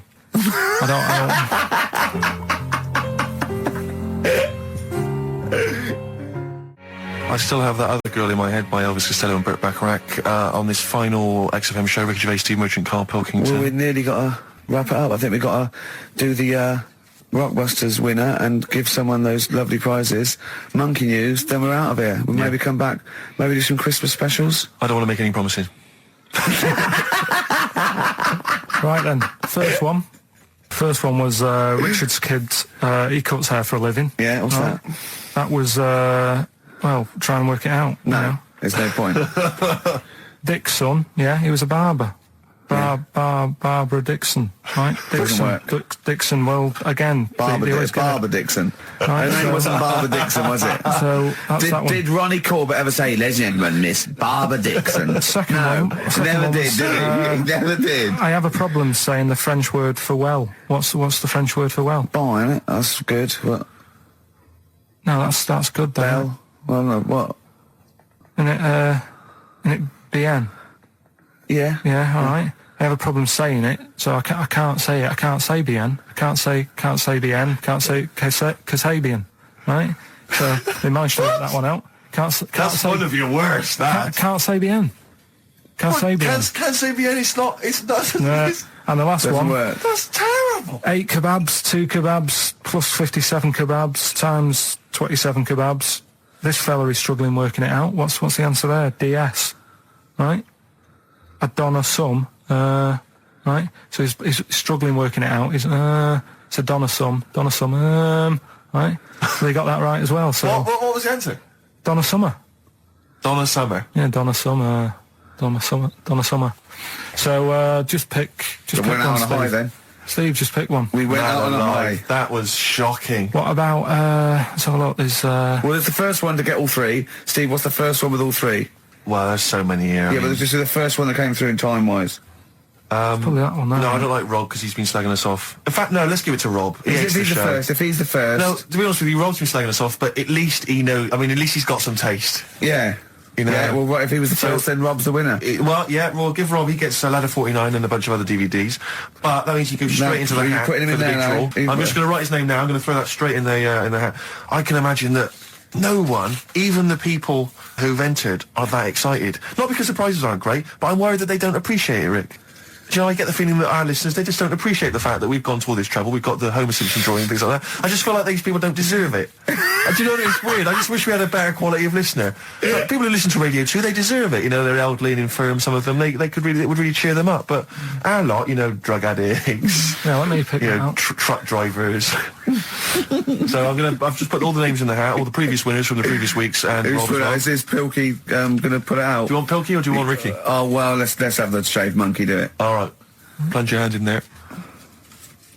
It's just, that's one, isn't it? That's it, there? just pull that one out, check who it is. Right, it's Gavin Thompson in Edinburgh. Well done, Gav. Are we going to get them up there? That's not his problem. You got to post them. You got to pay. They're amazing prizes. Yeah, but the Spinal Tap one, it's about 5 foot, isn't it? Well, they can post it. It'll cost them a few quid. It's a radio station. I think he should have to come and collect it. No, just because then it'll at least Hold on. it'll prove that Where's he's he from? interested.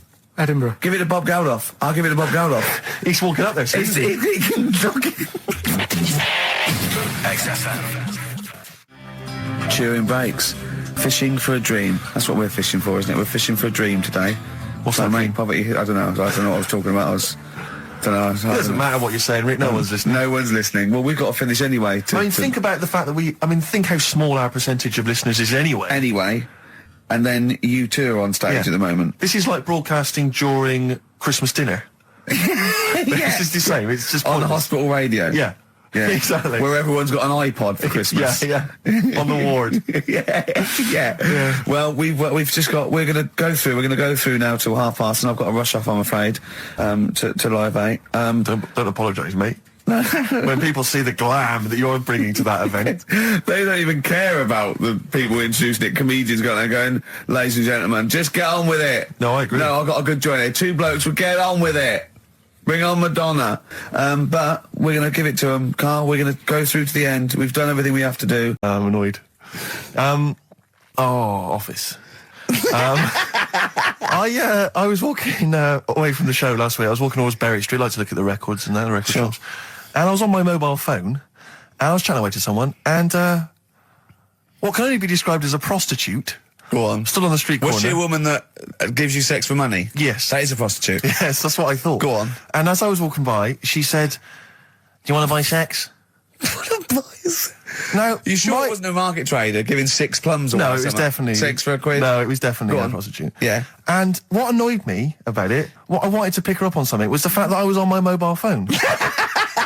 It's like, can you imagine? She was rude. Who would what am I going to hang up? Sorry, Mum, can I call you back? I've just had an offer. You say you want me to meet more women. And you sent me that 30 quid Exactly. for my birthday. Yeah.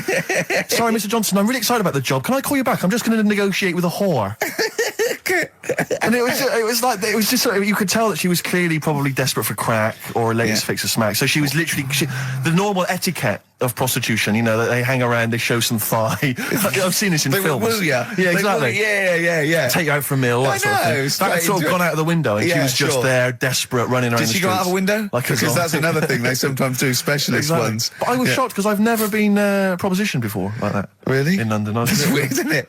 Carl, thoughts? I think you'd be sort of approached a lot because they tend to sort of go for people who look like they haven't got much chance. Sure. And I'm not being mean. No, you know no, what I no, mean, no, mate? no. I've known What do you a you long mean? time. Sorry, I'll let you go back to it. In what way aren't you being mean? By saying that No, Steve... go on. Steve knows is a little bit odd looking. I don't think... Well... No, he does.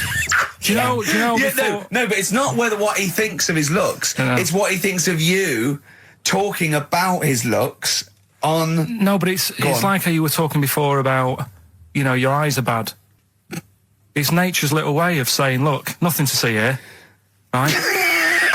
Don't get that! I don't know what you mean. But when you look in the mirror and that, they've gone, look, he hasn't got the looks, let's make his eyes bad, right? Yeah. Nothing to see here. Yeah. That's what I'm saying, See, they're I- balancing it out, right? Yeah. And it's funny, right? Now we're on the topic. Sorry, Right, I wasn't- Johnny Depp. No, listen, I'm gonna... My chest is going to burst at this moment. Whenever we go because- into this conversation, I always think to myself, Carl, do you know what you look like?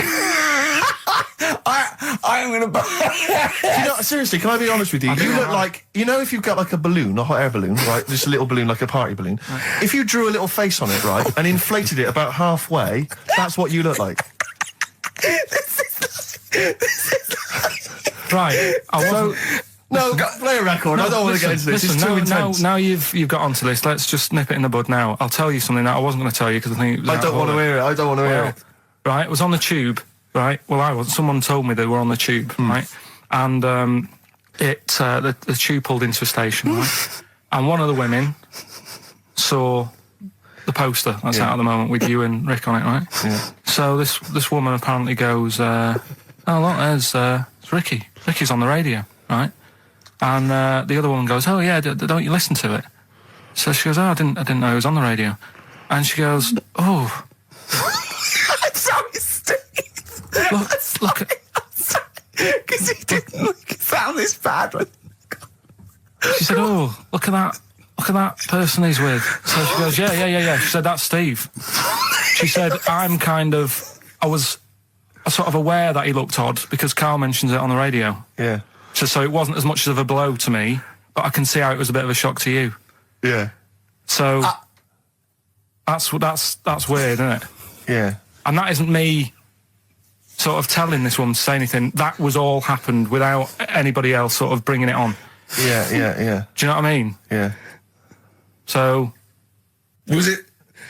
Sorry, you seem to be relishing this. Was it because of the little balloon story that made you... I honestly, Steve, I wouldn't have told you, but if you're going to start, having a pop... Yeah.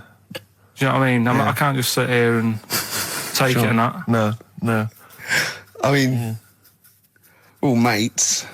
Yeah, it's just... Yeah. Well, I mean, I was Shame, mistaken for actually, Johnny yeah. Vegas. Steve's got a story about that, if you want to have a go at me. Well, someone just thought you were fat with a beard, which is true. Well, don't have a go at me, because he said you look... Well, you started it.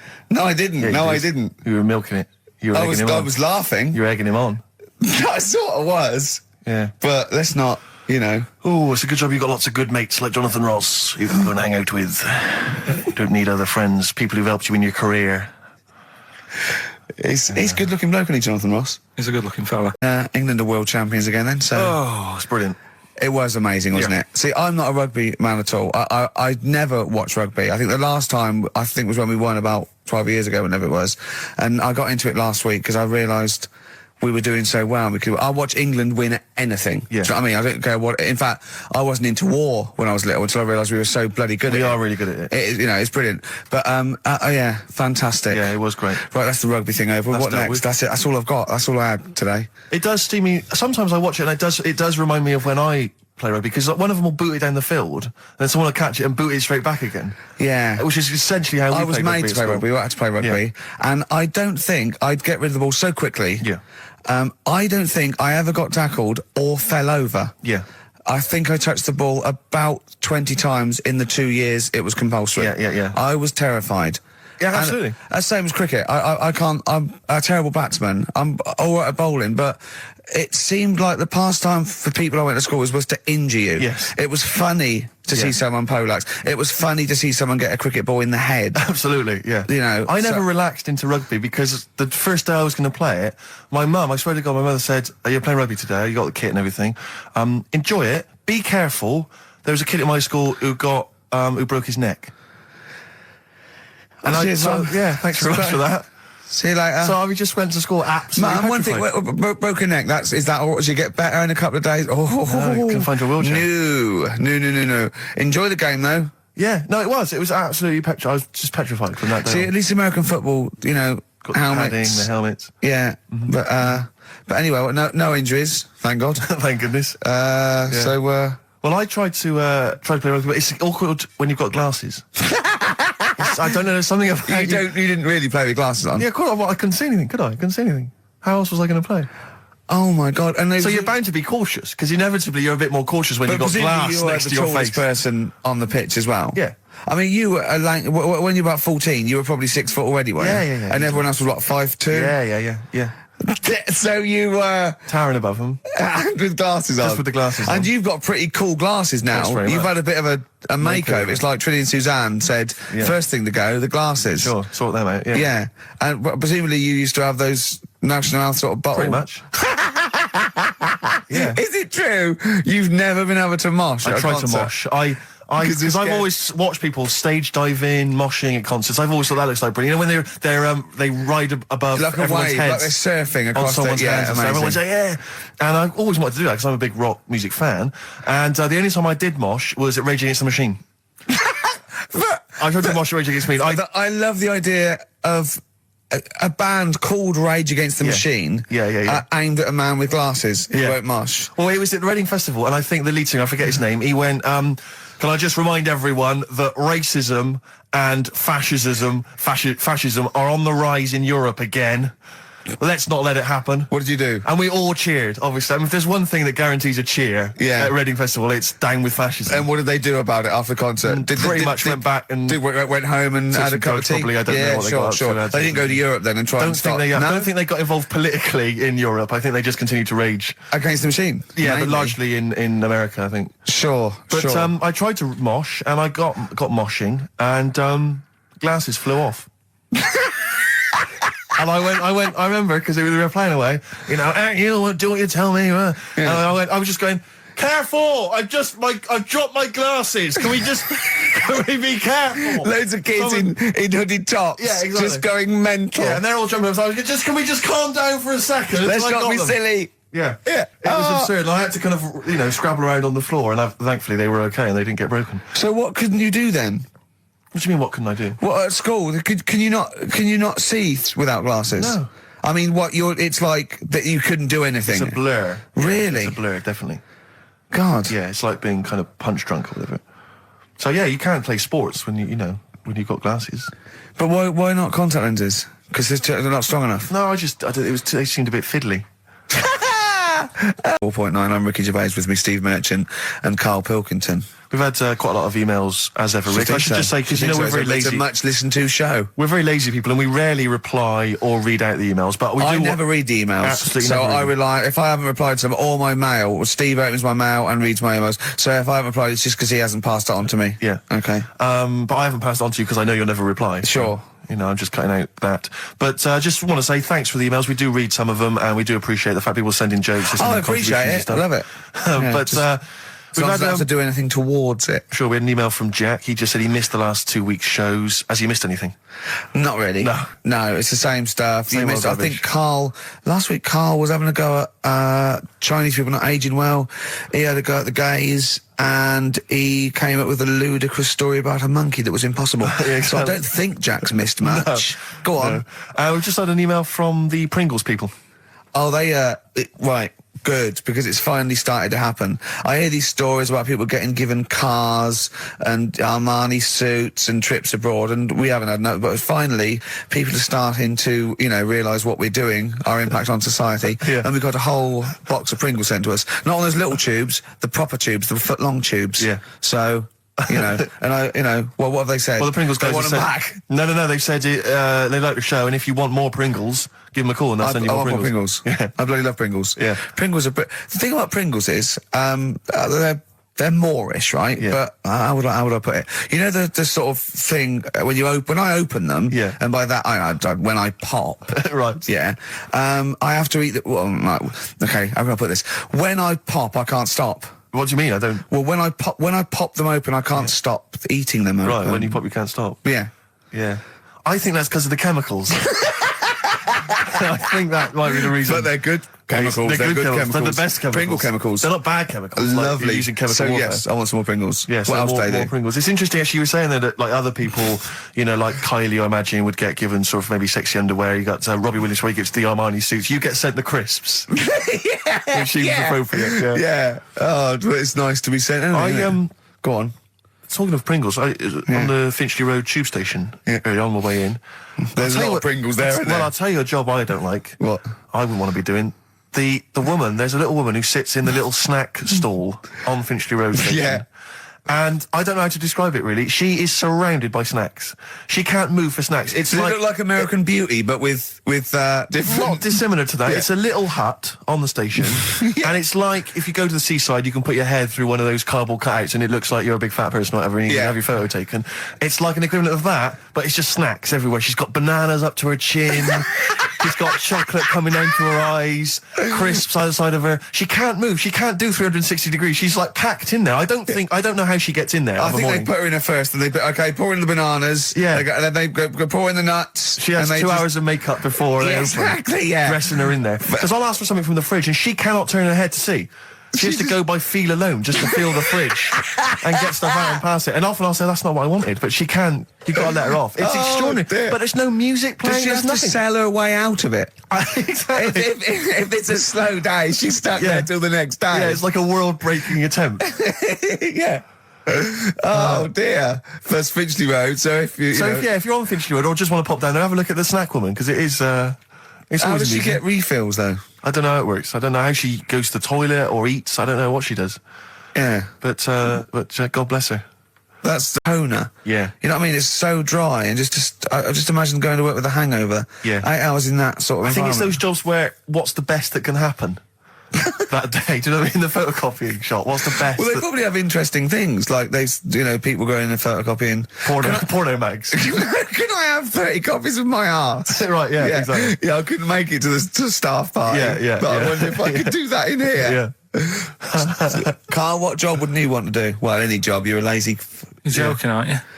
I've done loads of stuff. I'm quite happy now doing what I'm doing. Yeah? You look happy. Trying to think. You sound happy. Yeah, I mean, calm down. You on drugs? I'm all right. Are you on happy E? Before England have won and that. I'm happy What? for them. Yeah, go on, happy for them. I'm happy in that. Yeah, what do you mean happy for them? We are England. Happy Yeah. for us. Yeah. I mean, we didn't play. I did very little towards it. No. It was mainly Johnny Wilkinson. Yeah, I and the barely other- contributed. Switching on the TV was about as much as I did. Exactly. And shouting, come on! Yeah. Talking about jobs and that, though, I was reading the other day about, rubbish jobs that people have had and I stuff. haven't got time when I work, man. I just get on with it. I'm like Squiddly Diddly. Fingers in pies, different jobs. Go on. Do you know Ivor the Terrible? Ivan. He, His Russian. Yeah, that was the Welsh fella. It was bloody awful, but not as bad as his Russian cousin, Ivan. Go on. he had a fella doing some work for him, right? This fella built his house. After it was done, right, the terrible fella was like, Fella Ivan. he was going, oh, it's brilliant, you've done a good job there. Yeah. I don't want you to build another one like that. Took his eyes out. Just stopped him making an house like that. Another again. one. Blimey. That's bad, isn't it? Why didn't he take away his trowel? Then he could have seen that he couldn't have built a house without a trowel. You can't build a house without a trowel. Yeah. I suppose he probably later thought that once he'd been nicknamed Ivan the Terrible. Yeah. He Go, thought, why? Because you gouge people's eyes out. Yeah, but I didn't want to build another house. I know, but Take his trowel away. What would I have been then? Ivan the crafty at most. exactly, yeah. Ivan the jealous, Ivan the spoilt brat. But Yeah. Ivan the someone's terrible eyes. is That bad. is bloody terrible. I'm surprised you're not called Ivan the... Do you know what I mean? Yeah, you're going to go down in history like with Vlad the Impaler. Yeah. He's mainly remembered for impaling people. Yeah, he did a lot of other stuff. Did a load of great charity But work he did. It's the not impaling remembered. is the thing that's really Yeah. gone down in history. When were you reading about Ivan the Terrible? No, it's just or little Ivor stories. the Terrible is the thing you remembered from this informative article. No, it was just little bits like that. Talking about him, there was a thing about someone who worked for that fella who painted the ceiling. Sistine Chapel. Yeah, Okay. there was a thing. A woman who worked for him in his house, and I love how you assimilate information when it's just bordering on the academic, or just the interesting and true. It's wonderful. Ivor the Terrible gouged someone's eyes out 'cause built him an house. That fella who painted that ceiling had a woman work for him. Imagine if you wrote that down in an essay. Imagine if you wrote that in a school essay. Well, you'd probably end up with not getting a grade or... Or thinking you turned Yeah. up to more than you had. Exactly. Anyway, the Go woman on. who lived with... Yeah, the woman who lived in a shoe. Go on. yeah, there was this woman who lived with him, and she used to go out and do all this shopping and that. Yeah. But because she couldn't read or write, he used to have to draw everything that he wanted. Why couldn't you just tell her? I don't know. No, but no, wait. That's an excellent point. Could she talk? Yeah, but if it's a big list and that, loads of different coloured paints. But why and couldn't stuff. she draw on a piece of paper? Why did he have to do it? Because he's a better drawer, isn't he? That's the point. That's it. That is. We were just looking for. I'm Ricky Gervais. With me, Steve Merchant and Karl Pilkington. Karl, over to you. This is the time where we play, well, the world famous quiz, isn't it? Rockbusters, isn't it? Yeah. Which is Blockbusters, but with music. See you later. Cryptic clues and that. Do you want to say? Not really, Steve, not really cryptic, but go on. We've got a number of DVDs to give away, including some teachers' DVDs. We've got a bunch of CDs here, and also Ricky Gervais's live stand-up DVD, Animal, brilliant. which Cool. is not good at all. I really would not encourage people to buy that. It is weak observations, poorly performed. I would recommend The Office Series 2 on DVD. Rubbish That's in still that. I'm available. awful in that. You can actually see me forgetting some of my lines. That's true. Go on. Right then, so cryptic clues. Just an example, might be new. I reckon people will be staying in today because it's raining and that, so might not have heard it before. So, like... Or they have and they're not listening. yeah. Well, whatever. Oh, good. You gave up on that, did you? Well, give us an example of the sort of thing. Jesus. All right, maybe don't. Listen, It's that long. I'm a broadcaster. Yeah, words are my tool. Go on. All right, forget that. Come on, Baldy. Right, three clues then. Here's the first one. It's a band or an artist. Yeah. Right? I'm going to the northeast. What are you going there for? Good point. Good question. Right? Yeah, if it had been why you're going to the northwest, that's a different matter. Go Going on. to the northeast. What are you going there for? Right. Yeah. S is the initial, so it's a band or an artist who starts with an S, and that's the clue. Right. Second one. Oh yeah, she's related to the man in the lamp. Right. That's G. Right. She's related to the man in the lamp. Right. And the third one is the Jamaican fella would love to live there, but it's a little bit pricey. Oh, God, I feel an accent coming That's on. one where you're going to have to think about it with the accent. I imagine. Initials there, DS for that one, right?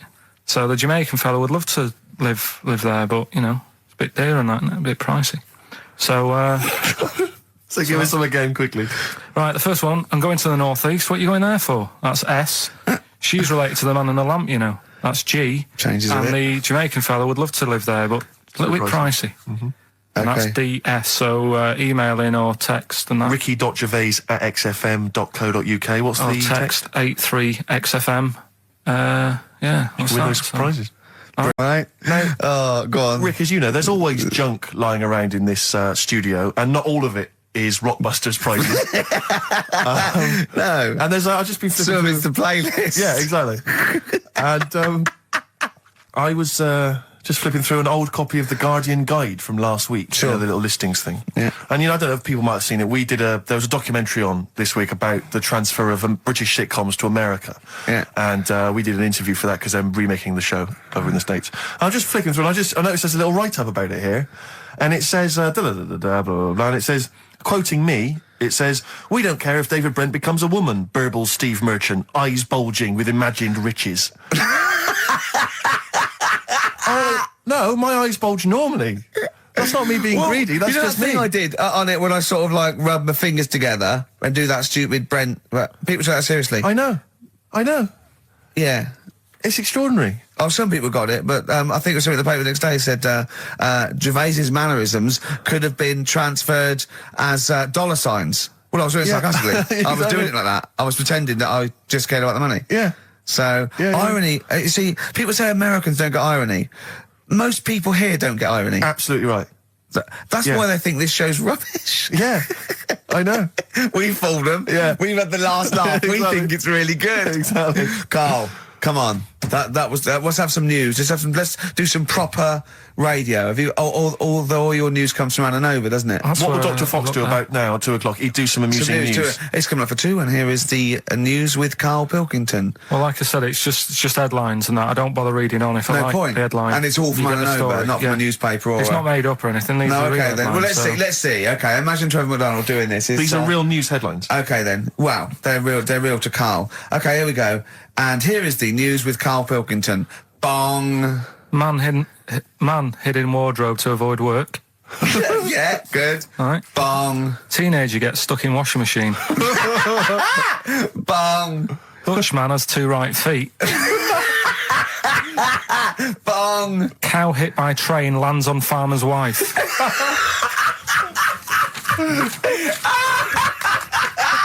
That is the real news to you, isn't it? That's brilliant. I was just thinking the cow flying through the air. Yeah. And the wife going, oh no. Yeah. Oh dear. Dutch man has 2 right feet. Yeah, he's having some operation or something, and What, they put the wrong foot on him? he's got 2 right feet or something. Well, maybe it was only a right foot that was available.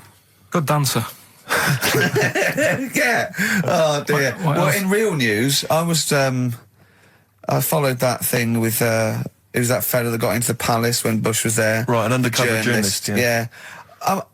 I mean, it would have been a problem if he was a terrorist, but it's sort of like, and as the palace said, all our tests are to expose terrorists, not journalists. Yeah. I just think it was no big deal, really. Yeah. I think it was much more big a deal for Well, I the think it was- journalists than anyone else. It's like, well, okay, well, all the journalists in the world can pop up as long as no terrorists get in. Yeah. We're all right. Exactly. Yeah. A bloke just got through a terrorist. No, an ice cream seller. Yeah. That's all right. It was like they're waiting hand for thinking, I can't believe it. It's Baz Bammingboim from the Daily Mail. Yeah. And I think that's Gary Bushell. That's fine. That's fine. Don't worry about it. Yeah. But it was just that all he did wrong though was just lied on his CV. Well, I think he did. But everyone lies on their CV. Of course. Of course. Oh, Everyone actually, gives references. I don't think I've ever done a CV. I tried to lie. I did one once when I was at ULU and I was an events manager. I applied for a job at Radio 1 for events manager. Didn't even get an interview. Yeah. So I just stopped the CV lark. Sure. And I just, The one knocked back and that was Exactly. it. No, well, yeah. So, You've lied on your CV, have you, Carl? Yeah, loads. Yeah. It's just it's like someone from Little Britain. Yeah, no. Yeah, loads. Yeah, go on. Come on. there was one Radio, when come on. there was a job going at Granada. In fact, this isn't even lying, and I still didn't get the job. Go on. right? But Well, you Granada, don't get a job just because you don't lie. It's not, have you lied? No, you got the job. Yeah. No, but there was they ask you loads of stuff, don't they, that you think, well, that's got nothing to do with the job. I don't know why you're bothering me, asking me certain stuff, right? Qualifications, things like that, yeah. Yeah, But, well, it was languages, yeah. right? What did it say? It just said, put your name, put your address, languages, right? And, What? Oh, yeah. And What I do you, just- what, you don't speak any other languages, do you? well, I just thought English, quite good. You didn't. No, I did. Honestly, asked Suzanne. I think you told me this before. Did you really put English quite good? Yeah, honest to God. Didn't hear back. Well, you know what they meant now. That you know what your error was, don't you? Are you fluent in French, German, Chinese? Yeah, but I didn't want them to think I've got loads of big words and that. Do you know what I mean? Well, I don't use loads of big words and stuff. No, they There's meant. no Do you point. speak any other languages? It's any other languages, Carl, not the They one your assume that you native can language. speak English because you're filling out a form. Yeah. Oh, well, it's like language is none. They assume you can speak something, and they'd probably think it was English.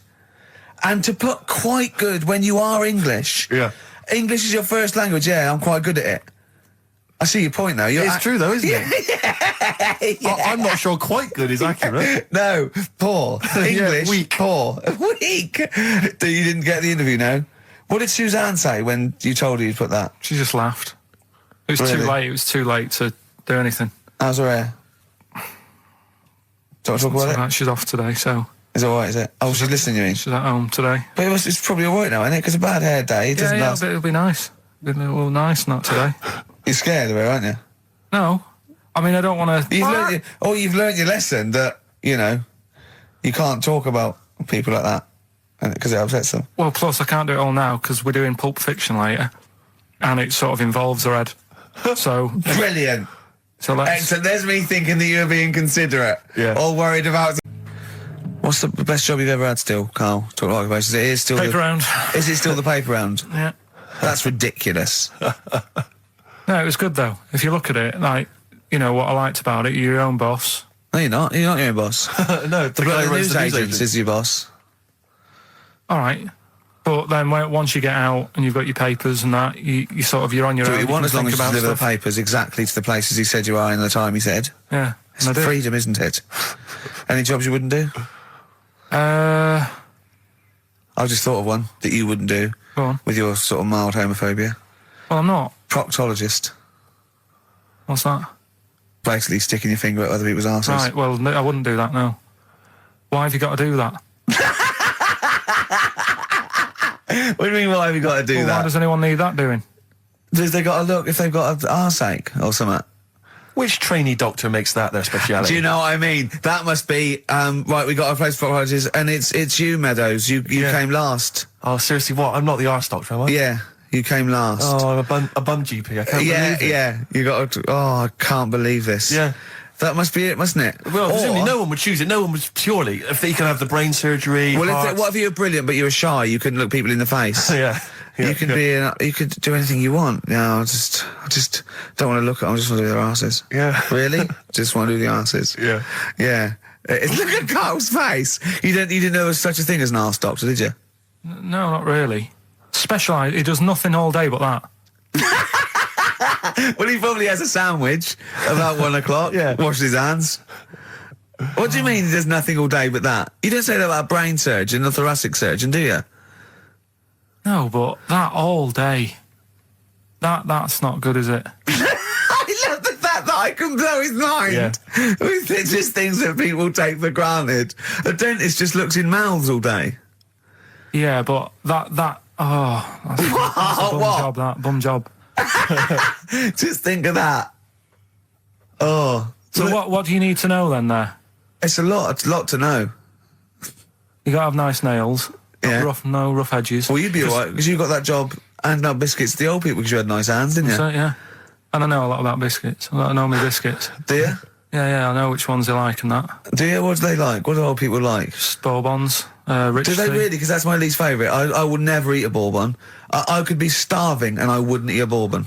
If you want to let us know what your favourite biscuit is, why not email in Ricky.Gervais at XFM. But I'll tell you what, with all them eating biscuits, I bet they get arse problems, don't they? So you could double up, couldn't you? You could be handing out biscuits in the morning and checking out. So why would you go and have that done then? What sort of problems then? What do you mean? Loads of problems. Like what? Prostate. And they've got to go there. They have to like have a little, you know. Well, problem. there was that. I told you that story. That bloke. It's not an apocryphal tale because it's about an orderly's report, and it's the bloke that filled out the form of what happened. He went into hospital basically with a sauce bottle up his arse, and on the report, he said obviously, you know, pleasuring himself using a sauce bottle. And on the report, he said that he'd been shopping at Safeways, and he'd come in with his shopping, and he'd forgot his key, so he'd put his bags down on the step, right? And he started climbing up the drain pipe to get in, right? But as he was climbing up, his trousers and pants fell down. He slipped and fell, and the sauce bottle went up his arse. And the orderly said this story would be somewhat believable if Safeway sold their sauce bottles with condoms already attached. That was like a game of Kaplunk. So he I love that he put a condom on it. I wonder if that was so he didn't want to get an infection from it, or he wanted to use it on his chips later. Yeah. And it says a young mother says her partner has dumped her to become a vampire. Rebecca Roberts from Somerset says Matthew Barrett fell for a blood-worshipping woman in a US cult. The 23-year-old mother says he began shaving all his body hair, dressed in black, and used Rebecca's lipstick to redden his eyes. Rebecca caught him performing weird blood rituals in front of his computer at night, cutting himself to prove commitment. She said, "I thought it was just a hobby." Everyone's got a right to one. I was pleased he'd found an interest. Brilliant. This is apparently from The Sun. Apparently he's left. He's gone to America. He's living in this Ohio-based cult. But it's the last bit where she's been asked whether or not, if he came back, would she take him back? Sure. And this is where I wonder if the journalist, you know how journalists are supposed to just report the news, be objective. Yeah. I wonder if maybe the journalist here has maybe had some interference. Made the quote better for them than... Go on. Because it says, I never thought this would take over his life. Now, if he came back, I'd say fangs, but no fangs. Oh, dear! I can't believe. Imagine you're the woman, Rick. Okay. And I've come round. You're the journalist. I'm the journalist, and I've come in and I've said, okay, I read about this. All I have to do is not say that thing. You've come. I understand you're obviously quite upset. Your husband's gone gutted. off. If he came back, would you take him back? Definitely not. Right. What would you say to him then if he came back? Just get lost. Right, but I'm really pissed off with you. Would you perhaps say something a bit more pithy? Not in this situation, no. You're upset? He cuts himself, he drinks blood, he's left me. Sod off. I'm not interested, mate. Because I tell you what. Go on. I mean, I like what you said there, but I wonder if we could condense that a bit more. If he came back, would you say... Go away. Would you say something? Would you ever say something like, thanks, but no thanks? No, because it makes it flippant, because I'm really angry. I know you're annoyed. And I'm upset, so I wouldn't say... I certainly wouldn't say thanks. I might say no thanks. But what if you sort of said it like aggressively, like you're giving him the finger, thanks, but no thanks? Like you didn't really mean sort it. of sarcastically? Sarcastically, would you possibly say that? I might say thanks, but no thanks, and that'll be it. And that's and I'd leave it there. I'd never change that. Sure. I'd never change those words. Can I ask you a question? Go on. Do you like puns? Hate them. Right. I don't like Countdown. I don't like QI. I don't like any of those posh Cambridge, Oxford types. I hate puns. If you had to say thanks but no thanks in the form of a pun, what would you maybe say? I wouldn't. I never would. Right. I'd say thanks but no thanks. I would. I mean, I feel embarrassed that I'd even say that because I don't think I would even say thanks but no thanks. Okay. But if I did go that far, I'd leave it there. Sure. So, have you ever noticed, as I have, go on, the similarity between the word thanks and fangs? Not really. It's very similar. Not thanks, really. Fangs, F-T-H, there's a K. Fangs very much. G, it's A and S. Well, the A, the N and the S, but that's about it. Would you agree it sounds marginally similar? Yeah, Is it possible you might one day say fangs but no fangs? I wouldn't know. Right. I could put that though, could I? But don't say I said it. Right. I mean, yeah. Fangs, but no fangs. Yeah. This is the thing. Just, if you ever read an article in The Sun, The Mirror, anything, do not believe it. Really seriously question and query it, because... If it ends with fangs, no fangs. If it ends with a pun. Right, redeem yourself. Have you got the film thing you're in? Right, yeah, I'm in a film. It's Pulp Fiction this week. Right. Changed it a little bit, tweaked the storyline a little bit. Okay. It's just... To make it better, yeah. It's just do you know I've talked about Suzanne's hair and that? Yeah. About when she got it cut, didn't like it and that. Yeah. So it's sort of about that. Listen to it, there'll be a question at the end. You can win some good stuff. Yeah, well... Right? So, and this is the scene where they're in the restaurant, do you know, when they're about to do the robbery? Yeah, play So it. it's not a restaurant, I've changed that, it's the barber's. Right. Alright? Okay. Alright. God. There you go then. Is there going to be a question after this? Yeah. Okay. Right. Girlfriend came in here earlier. Had a haircut. I'm not happy with it. Look at the state of that. Well, don't laugh. Yeah. I mean, I don't want to cause any fuss, but just want you to sort it out. Afraid I can't do that. Well, you can do that because it looks a mess. Look, my friend, this is just where you and I differ. Well, you've got to do something because look at it. When she came through the front door at home, I thought Dave Hill out Slade had walked in. Funny, I was thinking the same thing. Look, I don't want to cause any problems or anything. She hasn't even seen it properly yet. She sort of had it cut and came straight home and didn't look at it. Suzanne, just look in that mirror. Look what they've done to your head. God damn it, what is it? Suzanne! No! We're not gonna do anything stupid, are we? I'm the manager here. There's no problem. What do you mean it's not a problem? Look at the state of her hair. Be calm, cooperate, and this will all be over in a minute. I'm gonna go home. No, we're not going anywhere until they've sorted your hair out. I'm not walking home with your hair like that. It's embarrassing. So let's just get it... You die. No, forget having it dyed. Just get it cut. Colour's not a problem. Just sort it out. Just get rid of... Let's see what we can do. Right. Good. Look at it. Look at the state of it. I'm trying real hard. Suzanne, just keep your head still there so you can... Just hang in there, baby. You're doing great. I'm proud of you. Just sort that bit out there. Just put that.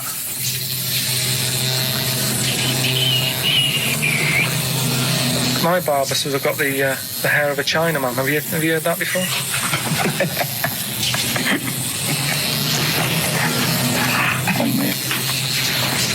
What? What's so funny about that? Is it serious or what? Freaking me out. If my answers frighten you, you should cease asking scary questions. It's almost over. There you go. No, it's not brilliant, but that'll have to do, won't it? I reckon we'll have to buy her a hat on the way home. Yeah, that's probably a good idea. Do you think Suzanne's listening? It's alright, isn't it? I like the fact that in that she's represented with a sort of dimwit southern accent. Yeah. Your girlfriend. So I'm sure she'll have appreciated that. Alright, It was nice, yeah. It was a nice... I don't know what kind of copyright infringements that has made. Yeah. Well, Right, well, the question is, what did I say is odd about my hair? odd about your hair? Yeah. Yeah. Oh, well, Alright. yeah. Fans of the show will know that already, I'm sure. Yeah, so email in, ricky.gervais@xfm.co.uk, or, just email, actually. Yeah. Bored? Right? Like, that got a load of attention in the press, but the Trisha programme got nothing. Okay. Which, I know, was that? like, well, Steve called me up in the week, right? Like 10 o'clock in the morning, I was at work, and he goes, What do you think so at 10 o'clock? I should So think you- Preparing this show. most people go to work about 8, 9. Are you watching Trisha and that? I said, no, what is it? He goes, oh, you'll be loving it, right? Freaks, was it Help Me, My Mum's a Freak? Siamese twins.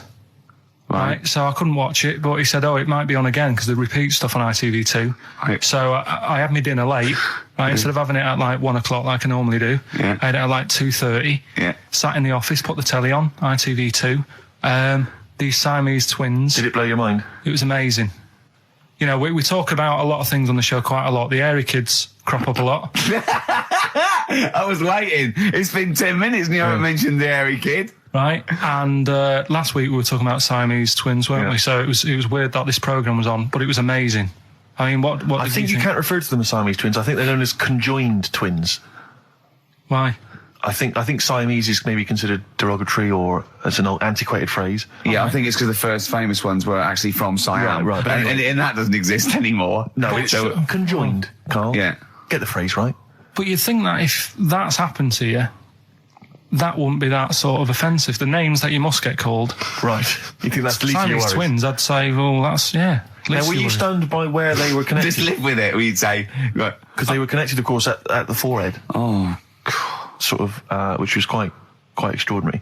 Well, there was one set of Siamese twins. One had a job and the other one didn't. That's ludicrous. Yeah. The other one was unemployed. The other one had a job. She had to go to work. She had to get up at 6 o'clock on her day I'm off. supporting you, literally. Yeah. Then they get done off the social for sort of... Yeah, because the other one was signing on. That wasn't a question that Trisha asked. Annoyingly, because I know that much of the audience was thinking that. There's a few things that didn't crop up. What questions would you have asked of them? Because what things did you feel weren't mentioned? I'd love to just watch Carl watching Well, amazing exactly. things. Exactly. Do you know what I mean? It's like early learning thing. Mouth slightly open. Yeah, some mouth slight open at a saliva. dribble, looking round to see if anyone else has seen it. You know, I hate that. Like when a cat sees a bird land on the balcony. Exactly. It can't believe it's luck. I'd probably say, how do you buy her like a birthday present? A surprise gift, yeah. Because everything's ruined. Sure. Right? I'd probably ask... Yeah. Well, did you not think it was interesting that one of them had a boyfriend? Well, that was a bit weird, wasn't it? Uh-huh. But what was the other thing that I was thinking when I was watching it? I was thinking if one got into crime and that was sent to prison, Right. what would happen? How would you handle that? It's brilliant. It is brilliant. If a chimp could talk. And what was the other one? The other thing was, what did he talk about? Because it's not as if you can say, oh, guess what I did today? Do you know what I mean? Yeah.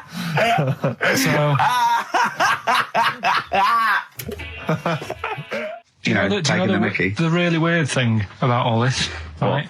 And it's annoying because you were saying about, what should have Trisha have asked and all that. Yeah. But one of them mentioned that one of them was adopted and the other one wasn't. Don't talk rubbish. No, seriously. I didn't understand it, right? Of course you didn't. And then Trisha sort of said, well, let's have a chat, and they were like, no, I don't want to go into that. What do you mean one was adopted? That's what he said. One of them... don't quiz me on it, but that's what was said. Hello there, Hello there, I'm a multi-millionaire. And I've just seen your orphanage. Oh, I'd yes, love lovely, to isn't adopt it? one of your children. You'd like to adopt one? I'd love to adopt a children, because I've got loads from around the world, so I'd love to adopt one. I'd give you $10,000 towards your... Well, we're speeding through then, yeah. Brilliant, okay. We've actually got 2 left. I only need one. I'm only interested in one.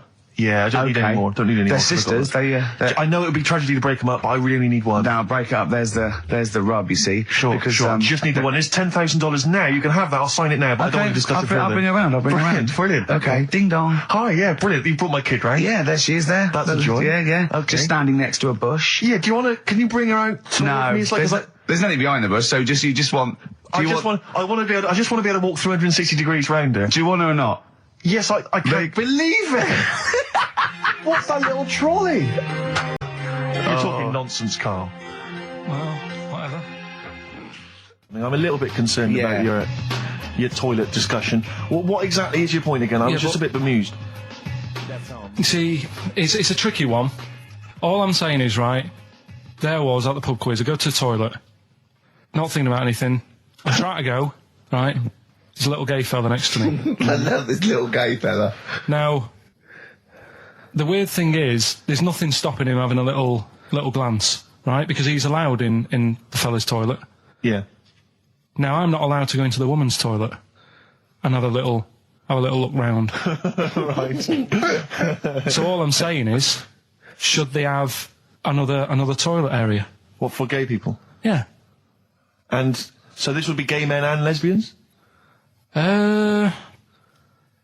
Is that going to complicate things? Well, I mean, I can only assume. I mean, to what point? I'll ask you a question, right? If you're intimidated, that's a shame. But you know, most gay men aren't looking at your knob. You know that. What do you mean? I can only say that 99.9% of gay men who use a urinal standing next to what they assume is a heterosexual man aren't looking at his knob. And what they're doing then? They're emptying their bladder. No, but the thing is, I can't talk. You're saying like, you know, about would you have one toilet for lesbian women and gay fellas, right? What does that mean? Would it be mixed? Would it just be? Well, would it have a man on one? That's heterosexual man. One little picture of a woman on the other, and then what? What would the little icon be? A man and a woman. A man and a woman. Just having a chat. Yeah. In pink and dot But lines. you couldn't mix them, because then what would happen is you'd get people who are going, oh, I'll play up to this a bit. What, pretend to be gay? And yeah, you know, sort of grow a moustache and shave their head. And pretend to be a lesbian. Right. Yeah. So, well, I see. So, you know, people pretending to be gay so they could go in and have a look at the lesbians. Yeah. Right. So that would mean that we need 4 cubicles now, wouldn't we? Yeah, no, this is fine. 4 cubicles. So every pub How now... many toilets do we need at Every the pub's moment? now got 4 toilets. Oh, Carl, bisexuals. Yeah. Now, interesting. Bisexuals. How many toilets do we need now? Call the council. Do you use any? Huh? No. No, because they're interested in everything, aren't they? Because the little bisexual fellow will be looking at your knob. Right, with them, what you do, you just have a door, you open it, and there's one urinal there, so you can't get a queue. They have to sort of wait. I just thought that, well, why can't there just be a thing between the urinals, so no one can look at anyone else's knob? Wait a minute. Just to go back to Ricky's point, what stops, even if we've got the toilet for gay men, what stops the gay men who want to have a look at your willy going in the regular toilet and pretending that they're straight? Most men don't wear gay across their head. Exactly. They don't have a tattoo. There's no branding yet in the British House where they have to declare. So we're going to have to expand this. What So we've do all got to carry identity Do you know cards. you can see a gay, can you? Coming a mile off. No? No, I'll just hold it in next time. No. Can you tell gay men? Do you know a gay man? I'd say probably if you did if you lined some people up and said point them out, I reckon I'd get. But hold on, we're not talking about people dressed in leather with the arse cut out and an handlebar moustache. Yeah. We're talking about everyday, No, non-seen. of course. Well, yeah, but I mean, suppose I put you in a room and there was 10 naked men, right? Yeah. And there's 5 gay men and 5 hetero. Could you walk along that line looking at those gay... Am I naked? No, you don't have to be naked. Why would you have to be naked? To catch them out. How will you catch them out? The one that I was reading, the world record with the fella who's pulling a train with his teeth. Does that make any difference that he's done it with his teeth? What do you mean? Well, what difference does it make? Well, isn't it? It's quite hard to pull a train with your teeth, I imagine. Well, it's pretty hard to pull a train. All I'm saying is it because he couldn't beat the fella who's pulling it with his hands? Well, so this is my point. I think there was one bloke with a record for the running backwards 100 metres was sort of like 11.5 seconds. And I was thinking, turn around, you'd probably have a really good go at that. Do you know what I mean? Yeah. It's sort of like doing a marathon with a milk bottle on your head. Take the milk bottle off and see how fast you can go, you twat. But you can just tweak it, like the fella who has done the pegs on the face, right? Yeah. His name's Gary Stretch Turner, right? Right. So you're sort of cheating already if he's got a stretchy head, right? but You are, right, you are one of the most stupid humans I've ever met. Well, get me in the book. Yeah. Right? Well, listen. So Gary Stretch Turner, right? His record is 153 pegs. Yeah. He did it again, and he only got 150 on. So he hasn't broke his own record. Right. But what I'm saying is, if he tweaked it a bit more, would that make a new record?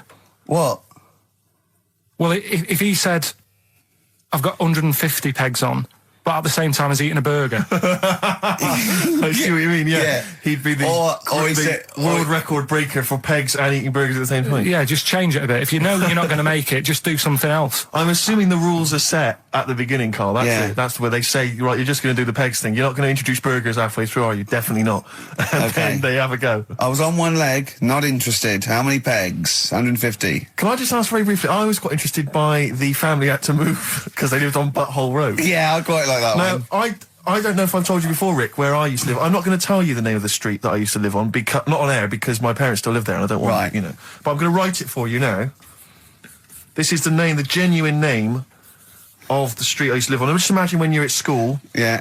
And like in class, for instance, in French, you've got to say you've got to answer where you live. Yeah. J'habite, wherever. Yeah. That's the name. This is actually the name of the street we lived on. No, it's I not. swear to God. That is... Absolute right. I could phone my father now and he could confirm that for Well, you. no, I swear because he doesn't want to God. And I tell you that. But listen, do you know what worries me? It's the apostrophe S. I know. Because that's blatant. Yes. Amazing, isn't it? That is incredible. Imagine how embarrassing So that if was. I look that up in the You Bristol... will find that in the Bristol A to Z. I swear to God. That is really... Why have you never told me that before? I can't believe I haven't. That's I'm incredible. still embarrassed now. Do you know, whenever I have to phone up, if I have to give that address, I always spell it instantly. Really? Like, somehow that'll hide it, that'll disguise the name. But I can't get over that. Anyway, if you perhaps live in Tits Avenue, Yeah. you know, or... Wankling Drive. Wankling Drive, just get in touch. This is a bit easier, but I still think it's a good one. So this is, we should explain what this is if you just tuned in. It's one of those stupid lateral thinking problems. That Carl himself has created. Yeah, that was his homework. Right, this one. It's a fella. He has a normal day doing stuff. Nothing wrong with him, right? And It's the twist in the tale. It's just like Tales of the Unexpected. Just a normal day, nothing wrong with him. Hold on, though, he's got the legs of a fish. Go on. So, that's why he's been hiding his legs. so Go on. he does his normal... Legs of a fish. Sorry, Carl, carry on. He has his working day and that, Yeah. and then he gets a bit tired. Goes to bed. He puts the light on, leaves it on, goes to bed. Oh. That's crazy. That's mental. I can't think what's happened. Anyway, here's Radiohead. Right, okay. What? The question is, why does he put the light on when So he's a going man, to bed? he's had a normal day, he's come home from work. Is that right? He's come home from work or he's not been working? Yeah, he's just been no, out? it's been working and stuff, I think. You think? You've made it up, Carl, you can decide. So is the question is, why has he put the light on when he's asleep? There's a reason that he's put the light on when he's asleep. Has he gone to sleep? No, Carl, don't shrug. You're meant to answer these questions. He put the light on before he went to bed. Yeah, and the question you're asking me is why? What's the scenario? And the light's on and Yeah. that, but he's gone to sleep. Yeah. He started reading and then he fell asleep. No. Did he intentionally, for some reason, put the light on? Every night. It's mad. Sounds mad. That's Carl, doesn't it? Every night he does it. Yeah. He puts the light on. So- when he goes to sleep. It goes to bed. Carl, is the point of this, he puts the light on for a very good reason. Not for us, but for some people. He's blind and it's always been on, and he thinks he's turning it off, but it was on in the day, and he thinks he's turning it off, but he's turning it on because he's blind. That'd be stupid. That works. No, that works great, Rick. Yeah. Thank you, Carl. So you've got to come up with... Hang on. If What? you're blind, why would you put a light on?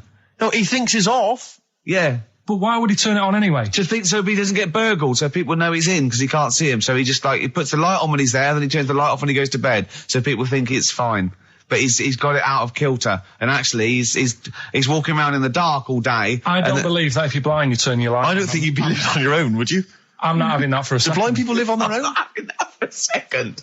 Well, some people do. Lonely blind people live on their own. No, if you got bad eyes. Any even women? Are there any blind women who are living on their own? Rick? No, I mean, if you know of some blind women. 08700 800 1234. We've gone through this. If you are a blind woman with no standards and you don't care annoying voices and smell, yeah, then get in touch with you. yeah, I mean, know- you've got to be within the ages of, say, 25 to 65. You know, Right. well, call it 75. You fussy, you fussy all of a sudden. I know. Yeah, go on. If you were blind, would you live in London? Because someone said yesterday there was one struggling outside in Leicester Square, and I don't understand. If you were, That might have been a tourist. but why come to London if you're blind? It's the worst place in the world to come if you're blind. To hear the sights. To hear the sights. It's a bit mad, isn't it? They do the same job. They have tourist needs like anyone else. Yeah. No, but it sort of stinks, and you'd go away going, "Oh, it's not that good." I just thought I thought it was a bit weird. Well, never mind your concern for the partially sighted or sight impaired people coming to London. Get on with this. Yeah. So there he is. Yeah. It's like, oh, a bit tired. Yeah. Just put the light on. Get to bed. Yeah. So he turns the light on and he goes to bed. Yeah. Oh. Should we play a track? He's not sleeping on the job. He's a lighthouse keeper. Well done. Is he a lighthouse That's not keeper? it, Carl. He's a lighthouse keeper. Right. Why wasn't the light on all the time? Because it's light in the day. You idiot. Play a record. What? Play a record. You're a buffoon. No, actually, the light isn't on in the day, is it? No, Rick? it's not. I think you're the buffoon. Oh, yeah. Carl has won! It's a long time since we've had any white van Carl. For those that don't remember this particular hot feature, we basically ask Carl some of the questions that are asked of a white van driver in the Sun. They always have this on Saturday afternoons. Anyway, here's the first one. They're not fascinating, Carl, but I'm just interested on your take, really. Yeah. What do you make of Cilla Black quitting Blind Date after her husband sent a message from beyond the grave? Are you familiar with this I didn't story? know that. What's that? She went to see a medium, and supposedly her husband passed on information through the medium, which was incredibly vague, but persuaded her to quit live on air. Well, it's about time, isn't it? If even dead people are saying, enough's enough. But I'll tell you what, though, talking about ghosts and that, do you know how I'm into them? Yeah. Right? How weird do you think this is, right? Well, it's not true. Before you say it, play a record. No, go on. Go on. Right, it's this woman. I don't even know if it's ghost, really. It's just a bit weird. Sure. Yeah, sure. There's this woman, Yeah. and she's not a woman, she's a kid. Sure. Okay. Sure. She's walking down like a street in her area. It's a nice day and everything. Everything's normal. She's walking down, and a woman comes up cycling past, right? The woman on the bike looks at the kid absolutely terrified, right? Got a really scary face on her. Yeah. The kid's thinking, why is she doing that? Yeah. Right? So anyway, she thinks nothing of it, goes, I think she was playing in the park or whatever, goes and has a nice day. About 15 years later, Oh, right, yeah. she's, I don't know, I think she was going to work, right, on a bike, She was riding her own bike. riding her own bike, cycling down the road, Oh, yeah. looks at the kid. That's the thing that happened, like, 15, 20 years ago. Right. It's her on the bike looking at her as a kid. Right. Not another child. No. So it's her. She's seen herself. What, Carl? I mean, I don't know where to start. Firstly, where's this information come from? But I mean, why do you ever? I mean, I don't know what part of that you think can be true. I mean, honest. I'm speechless. I don't know what to say. What are you talking about? Bit weird, though, isn't it? But it's not true. It didn't happen. Nothing happened like that. She said it did. Well, Who? then she's wrong. She said she saw herself. She saw herself as a kid, didn't she? Did she carry on riding And as an pub? adult when she was a kid. Did she stop and talk to herself, or did she ride on by and think that's a bit weird? There's me as an 8-year-old. I won't stop. I'll be late for work. yeah. If I'm late again, the boss said he'd be in trouble. Yeah. Oh. Well, And where is this information? Did it happen to someone you know? No, You overheard it on the bus. no, it was in the 14 Times. Ah, right. Well, Okay. that's the answer. 0.9, I'm Ricky Gervais, with me, Stephen Merchant. Yes. I hope you're enjoying the best of. What exactly is there then? Is it just a kind of moon-like kind of surround with just kind of dust and rock? That's exactly what you see. I was there when the Mars thing went wrong. Yeah. I would have just sent a camera crew there, filmed a bit of that, right, and say, here we are. This is it. Ignore the little coffee shop in the background. Yeah. Right? This is Mars, because that's what it's like. Just loads of dust. Yeah. Holes everywhere. Tidy it up. Little round-headed aliens complaining. Yeah. It's Whinging. just like Mars. Yeah. So, is there what's the best bit about the holiday? Come on, pretend you're Judith Chalmers. I have been doing. I would have done all. I would have said that. Don't bother. Right. I mean, the hotel was good. Yeah? That was all right. What was that like? It's all right. Just, clean. That's all you want, isn't it?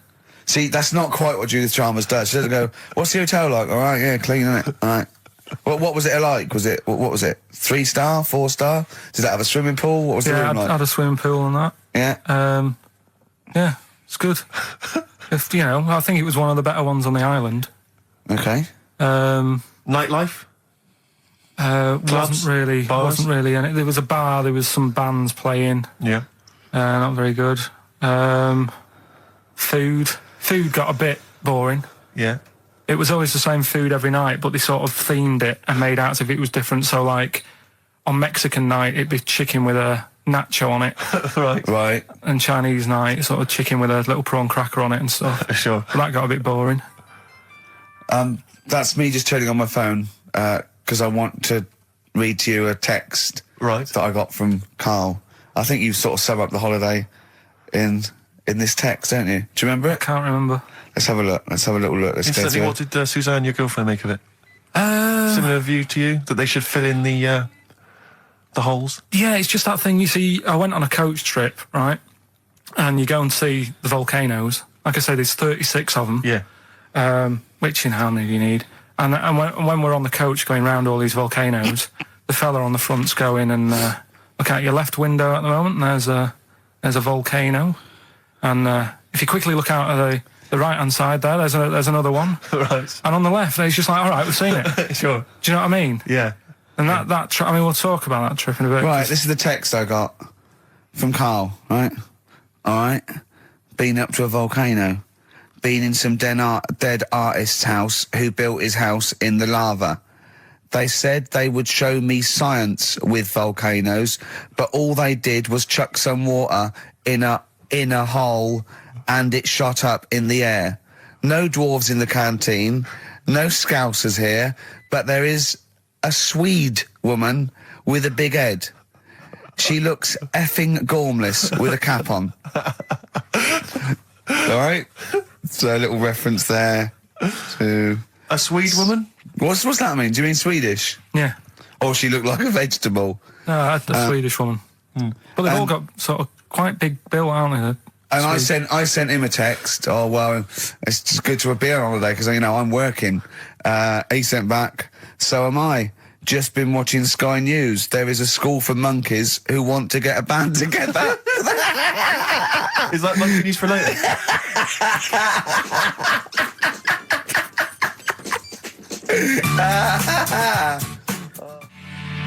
Oh, my Corazon. by Tim Burgess. I can't get enough of that. I love that chorus on XFM 104.9.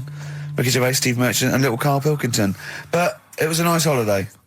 Yeah, it's all right. It's just, I went there to relax and that. Exactly. Did a little bit of that.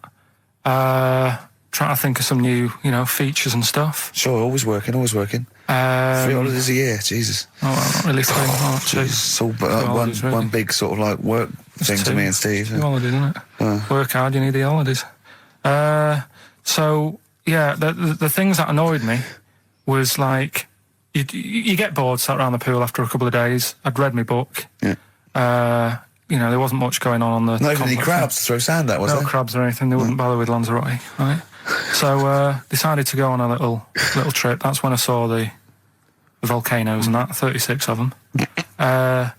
So we go on the trip, and the thing that annoys me, it does happen every holiday that you go on. If you go on a sort of a package thing, you have these trips, right? And you pay about 40 odd quid, and they give you some wine, so it make it feel like you're getting your money's worth. But how many of these trips have you been on then? Loads. Probably about 12. More holidays than I've had. Go on. So anyway, so you're on the coach, right? And they take you for the volcanoes. They took us in the middle of nowhere. Yeah. Right. There's nothing else round there. Sure. It's like I say, it's like Mars, but with holes in the ground. Yeah. Right. And they sort of drop you off, and they go, right, everybody, see you back here in an hour. There's loads of volcanoes for you to look at, and a coffee shop over there. And you know for a fact, right, you don't need an hour there. You could just say, well, just keep the engine running, because I'll have a look in this hole, we'll get back on, give us 5 minutes. Don't need an hour. Absolutely. But you know that they've got something going. It's a with backhander, definitely. What, with the coffee shop? Definitely, yeah. They go there. And they get everyone to have an ice cream and a coffee, and they sit down, have a fag, talking to the bloke. Yeah, and it's like, cousin. Yeah. How much was the coffee? Was it probably about 3 each euros, so I think it was £3.50. Sure. Yeah. Which is, I don't know, that's about 2.5 quid. Yeah, they've stitched you up. Well, it's like those people who, those cab drivers that you'll meet at sort of 3 in the morning who've just got a car. Yeah. And just went out with a car. Yeah. And just, I'll pick people up and charge them. Yeah. I got in one once. I said to him, the guy just pulled up. I said, he said, I was in like East London. I'm going back to North London.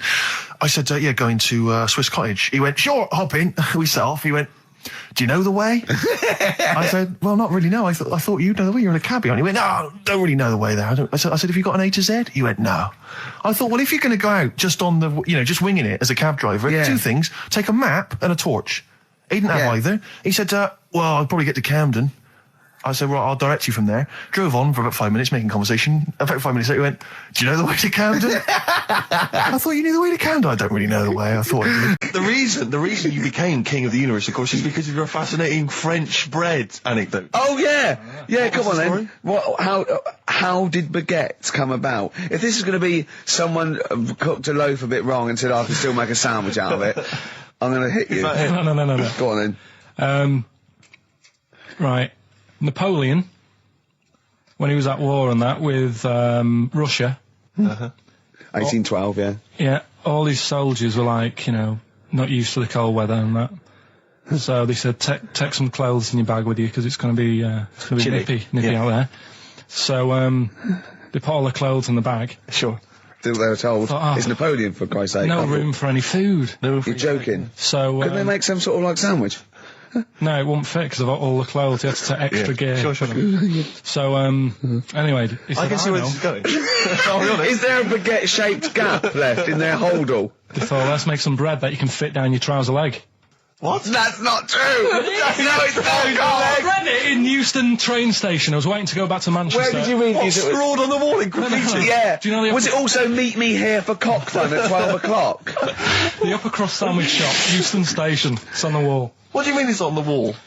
Do you know it says, like, sail on at Dixon's, whatever? Yeah. Next to that, there was, like, a bit of information. Once you've read the stuff on Dixon's... I get information. There was a big thing about the history of the baguette. I read it and I thought, we got to make a sandwich we can split down our trouser leg. But how can you march and fight with a huge piece of bread down your train? Although it would be intimidating. You see them coming, you go, sacre bleu, look at the size of them. They're big fellas. Well, blimey. I can't help but feel that could be a practical joke at your expense. Yeah. Do that. Well, the Earl of Do you ever Sandwich... question anything you read? If it's printed up, is that, like, fact for you then? Well, it's not funny. I mean, if they were trying to be funny, it's like, it's not, is it? So it's information. Have you heard us? Things sometimes want to be funny when they're not. That's exactly what happened with the sandwich. The Earl of Sandwich wanted something he could fit down his pants. And it was those triangle cut sandwiches wrapped in cling film were perfect. You might be right. You might be right. I am. Because the Cornish pasty, so they could drop it down the mines, isn't it? Is it? They wrapped it up they wrapped up like meat and vegetables in pastry, and they sort of crimped it, and it was like and they dropped it down the mine, so... Yeah, that's how that came about. And bagels were originally made so that people could play hoopla, but then eat afterwards. I don't know if you're aware of that. That is true, Carl. Well, anyway. Call my bluff. Is that true? Yeah. They're all true. They're all true. Yeah. Tell your kids that when you have them. Yeah. You know, if they're still alive in a million years. Well, it might be true. Can someone confirm that baguette fact that it was so Napoleon could stick it down Not him. his trousers? Not him, his soldiers. His sons. And just remembered recently, actually, I was on a train coming back from hometown Bristol, and I was on the train, and this girl walks on, good-looking girl. I thought, hey, a largely empty carriage. I'm thinking, my luck's in, you know, because I take every opportunity, Carl. That's the thing about me, you know. I don't choose. She was a good-looking girl. She sat down. I thought she sat down right near me. I thought, brilliant. As this guy comes up behind her, and says, I think it's probably a boyfriend or something. Sits down next to her. And I listened in on the conversation, you know, because I'm pretending to read. It was very clever. I read the same page for hours, so I was pretending to listen. I was listening but pretending to read. And I realised that it's not her boyfriend or anything, it's just some guy she's met on the platform. And I'm thinking, brilliant, if she's the kind of girl who's just going to start talking to someone, you know, on a platform, on a train, brilliant, I'm going to be in here. Because he was only going one stop. So I'm thinking, what's the worst that can happen? He'll nick off, you know, I'll get chatting to her, you know, and who knows, I could join the... is there a train equivalent? Foot High Club. The Foot High Club, brilliant. And so I'm excited, you know, I'm listening in. And it turns out that they're both kind of graduates who've just finished university, or they're coming to their finals or something.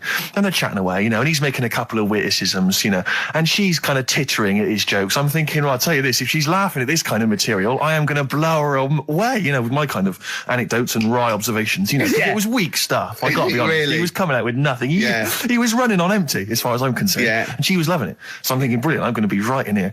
And then they get moving on to higher brow things, you know, and I think she was going to study kind of Marxism or something like that, or communism, something. And she was asking him, you know, by way of conversation, she was asking him what he knew about Marxism, you know. And he was fumbling for his vague knowledge of it that he had in his life. And I'm just sat there thinking, yeah, come on, love, in any given capitalist environment, the proletariat will revolt against their oppression by the bourgeoisie, and after a brief period of socialist rule, emerges a classist society governed by community cooperation. Well, if that sort of talk wouldn't get a woman hot, I don't know what you'd use then. If Marx and Engels is not going to get a woman sweaty down below, then nothing is. Then my name is You're not just Steve biding your time. Exactly. I'm just going to go in for the kill any minute. Yeah. So anyway, it comes to his stop, right? He gets up. I'm thinking, this is a piece of cake. And he gets off, and off he goes. He walks off. And I'm thinking, brilliant. And I thought, I'll wait till the train's pulled away. I'm not going to leap in straight away. No. And he comes back along the carriage. And I'm thinking, hang on a minute. He goes, listen, do you mind if I give you my email address? Oh. Right? And if you want to get in touch, email me. I'm thinking, come on, you loser. Get off now. Save your face, please, before it's too embarrassing. She accepts the email address because she obviously doesn't want to hurt his feelings, whatever. I'm thinking, fair enough. She's a good woman. I'm liking her. I'm loving her. I'm thinking, that's my kind of girl. So anyway, he gets off. I'm sat there, the train pulls away. I'm thinking, yeah, I'll wait a few minutes, you know, I'll just, you know, give it some time. Her phone rings. It's her friend on the phone.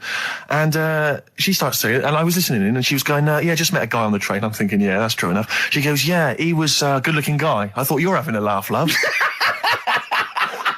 To be honest.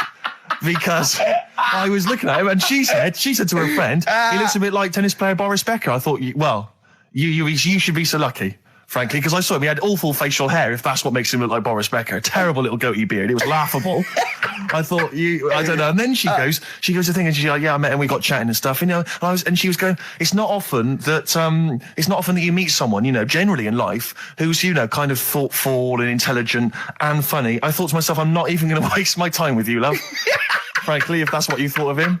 You just walked away. And I'll be honest with you, I didn't even bother talking to her. No. You were just didn't even above waste it. my time with If her. she thinks that bloke is not If only she thought great he was looking, funny, but great funny looking- and intelligent, and she got on well, and he was polite, and it was a chance meeting, and he thought, and she thought that you were like a freaky looking dork who didn't even have the nerve to If speak. that is what if that's she what was she thinks, thinking, then then she's I don't not- wanna know her.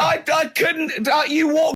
That's been the only sort of. I suddenly, why did it suddenly turn out to have to hide on a Sunday when they're coming round? Because they wouldn't leave. They wouldn't leave. Who was it? Were house. they adults? It was sort of a. Well, he seemed like an adult to me at the time, but he was probably about 27. Well, that is an adult. Yeah, but do you know what I mean? He seemed a lot older when I was a kid. Yeah. And he came knocking and that, and he used to say to me, "Mum, I'll just tell him I'm ill or something." And he used to hang around to see if I'd eventually come out to play and that. And if I did, I think they would have grabbed me and took me there. I love the idea that for you, religion has to bring with it some kind of gift. It's like, join our faith and you get an alarm clock radio. It's like something like I think religion does bring a gift. Usually, it's the gift of the Lord. Well, the gift of everlasting life, isn't it? And that's the problem with it, A lot of people believe in it because they think. But for Karl, his feeling is like, that should be a given. That's safe. I'm definitely going home with eternal life. But what else can I have? Is there an Why do you iPod have to have in a it? religion? Because obviously I don't have a religion. I don't miss it, and I wouldn't want one. I'm an atheist, and that's out of belief. That's out of logic. And we don't get into the politics or the morality of it. Why do you feel you need a religion? Why don't you just get a hobby? Well, I didn't want one. I don't want one. I just was saying that, if I was to get one, which one would I go for? Is what I'm saying. I'd like to see you perhaps as a Jew. I think Judaism would suit you well, I think. What are the hours like for that? Tough. Can be tricky. That's what I mean. I don't want anything that's, And they have a day where they don't eat and stuff. I couldn't be doing that. So then they have days when they eat too much. Yeah, but what happens if I'm not that hungry that day? Like I say, I don't like change. Johnny, I don't think he's mine. So he did all this. I don't even know why I'm telling you about tattoos. No, nor do I, Karl. Hey, to be honest. Don and Blitzen from the About a Boy soundtrack by Badly Drawn Boy. Christmas theme there. You spotted the Christmas theme. Yeah. Karl's not really in a festive mood, but I can't imagine Christmas is your time of year, is it, Karl? Well, I'm not sure any time of the year is, really. I liked it when I was about... I think when I was about 7, I enjoyed it. Was that the one? Was that the year, the big year for you? You get loads of stuff, you don't have to worry about anyone else, but once you've, got a job... What did you get when were you doing your paper round? How old were you then? I was about 13, 14. Well, that was then you were a man, weren't you? I had to buy stuff. Oh. But you're still not You're quite having a good selfish, time. man, aren't you? I didn't realise this. No, it's just that Christmas... And that's coming from him, Karl. My dad always said... Oh, right, steady on. Dad said Christmas morning was for, for me, so he used to stay in bed. So he never... That's brilliant. That's a great thing to say, isn't it? Yeah. Christmas morning's for you. Run wild. Do what you want. Just don't bother me. I'm going to Honolulu for 2 weeks. That's great. Dad, it's Christmas. Do I have to do anything? No. So my mum used to get up because she used to like to see my face light up, when I opened the presents. And then, fireworks. And then, then I'd have to go to my bedroom from about 6 o'clock onwards because, my mum and dad were into having big Christmas parties, and I wasn't old enough to go. Right. So they'd say, right, you've had your fun there. You go up to your bedroom, stay in there. Really? Yeah, I remember one year, right. I got a train set. That's what I wanted. Yeah. Right. It's brilliant. Playing with it all day. I thought I don't mind about the party. I'm happy staying up here playing with this. Brother comes in. He's had a few, right? He's going, give us a go on your train. How old is he? He's a bit older than me, so he might have been let's see. Well, let him be 18. Yeah, probably about 18, 19, and how old something were you? like that. I had a train set, so, I don't know, about 14. something like that, Yeah. right? So I'm playing on that, loving it and stuff, and then he comes in and goes, give us a go. He turns the transformer up to 14. He went really fast for about 5 seconds, broke it, and then he went back downstairs. Wow. So Christmas, I hadn't even got to Sounds Christmas like Day. the Conservative government with British Rail. Satire, that is. Satire, Rick, I just thought that there's satire. If there's any satirical shows listening or magazines... It doesn't work in any way, because there's the analogy falls down apart from there being a train. Think it through, though. British Rail was trains. Yeah. And the government broke the trains in many ways. They didn't break them, not officially breaking them, but they kind of... It does work, it's perfect. Oh, I'm very pleased with that. And I can't, and no one's asked him to be on Have I Got News For You. It's weird, isn't it? Because it's strange, that, when you've got a satirical mind that's as quick as that. Yeah. All and right. he's broke your little train set. So what did you do? I just watched telly and had some sausages. I bet you were happy with that, though, weren't you? It's a bit annoying, though, isn't it, when your main present of the year's been broke. And did it ever get you fixed? No, that was it. Put away. I'm intrigued why your parents wouldn't let you come and join in the festive fun. Was it like really debauched down there? Was it like eggnog everywhere? Well, no, but I mean, that's fair enough. 6 seems a little bit early, but I just think, you know, if you're your kid, you know, he had his fun, put him to bed at 8, maybe. And he think so on Christmas Day? I thought that was a day for family. Well, not if there's a party going on. Well, don't have the party on to Christmas Day. Well, that's another option. Yeah. Your parents are weird, aren't they? A strange breed. Well, I think that was the year, right? You're talking about buying presents and stuff. I think I did treat my mum to that. I didn't buy my dad anything. I think that was like when I got a bit older, he used to get me dad something because he wasn't that bothered anyway. No. So, got me mum, there was a cheap shop, right? Of course. Thank God for that. Called Snips. Right? So I went in there and I thought, let's see what I can get her. And remember Victoria Plum? I don't think so. Well, it's like a fairy character. Right. Right? And my mum's into gnomes and stuff, right? So I thought, right... She must be pleased with you, then. Victoria Plum. I was thinking, is that one of the neighbours? Is it like a brandy Do you liqueur? remember Victoria Plum? Victoria Plum. Victoria Plum, yeah, it's like a little fictional sort of character, right? Okay. So I saw it, I thought, yeah, she'll love that, right? So I did my paper round, saved up for 2 weeks, right? Oh. Got that sorted, went to Snips, bought the Victoria Plum. Next day, I'm in town with her, right? So I think, I know what I'll do. I said, come in here a minute, right? So we go in, and we're looking around, and I tested her, right? I went, look at that there, that's alright, innit? And she goes, oh, it's bloody awful. Oh, Carl. Oh, Carl, oh, God. So then, Christmas Day comes, I said, don't bother opening it. She said, no, why? I said, Oh, "Don't." no, why did you still give it to her? So, well, it's too late, I'd already bought it. Oh, Carl. So she opened it, and I was like, and she said, oh, that's nice. I said, why are you saying that? I said, the other day, so it's bloody awful. She said, oh, no, I thought you were pointing at something else. Oh, no. So that's why I don't get anyone anything anymore. Oh, God. Play record. Oh, God. Oh. That's good, isn't it? Not bad. Gold Rush. Let you down. I'm actually quite affected by Carl's Victoria Plum scenario. Just the fact that, like, that eagerness, he wants to make sure it's a great present. He's saved up his paper round. He thinks it's like a gnome, but modern. I'm worried that you're using it as an excuse now, and that's why you're not buying anyone any gifts, because you had your fingers burned once. I mean, you were 6, 7 years old. To be fair... No, you weren't. You were about 13, weren't you, if you're doing your paper round? Yeah, it must have been, 11 or 12 then. All right. Yeah, so I'd saved up. Oh, no, I'm not using it as a thing, it's just that... What did you get your mum this year? I've sent them some money so they can get a passport. So they can get a passport? Where are they? Immigrants? Are they trapped No, somewhere? Well, they're in a holding bay somewhere in Dover. Yeah, What got do a you friend mean? who's a truck driver who's going to sneak them across. What do you mean? So they can buy a passport. What do they do? Sell it when they were No, a bit down in their luck? No, they haven't got that much money, right? They've never been abroad, and the mate said they might take them next year, and they said, oh, we haven't got a passport, so You've I got thought... to buy a passport, have you? Isn't that your God-given right as an Englishman? No, you've got to pay for them, they're 30 quid each, so you better add do, otherwise they're conning me. Right. So you sent them 60 You don't quid? get born with a passport, of course You sent them don't. 60 quid in an envelope, have you? Well, check. Right. I love that.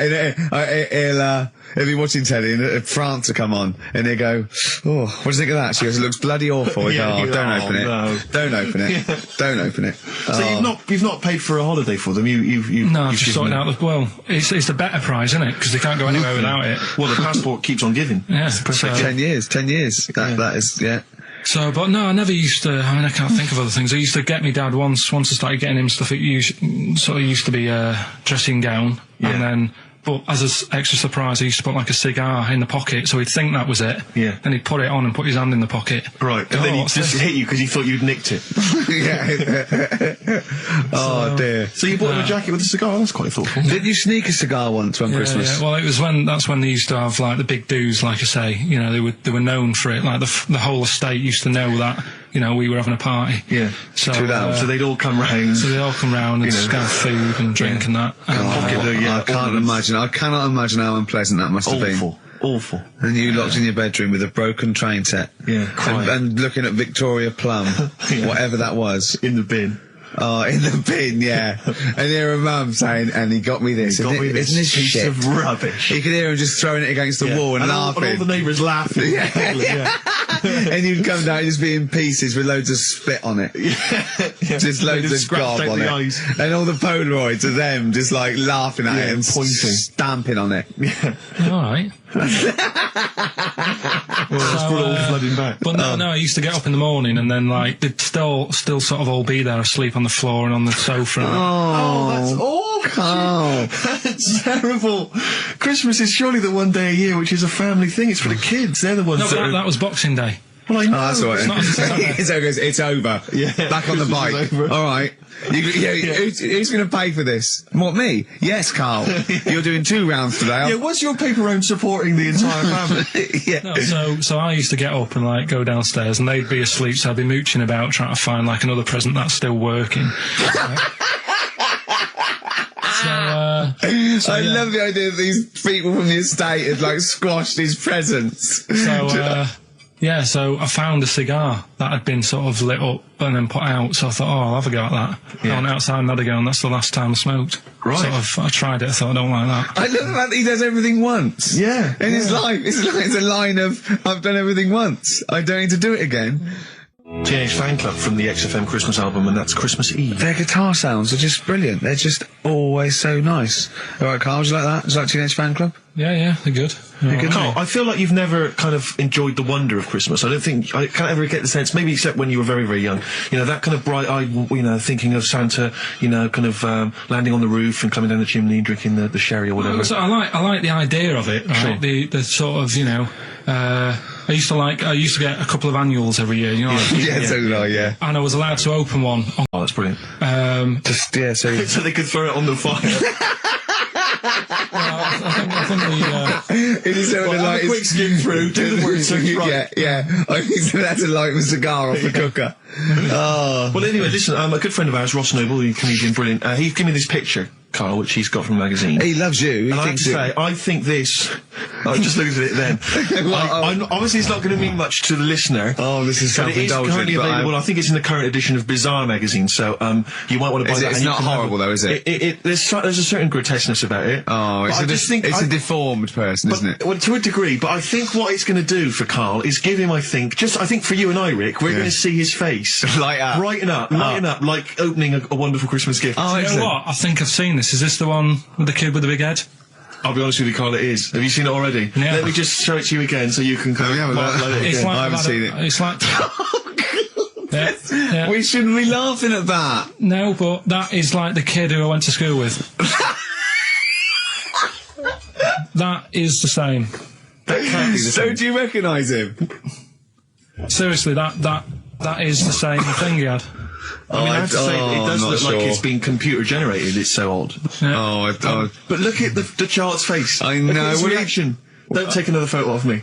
I'm not sure this is right. It's not right. But I was hoping that would give you, Carl, just a little glimpse of. We've had a the request wonder. as well on the best bits. To someone wants to hear you talking about your mates with the big heads. I don't believe it, because every time we go there, we get some sort of complaint about something. About what? Just leave it. Well, that for some reason that always goes from the story with my dad going to Blackpool for taking those kids there. And what kids? And leave it. No, what? No, I don't know. There's people that know what you're talking I'll about. tell you when we put a song on. No, well, I know what it is, but Well, you if you can't just wanna say know, that. well, Is it email when? in. Is it when your dad put a kid in the wheelie bin because he was getting out of hand? Yeah. So we're going to We be can't go through it again. It's too controversial. We're gonna.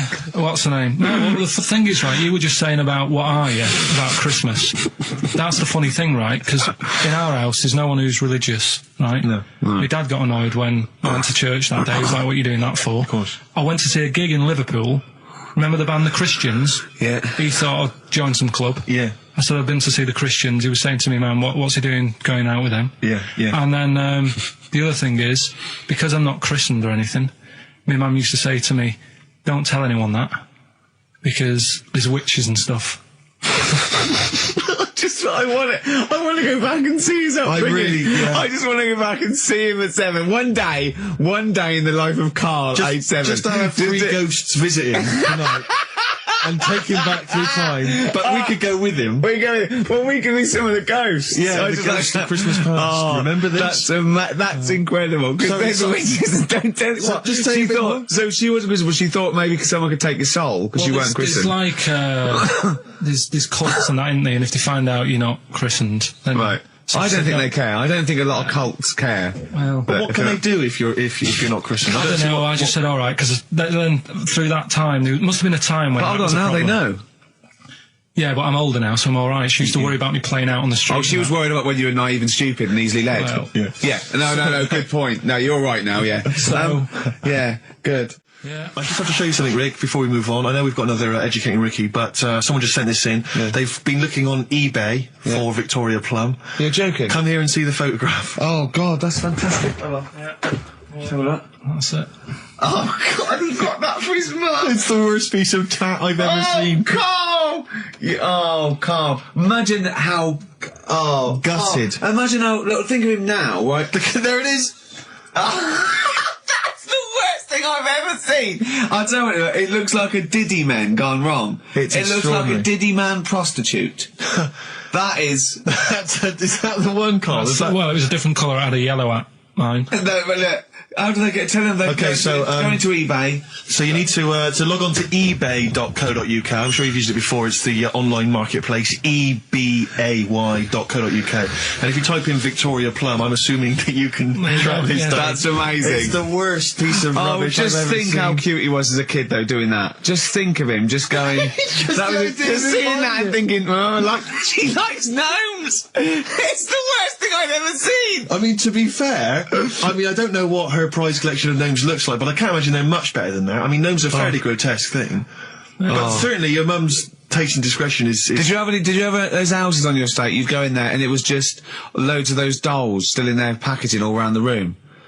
And sort of like one of those homes that keeps the sort of packaging on the three-piece suite. Why don't you buy another one for her for Christmas? Yeah. It's $3.99. It looks, but that's £2.49 because that was $3.99.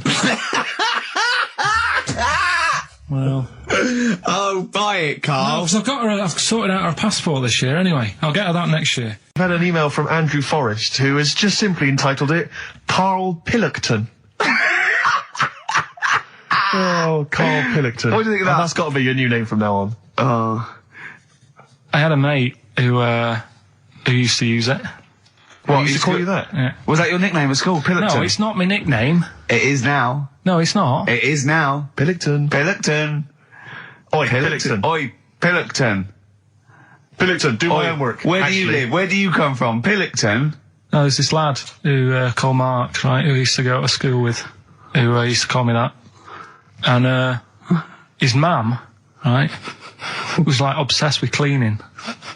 And I was never allowed in their flat.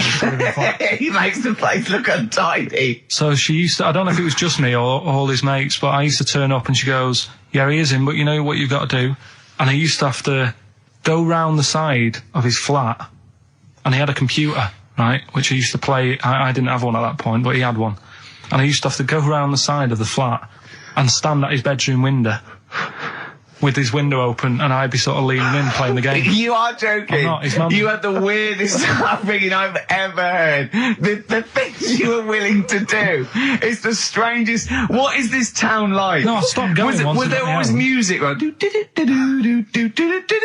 there's the horse in the house there. Oh, look at these two kids with big heads and webbed feet. All right, Ronnie. All right, Reggie.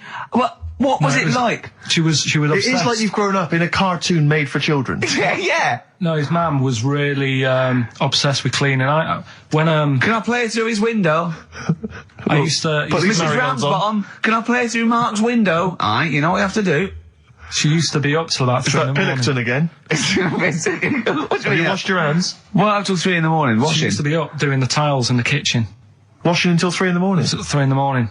And for ages and ages, that's saying that out on the tiles, I used to think that came from, like, his mum.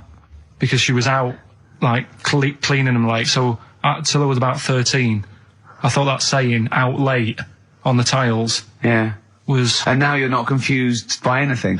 Well... There's no misunderstandings in your life now, is there? So he was allowed to walk in and out of the house, was he? Oh, he was all right, and he used to come round to ours a lot, and my mum used to get these pies from Hagenbach's, right?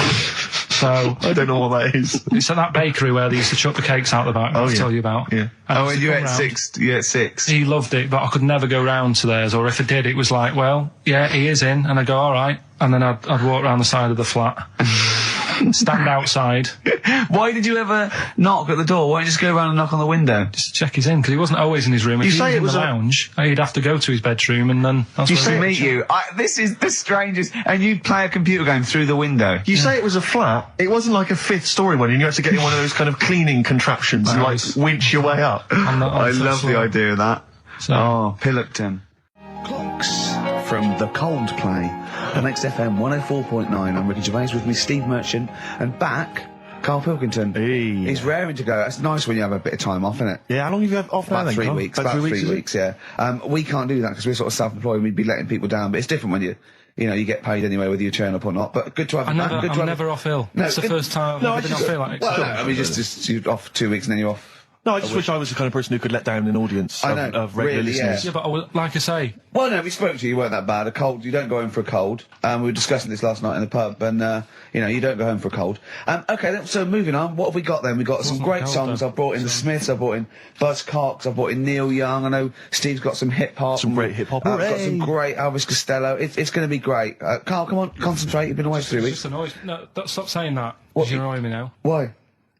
What you do? Go home ill? Oh, he's annoyed me. Oh, has he? Yeah, I got I'm a little bit annoyed. Can I have some time off but still get paid? Yes, of course you can, Steve, Carl. right, he called me up, winding me up about this. And, right, I'm 30, right? I'm 30 now. I can only remember being off 2 times. Oh, his memory's going as well. You'll have some time off. And both of them were when I was at school. What's school? One when it was windy. Why did you have time off? Because it was windy. But to be honest, Carl, that lasted for your time off at school. Why did you have time off? Because it was windy. Were you windy, or was it windy outside? No, it was like when... Your auntie wasn't out the window, was she? When the winds were bad in the 70s, and my mum said, oh... What? I remember space operas and flares. I don't remember the winds being bad in the 70s. Well, my mum just said, you might get blown into the road, so don't do that. She had so much faith in you, didn't she? As a human being. Is that why she got fired from the pie shop? I'm not coming in today, I might get blown into the road. God. The funny thing it was, right, Steve, they had this thing going at school, because a lot of people used to wag it back then. Right? Used to what? Wag it, sort of not go in. Yeah. Right.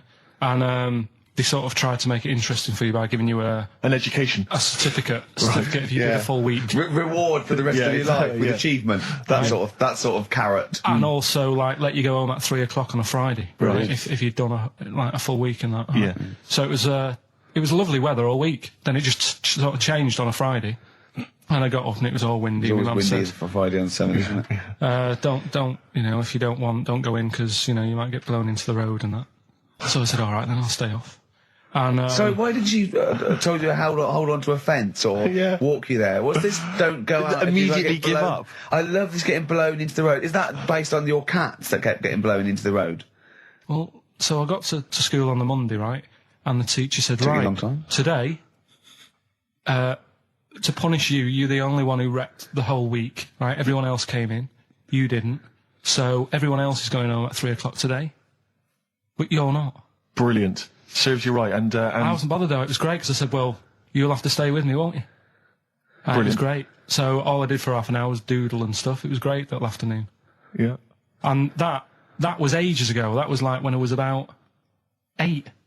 And that's one of the times I was off ill. Yeah. So it was, but that wasn't even ill. That was wind. Yeah. Yeah. So. Right. Yeah, it's a bit different when you're to be honest with you, world though, Carl. You can't just not turn up because you've got a bit of a cold or you're a bit fed up. I mean, we had an appointment 4 o'clock Thursday, wasn't it? And he had to call it because I cancelled it. Meeting went on a bit late. Time management. Get things done. If it was important, you'd get it done. Play a record, Carl. Pull your finger out, please. When I was a kid, right, and it's all right for you to go into women's toilets when you're a kid. It's like, oh, it's a bit cute, right? As long as you're not, like, over 15 or something, right? Right. But when I was a kid, I went into a toilet, and women, when they use their little cubicles, they don't shut the door. Some of them just sit down on the toilet, Yeah. right? And you see everything. And, no, seriously, that's probably one of the first times I saw, like, a woman. Yeah. That, right, and my Auntie Nora when she was staying over. What happened with your Auntie Nora? She was, she's into wearing caftans. Into wearing what? You know, caftans. Oh, yeah. What caftans? Big, bellowy sort of dresses. Right. And, yeah, I used to sit on the floor at home in front of the telly. Sure. She was on the chair behind. Yeah. She did a bit of a sort of a Sharon Stone scene. Oh, God. Yeah. Did you see it? There was no underwear. No. What age were you? What was it like? What age were It you? was like a ripped tennis ball. What? Right, we're off air. We're off air. Either that or put us in for the Sonys. I've told you before about buying presents. Did those gloves have your name sewn in them? And a piece of string that ran over the back of your duffel coat? You know, I've never been into getting presents and that. I had the problem at that Christmas one, that time with the Victoria Plum. Yeah, we'd hate that. We'd hate to bring that back. We've done that. Because you talked about the book, because it's kind of to do with your dad, isn't it? He's a very bad gift buyer. Was that the problem? Well, yeah, my dad just wouldn't bother. It was my mum who sort of made an effort, and she sort of worked out half of what I wanted, then she left it to my dad to get it off someone, see if he could get one cheap or whatever. I love the fact that usually people talk about, like, drinking heavily or violent abuse, right? Yeah. But here's what he's been left with and scarred with from parents is bad gift buying. Yeah, and That's the not so Victoria bad, Plum is it? incident. In the greater scheme of things in the world, Yeah, but- that's not a bad thing to have, is it? Right, there was this, this is what it's like about getting presents and stuff, right? With my mum and dad. Go on.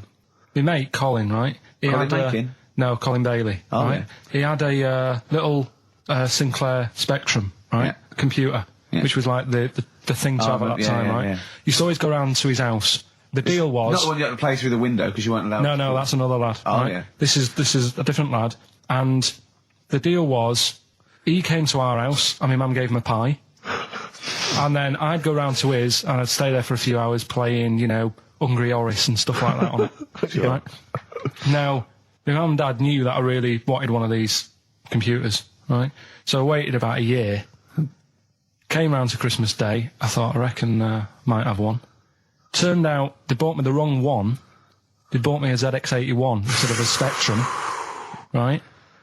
And Christmas Day, I'm there trying to load the games up. It's not working. I'm thinking, what's wrong, right?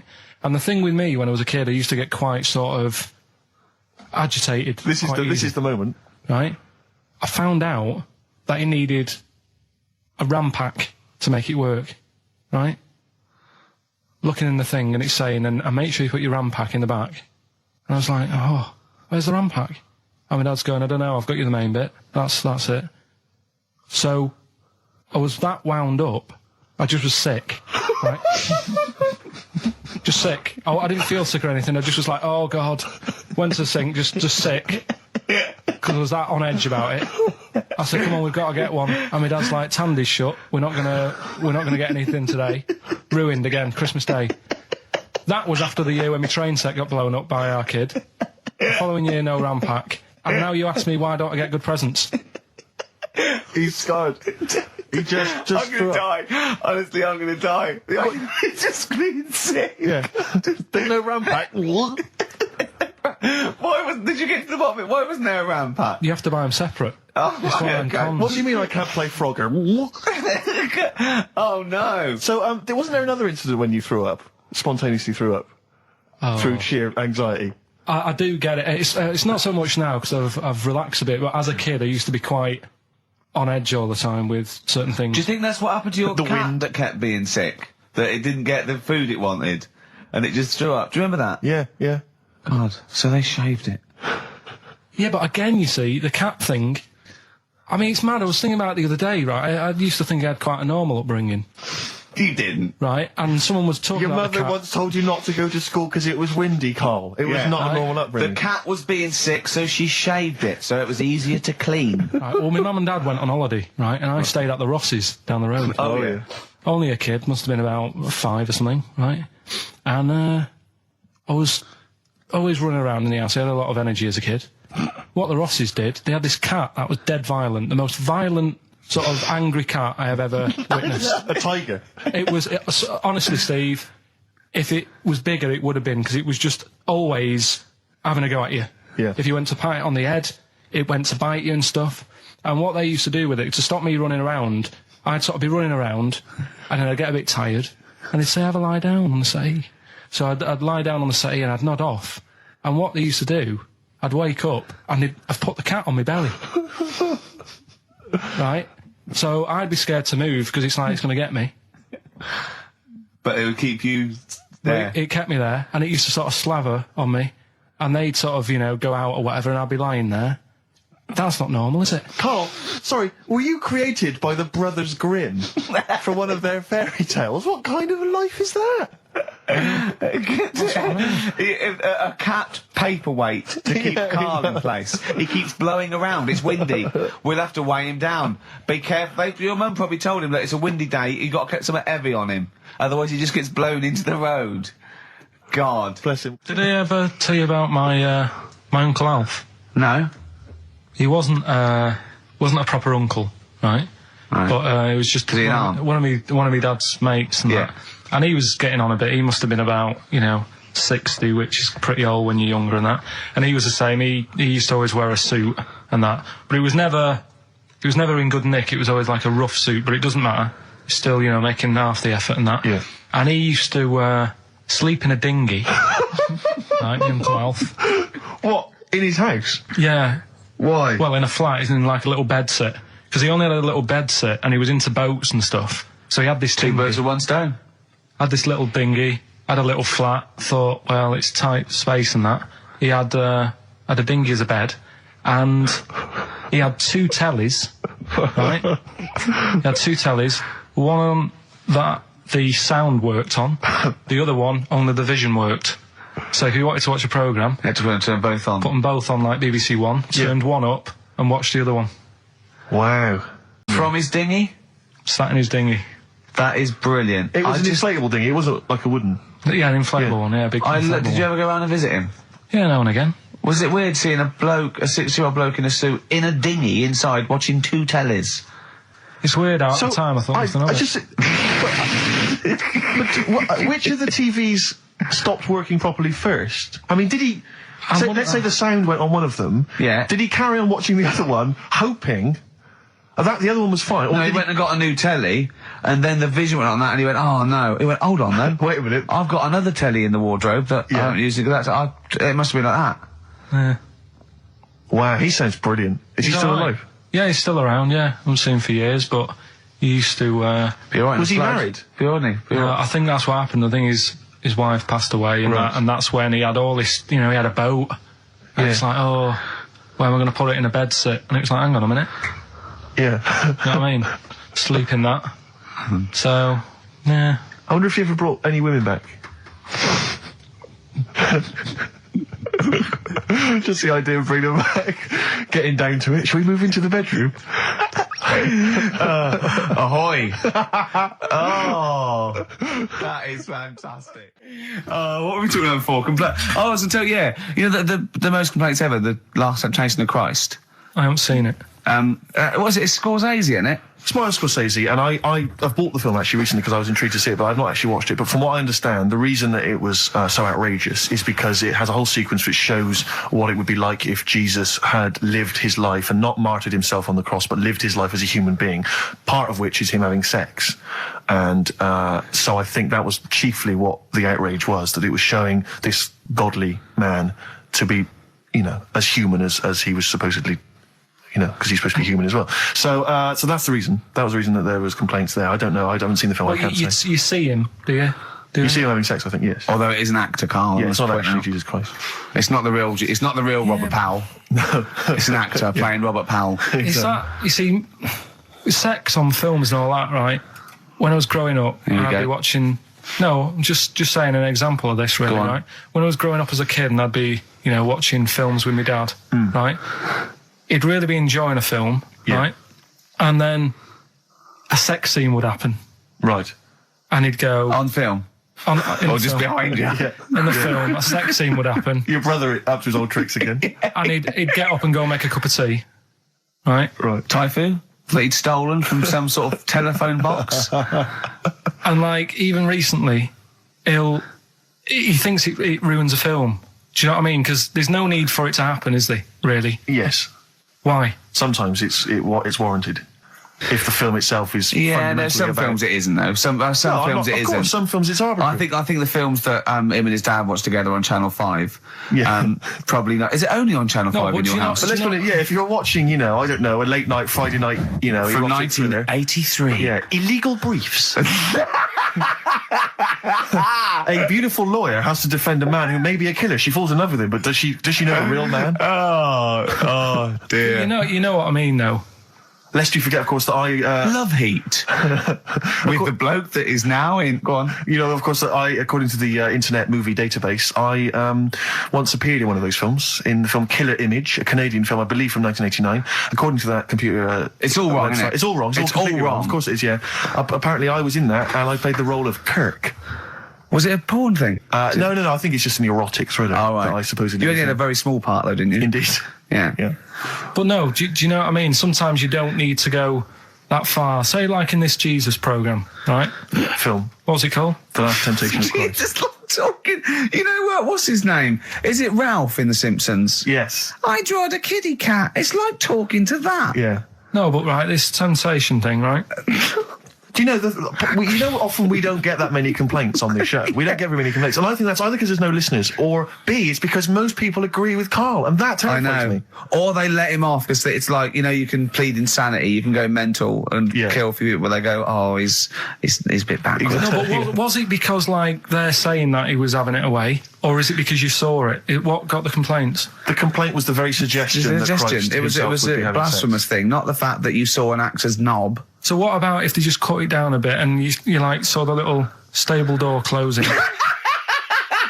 It wasn't the baby Jesus having sex. It was the grown man. The stable door shutting. No, but do you know It's what the they do? nativity scene. Oh, that is brilliant. That is. then- The wise men saying, I can't believe we brought myrrh, we should have brought condoms. It's like that, yeah. There's 2 for 1 offering, Boots. Yeah, I don't know what we were thinking. With frankincense. It's just that it's always awkward. Should we isn't it? apologise now to the Christian church as well? So Sorry, can we- the little Chinese fellas, little Welsh fellas, and the little Christian fellas. We haven't said anything wrong. No.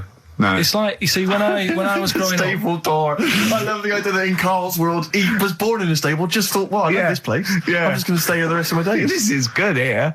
Oh, brilliant. but when I was watching telly with my mum and dad, I mean, it still happens now, right? My dad will sort of go, oh, ruined, good film ruined, right? Yeah. If some sex scene happens. But why doesn't he But just what are we ignore talking it? about sex scene? Are we talking about a kissing, or are we talking about penetration and looking at the camera? Going, just- are you enjoying this, Pilkingtons? What are we talking about? What is sort of extreme levels we talking about? Right, last time I was down there, right? Yeah. What was it? Meet Joe Black. Meet Joe Black. Meet Joe Black is a terrible film. yeah. Right? There was good film, and then it's going to happen because like the music comes in. Brad Pitt's keeping quiet. A woman's eyeing him up. Sure. So my mum, I love that. my mum's worked it out already, and she's going. Anything on the other side, love? She knows. She She knows. knows it's something's. Well, so you can be enjoying a film and you can be an hour and 10 in, and then some spidey senses of one of them can go, should we turn it over? And the other one goes, yeah, all right. Are you sure it's not them protecting you from scenes of sex? So that what they're thinking is, what if Carl gets the idea to have sex? Yeah. That could lead to procreation. We don't want any more like him. Yeah. We've got to end the line here. You sure it's not the doctor? Keep calling on going, you are keeping away from exactly. women, aren't you?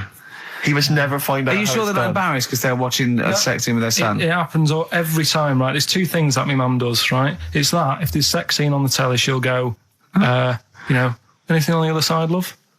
And the other thing she always says, if ever there's anything on the telly with Elvis in it, Yeah. she goes, oh, I like him, right? And we all know, we sat there, we know what she's going to say next. Yeah.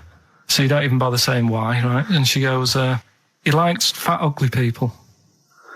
He what? He liked fat, ugly people. He didn't always go for like the good-looking fans in the crowd. What Elvis did? Yeah. Right. That was always the thing. And I'm sorry. Now, hold on. I don't know what we're doing now with our lives, Steve. Wait a minute. Right. So your mum says two things, right? She either says... Is there anything else on the other side? Or, I like Elvis. There's a pause, because you know what she's going to say next. She says, he liked fat, ugly people. How often does this occur?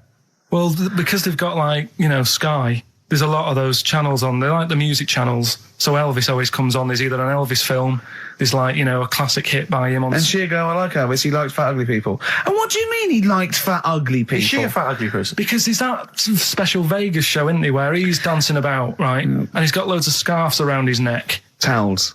Yeah. And, like, he always hands them down to the fat, ugly ones. Right. And I always say it's because they're the fat, you know, they've got a sweaty face because they can't, you know what I mean? I don't know what world they live in. I don't know how we've gone to this subject. What sort of world are you got when you're watching his face? And what do you mean fat, ugly ones? You mean they're in the front, they're sweating a lot because they're a bit chubby? So she thinks, you know, is giving them a towel because it's But he's really going, wipe your face, you're putting me off, you fat cow.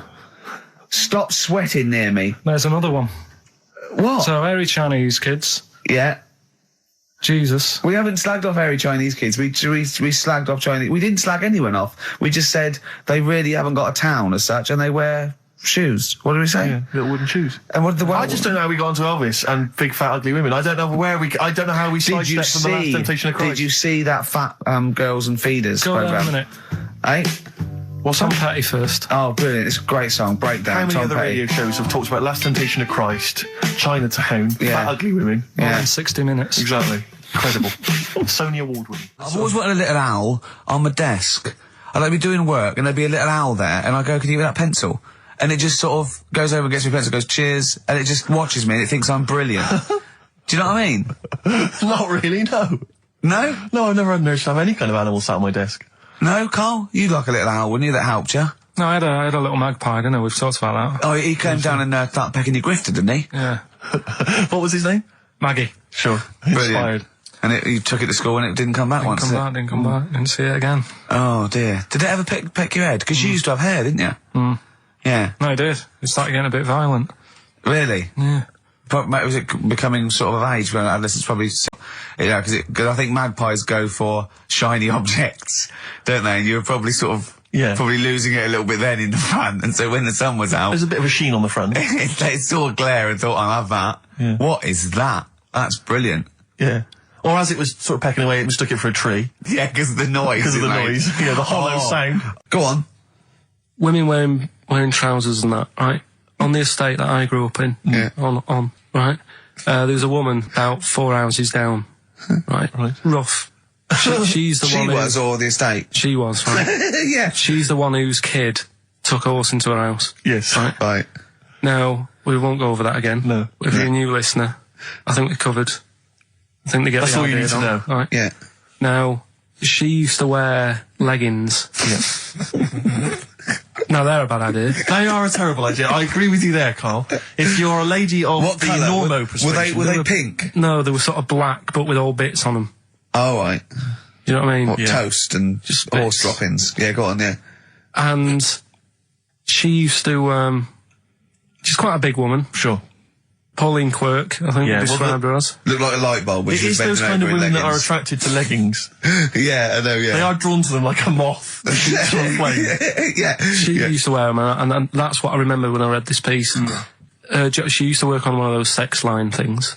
Right. Right, she used to do that. But What, was she, an engineer? the weird thing with her was, she had big eyelids Right. Go on. that were too big, and this is what I was thinking. What right? do you mean she had big eyelids? How big do eyelids have to be for you to go, they're big eyelids? What was she shoplifting with them? Would she come out of Dixon's with, like, radio stored in them? What do you mean she No, had big eyelids? It was another one of them popular things around our way. Do you know, like... What do you mean popular things? They think didn't people go, have they go, oh, I'll tell you what, they're all the rage. Can I get some big eyelids, please? No. It was just like one of them things that people suffered with. Just big eyelids. They could hardly open their eyes. What do you mean? What do you mean? That's one of them popular things around where I grew up. People had big eyelids. They could hardly open their eyes. What does that mean? What sort of freak town were you born in? You had webbed feet people with big heads. You got women with big eyelids. What does big eyelids mean? Are you confusing her with the horse? Yeah. Did she have hooves? Look, what? Just too much skin. It was like the neck of a chicken, but on the eyes. What's your point? Anyway, so there's this big eyelided woman with the leggings. And that's what I'm saying to you, though. That's when I read that story with people with trousers. Yeah. I went from that. Yeah. To a woman who used to have big eyelids. I still don't know the point. But then, and also the other bloke who had the eyelid problem was a mate of mine. Right. His dad had it, and same problem, massive eyelids. I don't know what that means. I don't know what that means.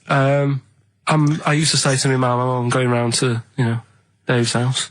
Yeah. And Or Drew say, Pete, well, as you call him. that's all right, but make sure his dad doesn't take you out in the car, because he could hardly see. He had to have his head. He gets to tilt his head back to keep his eyelids Make open. sure! Did he have a couple of matches with him at all times? What a load of gobbledygook. This began as educating Ricky. I know, So it's what, like he was people thinking, with eyelids. But it's like you're supposed to make that leap as well. Yeah. If I mentioned the trousers, Ricky will probably be thinking about people with big eyelids and women wearing leggings. Play a record, Carl. Got nonsense. Adverts. No. Oh, all right. I had so much mash farmers. last night. I had so much sausage mash, at the second helpings, that I had to sit on the edge of a seat so my stomach could hang down. I love spuds. Spuds and bread. I could not do without spuds and bread. I feel like maybe I could make my own bread. Spuds, I wouldn't know where to start with a spud. Yeah. And it's like, they're amazing. You can boil them, you can broil them. Yeah. I don't know what broiling is, Nor do but I. I suspect it's tasty. I don't think it's as good as... I mean, obviously the chipped potato is... For the working everyone's classes, favourite. the chip. It was always on. The chip fat fire was always on in my household. The ceiling, the death trap fire, polystyrene ceiling was yellow. Exactly. Come Wednesday in our house. Yeah. And, always had chips. Because all I remember hearing, if I think back to my childhood, all I remember was, gotta stop and get some potatoes, or phone your dad, tell him to get some potatoes. Well, that was your job, wasn't it? Get the potatoes. Yeah. I mean, it does concern me, because What did you have to do? Did you have to fill a diary out for your Well, it's teacher? do you know when you're at school? I don't know if you do the same thing, but you get like a little red book, right? And every night, I think it was a way of the teachers sort of keeping an eye on you. So if you went out robbing, if you wrote it in your diary, they'd go, what you're playing at. Sure. Right? So you'd have to write down what you did every night. Yeah. But I didn't go. Sure. I used to just go on my errands. Yeah. And it was my job to like... I haven't heard errand since the 70s. Nice to hear that. I went to U-Phase, right, the little local supermarket. Yeah. And I got... What's it called? Euthanasia? What? I did... U-Phase. U-Phase. U-Phase. U-Phase. Yeah. H-U-G-H. U-Phase. Oh, Hugh it's his name. Right. Yeah. And I just had to right, get, I just had to get like a bag of potatoes. Of course you did, yeah. And a Essential. loaf. Staple. So I used to put that in my diary every day, and it got to a point when like even the teachers were like, just make something up. Yeah. Stop putting the same thing in. Sure, start joyriding or something. Live. I love the fact that he was fascinated by the strangest village in Britain, but the stories he's told us about where he comes from, there's him going around with two fellas with big heads, webbed feet, a little pigeon-chested bloke, him on his grifter with Maggie pecking at him, his dad in a telephone box nicking groceries, and a horse in the house next door. I mean, how strange was his upbringing? Yeah. And him hanging from his satchel. Unbelievable. There's another woman who I remembered. Actually, I'll tell you later. Go on, what? I'll tell you later about another woman who I remembered. What's give us a teaser. It's just a woman who rode around on a three-wheeled bike with her husband in a basket. Right, I'll tell you that. Right, and the final You don't get clue. teasers like that on the other radio That's a hell of a funeral service. Right, listen. Right, tell us about this woman. Well, it was just because you were saying about the, our living. We are broadcasting now, aren't we? This is actually going out. This is live. This isn't us sort of like... Yeah, but you were just talking about how I lived in an odd village. Yeah. With kids with big heads and all that, right? And what I wanted to do... What is that again? There's two kids with big heads. Yeah, they just had sort of big heads and webbed hands and that. They went to my school. And when I spoke to my dad the other day, because I'm going to see my mum and dad tomorrow. Oh, yeah. So I said, have we got any school photographs with the big-headed kids in? And he said, no, nobody bought those sort of school photos because they were in it, so it was always a bit ruined. So I said, well... No, he said sales were, because he obviously talked to other dads and stuff like that. And he just said, oh, no one bought them. But anyway, so... I would love them. Yeah. That's why I'd buy them. Yeah, but I wouldn't stand out, would I? If And it's on that's the saying mantelpiece. Yeah, well. So, but anyway, so I was talking about, you know... When you say they had big heads, what do you mean? Do they look like someone from Doctor Who? They were just quite big. But they weren't related. No. So why did two blokes with big heads and webbed feet? I lived in a weird area. There was a there a chemical plant close by. I can't believe you've never told us that before. That explains a lot. Not just the freaks in your neighbourhood, but... No, well, loads of truly. weird, there was loads of weird stuff going on. There was this, like I said, there was this woman who used to like live in one of the council flats, right? And she had a three-wheeled sort of big, what do you call Son. it? Three-wheeled son. He was the weirdest bloke we ever knew. What do you call it? Like a big tricycle, but for an adult rather than one for a kid. It was a big It one. wasn't a motorbike, though. It was a... No, it was a push bike thing. Yeah. And she used to sort of ride down the road with a fella sat in the basket on the back with his like legs dangling over, and they'd be going to like the pub and what have you. Was it a different fella each time, or the same one? You know, same little sort of bald-headed fella. So it was in collection for like organs and things. Bring out your ill. And then just people just throw Grandad just in the back and go, right, we're getting £4 for Grandad. But she used He's got to a lovely quite... pair of testicles on him. They're very low, but they Bring out your dead, or nearly dead. She used to pick on her husband quite a lot. They'd be in the pub and what have you, and they'd be sat by themselves, but she'd always be sort of, you know, having a go at him, moaning at him, sort of pushing him about and that. So my dad and his mate, right, they went round to their house, knocked on the door, she answered, and he said he was a copper, right? He said, you know, Detective Pilkington, gonna come in and have a word. So I'm just going to make a note of impersonating a police officer. Yeah, but for the good, he went in and sort of, now, I've heard, It's a superhero. Yeah. I've heard, you know, you picking on your husband a lot. Yeah. We'll be keeping an eye on you. Do it again, and there'll be trouble. And she backed off after that. She That's was all good. right. And how was the husband? Was he still in the basket though? Was he allowed to ever sort of like ride up front with her? Or was he just always in the No, basket? it just she'd sort of stopped picking on him in public places and stuff. That's like good. that. Just you did it can't, behind you closed can't doors. get done, can you, just for doing that? I think impersonating a police officer Well, is you a probably criminal did. offence. There was no gain. I think you can't impersonate a police officer full stop, but I think they'd probably be lenient on him that he was, you know. But let's face it, he's not going to be caught because why would anyone know about it? It's not like his son's going to say it on a radio station, is it? And stitch him right up. Is this something you did generally? Kind of a little bit of light vigilante work? Just whatever, him and his mate, just, you know, if they saw something going on, they go, what can we do? What little scam can we do, or whatever. Oh, that's fun. Right, in Turkey, Nice. it's not, actually.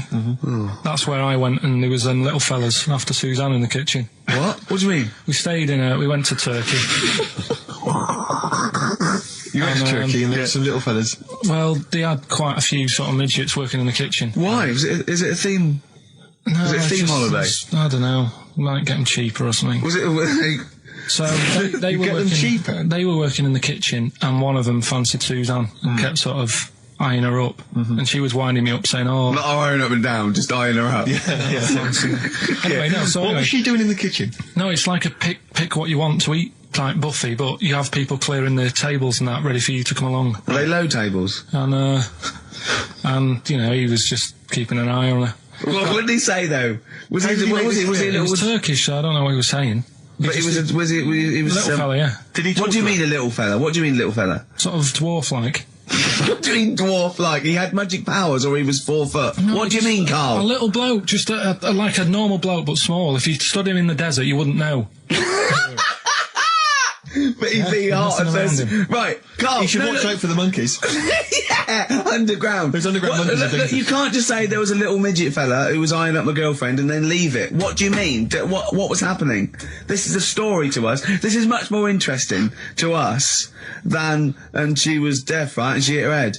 That's much more I don't interesting. understand how it manifested itself. Did he come over and say something? No, do you know when it's like girls know, don't they? When someone fancies them. What do you mean there was lots of them as well? Do then? they? That's worth knowing. Listen, right, go on. Right, so you went into this holiday, yeah? Yeah, And you went into the dining room or something? Yeah, downstairs. And in you the looked dining over. Thought, this is odd, there's no one serving. Yeah, and they go, Wait a minute. hold on, you looked down and there was a little waiter. There was loads of them running around busy. Why though? Why did they get It's summer. What do you mean? Because it was Loads of them. They had more of them They on. come out in summer. They come out in summer. What do you mean they had more? What do you Because mean? it's busy, isn't it? no, but they hibernate in the Why winter. were they all midgets? I don't know, maybe it doesn't heat stunt your growth or something. No! Well, they just happened to, maybe it was a thing that they did for tourists or something, I don't know. I just got on with my meal, it was a holiday, do you know what I mean? God! Right, So it's a midget serving. I'm not going to ask any questions. Right, okay, yeah. So they're all little fellas running around, and this one always was like, you know, oh, do you want a new serviette? You know what I mean? Going out of his way to sort of... turning on the charm. Yeah, he was going out of his way, the others weren't. Right. I think what was happening is he'd been working with Santa all the winter. Yeah. This is like a little summer break. This one He was hadn't your seen a girl. waiter, and so he was being polite to you. Maybe. But what did Suzanne say then? Well, she was using it to wind me up. What was she saying? Oh, he's... Oh, just like, you know, look He may be small, but he's well, built like a... Yeah, he's all man. so Were you jealous of a midget then? You were jealous of him? it is a bit annoying, isn't it? Why? It wouldn't bother me as much now, because I've been with her for ages. Right. But at the time, that might have been one of our first holidays, and it's like, you don't know, want everybody what's going on? I've throwing paid away for this holiday. And then you get off with a midget? Yeah. Oh. So anyway, But it doesn't matter because you got chatted by a bearded lady. So. tell you what, no, that's got nothing to do with that. What were you going to say? No, What were you going to I say? was going to say the hotel was half board, and maybe. Oh, right. I thought you were going to say it's just one of her shortcomings. So listen, right? Play a record. He said he's, you know, oh God, it's like a child or a cat when it's confused. He went, Steve reckons in ancient Greece, right, it was better to shag a bloke than a woman. And I went, well, yeah. I mean, that's about the male being sort of a first-class citizen. Yeah. Much better, wasn't it? An aspiration the to point sleep with was, a beautiful Carl, man than a beautiful woman. Women were lower class citizens, Yeah. so therefore men were seen as higher class. So to have sexual relations with a man there was no shame in that. No. In fact, it was looked upon. And I as a said, good well, it's, you know, ancient Rome. I said, you know, Nero, he'd sit in his big jacuzzi and he used to get, you know, pretty boy men to just go into the water and just nibble at his testicles while he was having a watch. Do that. He did. Yeah. Yeah. And he's not a gay fella. No, well, no. I mean, you know, I don't know about Nero, but I mean, it wasn't a case of a big delineation between what was heterosexual and what was gay. It was just, you know, whatever you... So what did this fella do then? This one who's having his... Well, he having his was little testicles? pretty much top boy, Nero, for a while. He was in charge. And, you know, and you did what you're told. If Caesar or... But why were people going round there? Why didn't they go, oh... No, they weren't dropping in. It wasn't like the door was open. I was just going to see what Nero's doing. You'd have probably been like a delivery boy or a stable boy or something, you know, and you'd have popped round there and you'd have gone, there right, Nero, as the tablets of stone you wanted. And you go, Pilkington, why you are here? Pop under... I don't know why he's French. What is that? I don't know why he's French. Just pop under the water and nibble at my testicles and you'd have done it. Because he was Nero. I wouldn't. You would have. There's no way I would have done. Well, you would What have. have I done? I've dropped a pizza off. Yeah, you why put am I around to there? Nero's place in pizza. Right. Right, I'd say I've done my job. Right? Yeah. That's not the sort of tip I wanted. No, he'd have said, get the little baldy chap to nibble at my testicles, and you'd have been under the water. I wouldn't have done it. No, Well, you you wouldn't put have me head done on the it. you'd wall have near done it. it, right. No, I wouldn't have done Well, it. can I just say this, Steve? Not only would you be nibbling at his testicles, you'd have been going mad. You'd have been noshing him just for extra. You'd have been doing everything he wanted. You'd have been going, he'd have gone, I didn't ask you to do that. You'd have been going mental. They'd have been chewing, slurping. Last week when I did Do We Need 'Em, do you know when I called up one of the museums in a science museum? Yeah, are you talking to me? Yeah, I'm just saying, I wanted to tell you before when the song was on, but you're so busy listening to it. Yeah, I've got to- was I so busy listening to a song I was playing? Yeah, but we're doing a radio show, aren't All right, we? what's your point? Well, I just wanted to say, she emailed in to say I got her name wrong, so I'm just apologising for that. What did you call her? I think I called her Jessica. What was her name?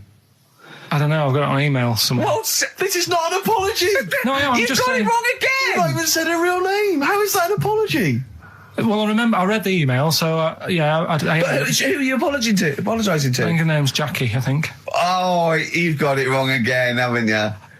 Well, anyway, and she just said if you want to see dinosaurs and that, go to the museum. You were complaining about that as well, weren't you? You went to a museum and there was too many dinosaurs. He said you just need 4. No, well, Steve, have you been to the one in Knightsbridge? I think this so. one that I called up, right? It's nice. You go in, you get a good collection of stuff. You walk in, there's 3 or 4 dinosaurs. You've had enough, right? I went into New York, right? I went to the museum there, hundreds of them. You can't move for dinosaurs. Yeah. It's almost like they're responsible for them being extinct. There's loads of them. So all I'm saying is, if you want to see a dinosaur, go to the one near Knightsbridge. They've got a nice selection, some old vases and stuff.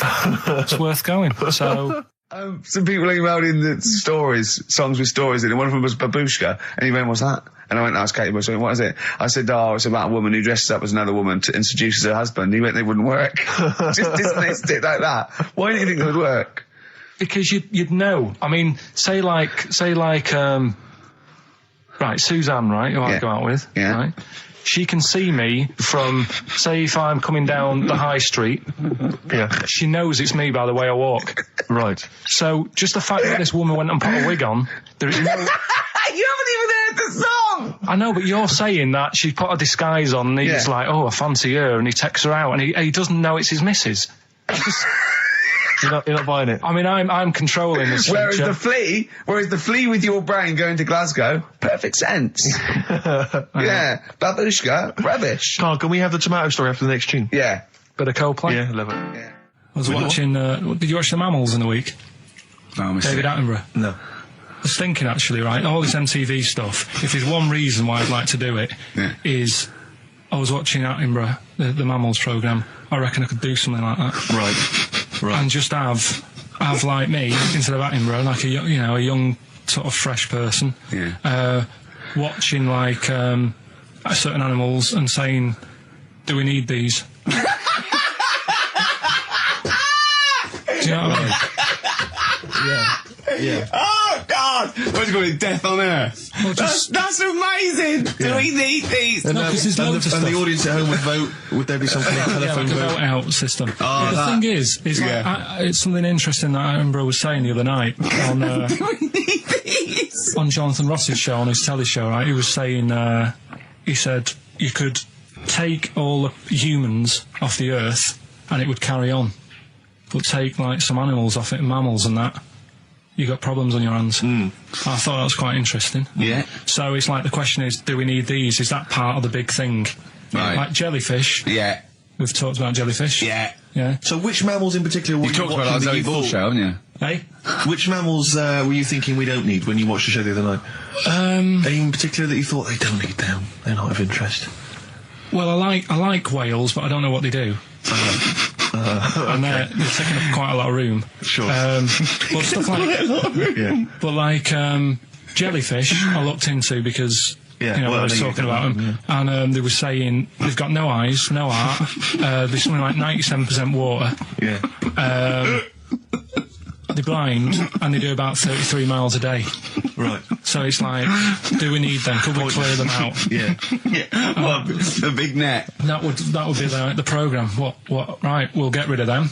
Next week we'll be looking at Rhinos. I think it's genius. Honestly, I think it's genius. And like going along, sort of like picking up sea anemones and going and just lobbing them into the sea. Well, what do you think about MTV doing that? And then I just, in between the bits, Play music videos? I play music related relates to to it. fish, so I could play like Fish, Yeah. that rock guy, or the animals, Rock lobster. yeah, or what else could This I get could in run there? and run. What other songs have got animals in them? The Well, Monkeys, could play the Monkeys. Yeah, there's about 1 million, so let's not start this. No, but do you know what I mean? So do we need this? So MTV flies you around the world And to you- the most incredible exotic locations. You sort of climb up a tree or whatever next to, I don't know what lives up a tree, some kind of rare parrot. You say, look at Sloth. that, it's colourful, Sloth. it's interesting. Oh, you like sloths, don't you? No, they just live up trees, but I'd say, do we need them? Why? Well, what do they do? What do you mean? What do they do? What do you want from an animal? Carpentry. What do you want? I don't like scorpions, right? Right. But then I found out they look after those monkey things. They're not monkeys, they're lizards. Well, all right, yeah, then lizards. They look after the lizards. So there's a reason. But do you need the lizard? Could be your next question. Because the local people made shoes out of them. But not when the scorpion protected them, they didn't. All right, we don't need them then. So, and so ultimately, would anyone decide? I mean, do the animals kind of get a chance to mount a case for their survival? I mean, is there maybe someone that comes into their corner and sort of defends them? I'd have like a David Attenborough type character who says, well, they do this, and I'll go, yeah, but do we need that doing? Yeah. Okay. So what does an animal need to do in order for you to feel that it sort of gets a chance of life? I mean, like a pet, like an animal, like a dog maybe, or a cat, I mean, they give a certain affection to its owner. Is that a valid reason to survive? Not particularly for you. Not really. No, okay. I mean, saying that though, blind people use dogs, so they are useful. So dogs are useful. Farmers use they dogs. often save people, don't they, in snowy weather? Cats. I'd have to think about it. Okay. Keep the mice down. Yeah, but you got rent-a-kill. Okay. So what I'm saying is something that will affect the world. Right. I think you'll find everything does. Except Karl. I'm not sure what effect he's having on the world. I'll tell you what though, Steve, right? Did you watch the mammals? I did see the mammals. They had bison on it. Right. The weirdest looking things you've ever seen. Yeah. They've really You're on dangerous ground here, Karl. They've really got it's like, decide what you want to look like. It's just a mismatch of stuff. It's got a really big airy head. Yeah. And like you. Sort of bald at the back. Right. Sort of It sounds like someone you went to school with. Was there two of them? Ah, brilliant. That's nearly it, Karl. Right, what's your last room 101? Oh, God. It was, holidays. Holidays. Well, You want to put holidays in room 101? people who were sort of annoying on holiday.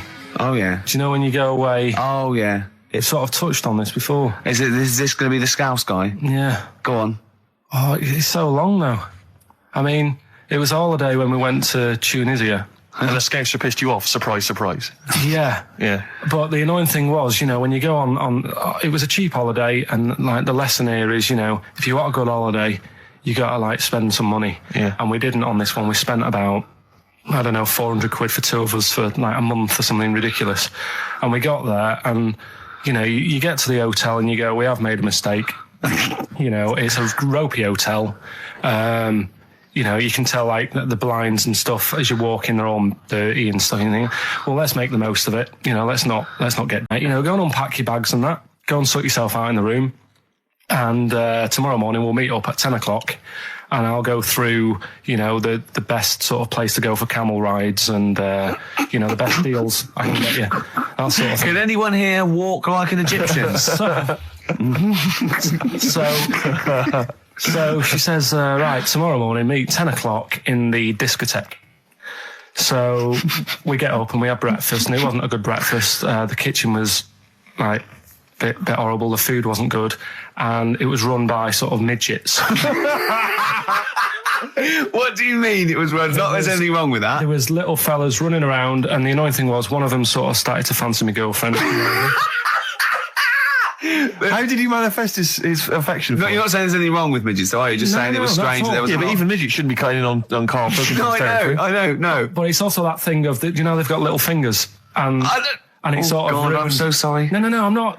It is a bit of a phobia of mine. Okay. Do you know what I mean? They are nice people and that. Sure. Oh, God. But the annoying thing is... So what was he doing then? How did he... I don't understand how he was chatting up your girlfriend. Was he crawling under the table so you couldn't see? He just kept... Whispering to her from underneath there. Stop it. Just, you know. Wait, I don't want to get a complaint on our last show. There's not many midgets What's going to happen? Can we just finish this and start up again in a couple of months? Oh, yeah. So if you want to know more about the midget theme restaurant, then we'll talk you in 3 months. Yeah. It's just... It's just... No, that's fair enough, actually. Oh, You're yeah, absolutely no, right, sorry Karl. about That's this. your producer's Listen, head on. we'll see you in about a really... it's been a pleasure, truly, and thank you for everyone that wrote I've got you letters. Have you really? I've got you both a present, right? Oh. I got Ricky, do you know, like we've done fables and Yeah. stuff? Right? Yeah. This is like Mr. Ben. Oh. This is brilliant. Yeah. Right, and it's like little fables that Mr. Ben goes on. Oh, fantastic. So I want you to learn something from that for when you come back. Okay, brilliant. That's lovely, I'll tell you Carl. one of the stories I read this morning. It's brilliant. In fact, when you've done with it, give it me. Yeah. Because I haven't finished reading that. Okay, thank you, Carl. And for Steve, a little chat-up lines. A little book of chat-up lines. That's fantastic. great, Carl. Well, we'll see you in 3 months. But Carol Eman and Carl cherish Karl Pilkington. He sits in a little room by himself, so keep him in touch. And we'll see you in August. We're going to leave you with something that we all love. This is There Is a Light That Never Goes Out by the Smiths. Very apt, I think. Goodbye. See you later. You've been voting in all week, sending your emails. So here's the clips that you wanted. Right, just get this Educating Ricky out of the way. So, Turkey, yeah. So what is this again? This is Educating Ricky. Is the tip included? Right. Apparently a fellow was on holiday in Turkey. He's just having a normal holiday. Weather's good. You know, he's having a good time. And Weight is all normal height. Yeah. He's having his meal. He hears a load of screaming going on in the kitchen. No. Has his girlfriend wandered in there? And they do, With a step ladder.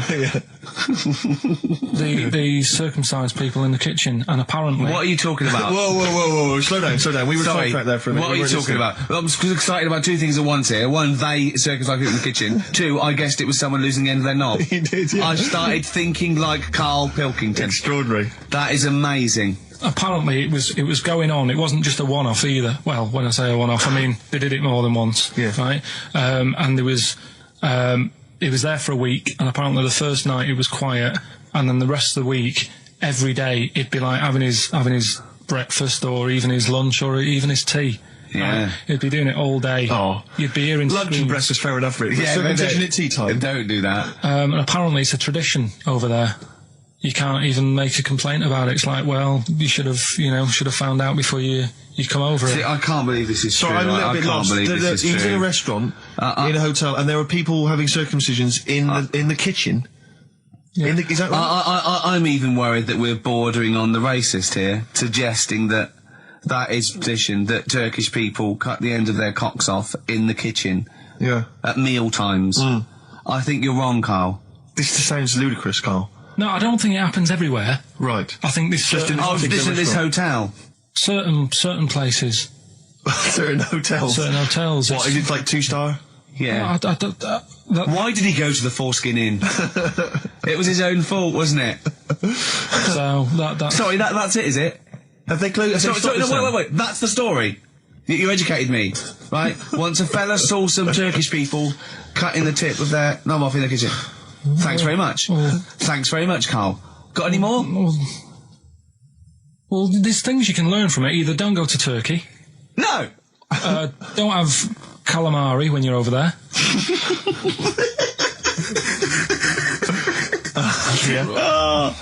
Carl, you've done it again. Well, So we get onto conversations. Talking about, he's asking me stuff about evolution. Tell me that. Why did the giraffe? What's that rubbish about the giraffe getting a long neck? I said, well, it didn't try and get a long neck. It was selected because, Anyway, I went into evolution for him, and he said, but why would evolution do that? I went, well, you think that evolution didn't do anything. There's not this consciousness, there's not this will that a giraffe has to stretch its neck to reach the leaves. One had a long enough neck to survive and pass it. He was going, yeah, but why did evolution... This isn't. But by the way, this isn't the most stupid thing. This is warming up. This is about 8:45. Right?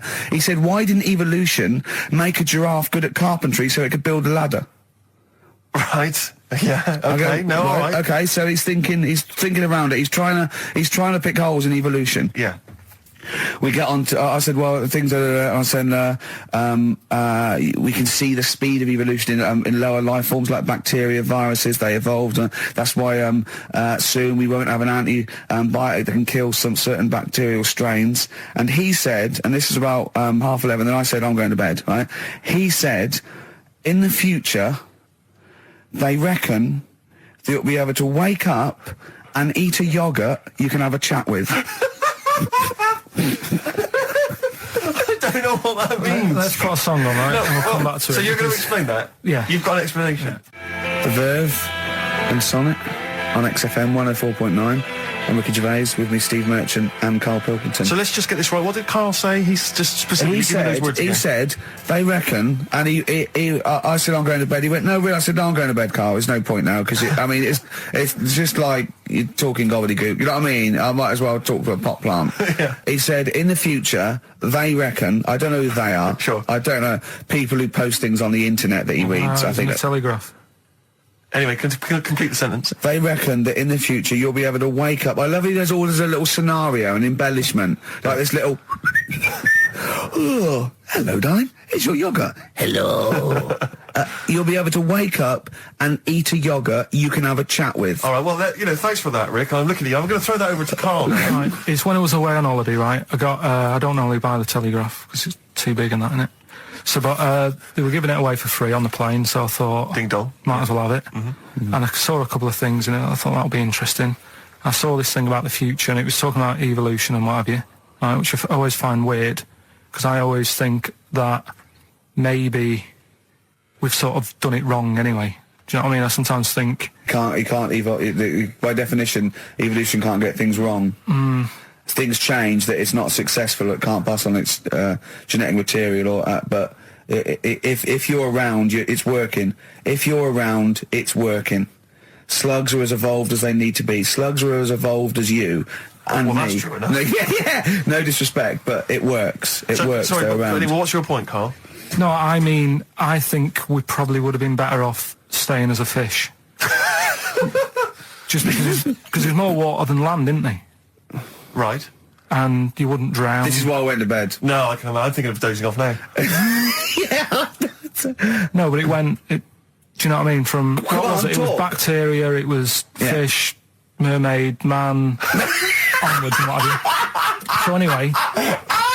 Oh God! No, there are a few knowledge gaps in your theory of evolution. All right, You generally got it right, though, so But I mean, basically, it went bacteria, fish, mermaid, man. What's next is the big question. So it was telling you all about this and what have you, and saying how, like, we shouldn't have interfered, because maybe if we wouldn't have invented planes and what have you, maybe we'd be able to fly and what have you if we really needed to and stuff like that. Okay. So we've interfered with evolution, you see. Right. Well, then it was saying, well, what's the future got? Well, yes, in one way we have interfered with evolution. Yeah, the evolution of the human being in society is changing. It's no longer based on the strongest or the fittest, because medical science can keep us alive long enough. People can pass on their genetic material where without this civilization they wouldn't have been able to. So yeah, there are different parameters, there are different pressures, there are different things that say whether we're going to pass on our genetic material or not. Okay, so in that sense you're right. And that, Rick, as far as I'm aware, has led to a yogurt that you can eat and have a conversation with. So this is what it was saying. It was just saying, we're living in mad times and that. There's a lot of weird stuff going on.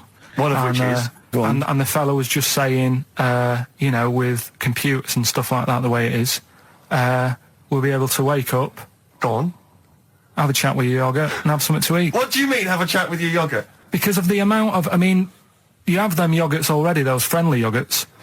Those bacteria-friendly ones, so this is just a really friendly one. Yeah, they don't...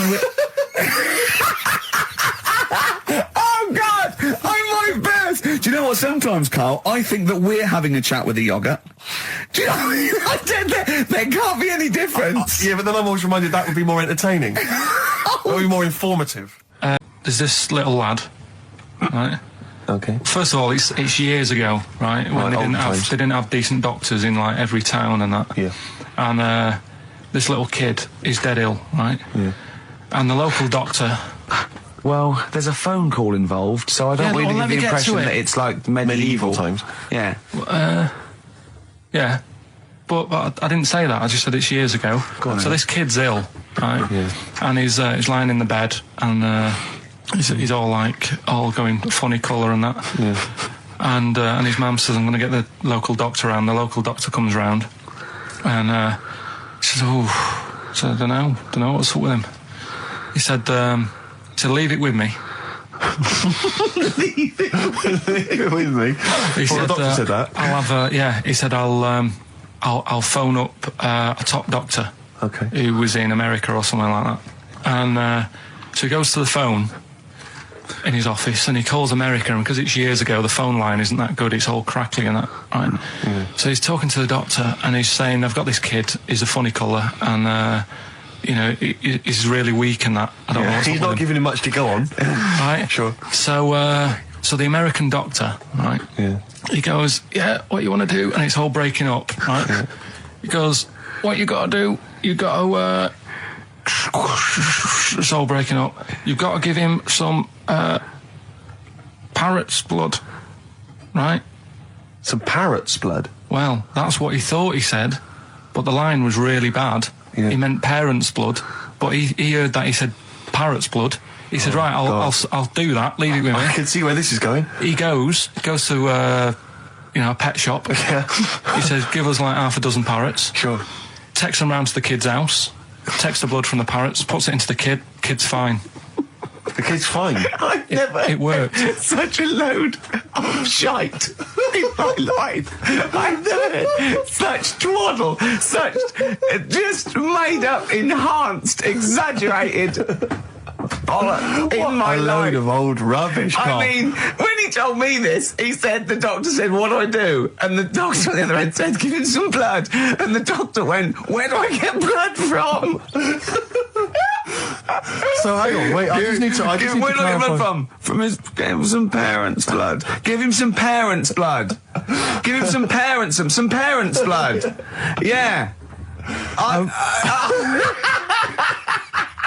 But hang on, I just need to know where you Sorry, read this. Carl. Where was this? Where did I you read stitched this? you up. You know what he said? He said, so do you believe it? I went, tell it to Steve. He went, do you believe it? I went, tell it to Steve. Carl. where did you read it? That was on the internet. All right, XFM 104.9, Ricky Gervais, Steve Merchant, Karl Pilkington, not here. It's the best of. You've been voting in all week, sending your emails. So here's the clips that you wanted. And just remembered recently, actually, I was on a train coming back from hometown Bristol. And I was on the train, and this girl walks on, good-looking girl. I thought, hey, up. A largely empty carriage. I'm thinking, my luck's in. Because I take every opportunity, Carl. That's the thing about me. I don't choose. She was a good-looking girl. She sat down. I thought, she sat down right near me. I thought, brilliant. As this guy comes up behind her, and says, I think it's probably a boyfriend or something, sits down next to her. And I listened in on the conversation, obviously, because I'm pretending to read. It was very clever. I read the same page for hours. So I was pretending to listen. I was listening, but pretending to read. And I realised that it's not her boyfriend or anything. It's just some guy she's met on the platform. And I'm thinking, brilliant. If she's the kind of girl who's just going to start talking to someone, on a platform, on a train, brilliant. I'm going to be in here. Because he was only going one stop. So I'm thinking, what's the worst that can happen? He'll nick off. I'll get chatting to her. And who knows? I could join the... is there a train equivalent? Foot High Club. The Foot High Club, brilliant. And so I'm excited, I'm listening in. And it turns out that they're both kind of graduates who've just finished university, or they're coming to their finals or something. And they're chatting away, and he's making a couple of witticisms, and she's kind of tittering at his jokes. I'm thinking, well, I'll tell you this, if she's laughing at this kind of material, I am going to blow her away, with my kind of anecdotes and wry observations, Yeah. It was weak stuff, I got to be honest. Really? He was coming out with nothing. He was running on empty, as far as I'm concerned. Yeah. And she was loving it. So I'm thinking, brilliant, I'm going to be right in here. And then they get moving on to higher brow things, and I think she was going to study kind of Marxism or something like that, or communism, something. And she was asking him, as by way of conversation, she was asking him what he knew about Marxism, And he was fumbling for his vague knowledge of it that he had in his life. And I'm just sat there thinking, come on, love, in any given capitalist environment, the proletariat will revolt against their oppression by the bourgeoisie, and after a brief period of socialist rule, emerges a classist society governed by community cooperation. Well, if that sort of talk wouldn't get a woman hot, I don't know what you'd use then. If Marx and Engels is not going to get a woman sweaty down below, then nothing is. Then my name is You're not just Steve biding Hodgson. your time. Exactly. I'm just going to go in for the kill any minute. Yeah. So anyway, it comes to his stop. Right, he gets up. I'm thinking this is a piece of cake, and he gets off, and off he goes. He walks off, and I'm thinking brilliant. And I thought, I'll wait. I'll wait till the train's pulled away. I'm not going to leap in straight away. No. And he comes back on the carriage, and I'm thinking, hang on a minute. He goes, listen, do you mind if I give you my email address? Oh. Right, and if you want to get in touch, email me. I'm thinking, come on, you loser, get off now. Save your face, please, before it's too embarrassing. She accepts the email address because she obviously doesn't want to hurt his feelings, whatever. I'm thinking, fair enough. She's a good woman. I'm liking her. I'm loving her. I'm thinking that's my kind of girl. So anyway, he gets off. I'm sat there, the train pulls away. I'm thinking, I'll wait a few minutes, I'll just, give her some time. Her phone rings. It's her friend on the phone. And she starts saying, and I was listening in, and she was going, just met a guy on the train. I'm thinking, that's true enough. She goes, he was a good-looking guy. I thought, you're having a laugh, love. To be honest. Because I was looking at him, and she said to her friend, he looks a bit like tennis player Boris Becker. I thought, You should be so lucky. Frankly, because I saw him, he had awful facial hair, if that's what makes him look like Boris Becker. Terrible little goatee beard. It was laughable. I thought, I don't know. And then she goes to thing, and she's like, yeah, I met him, we got chatting and stuff, you know. And she was going, it's not often that you meet someone, you know, generally in life, who's, you know, kind of thoughtful and intelligent and funny. I thought to myself, I'm not even going to waste my time with you, love. Frankly, if that's what you thought of him. You just walked away. And I'll be honest with you, I didn't even bother talking to her. No, you were just didn't even above waste it. my time with her. If she thinks that bloke is not If she only thought great he was looking, funny, but great funny looking. and intelligent, and she got on well, and he was polite, and it was a chance meeting, and he thought, and she thought that you were like a freaky looking dog who didn't even have the nerve to speak. That is what if that's she what was she thinks, thinking, then I don't want to know her. I couldn't. You walked away, and good luck to you. And I have my dignity intact. Yes, and she's nothing.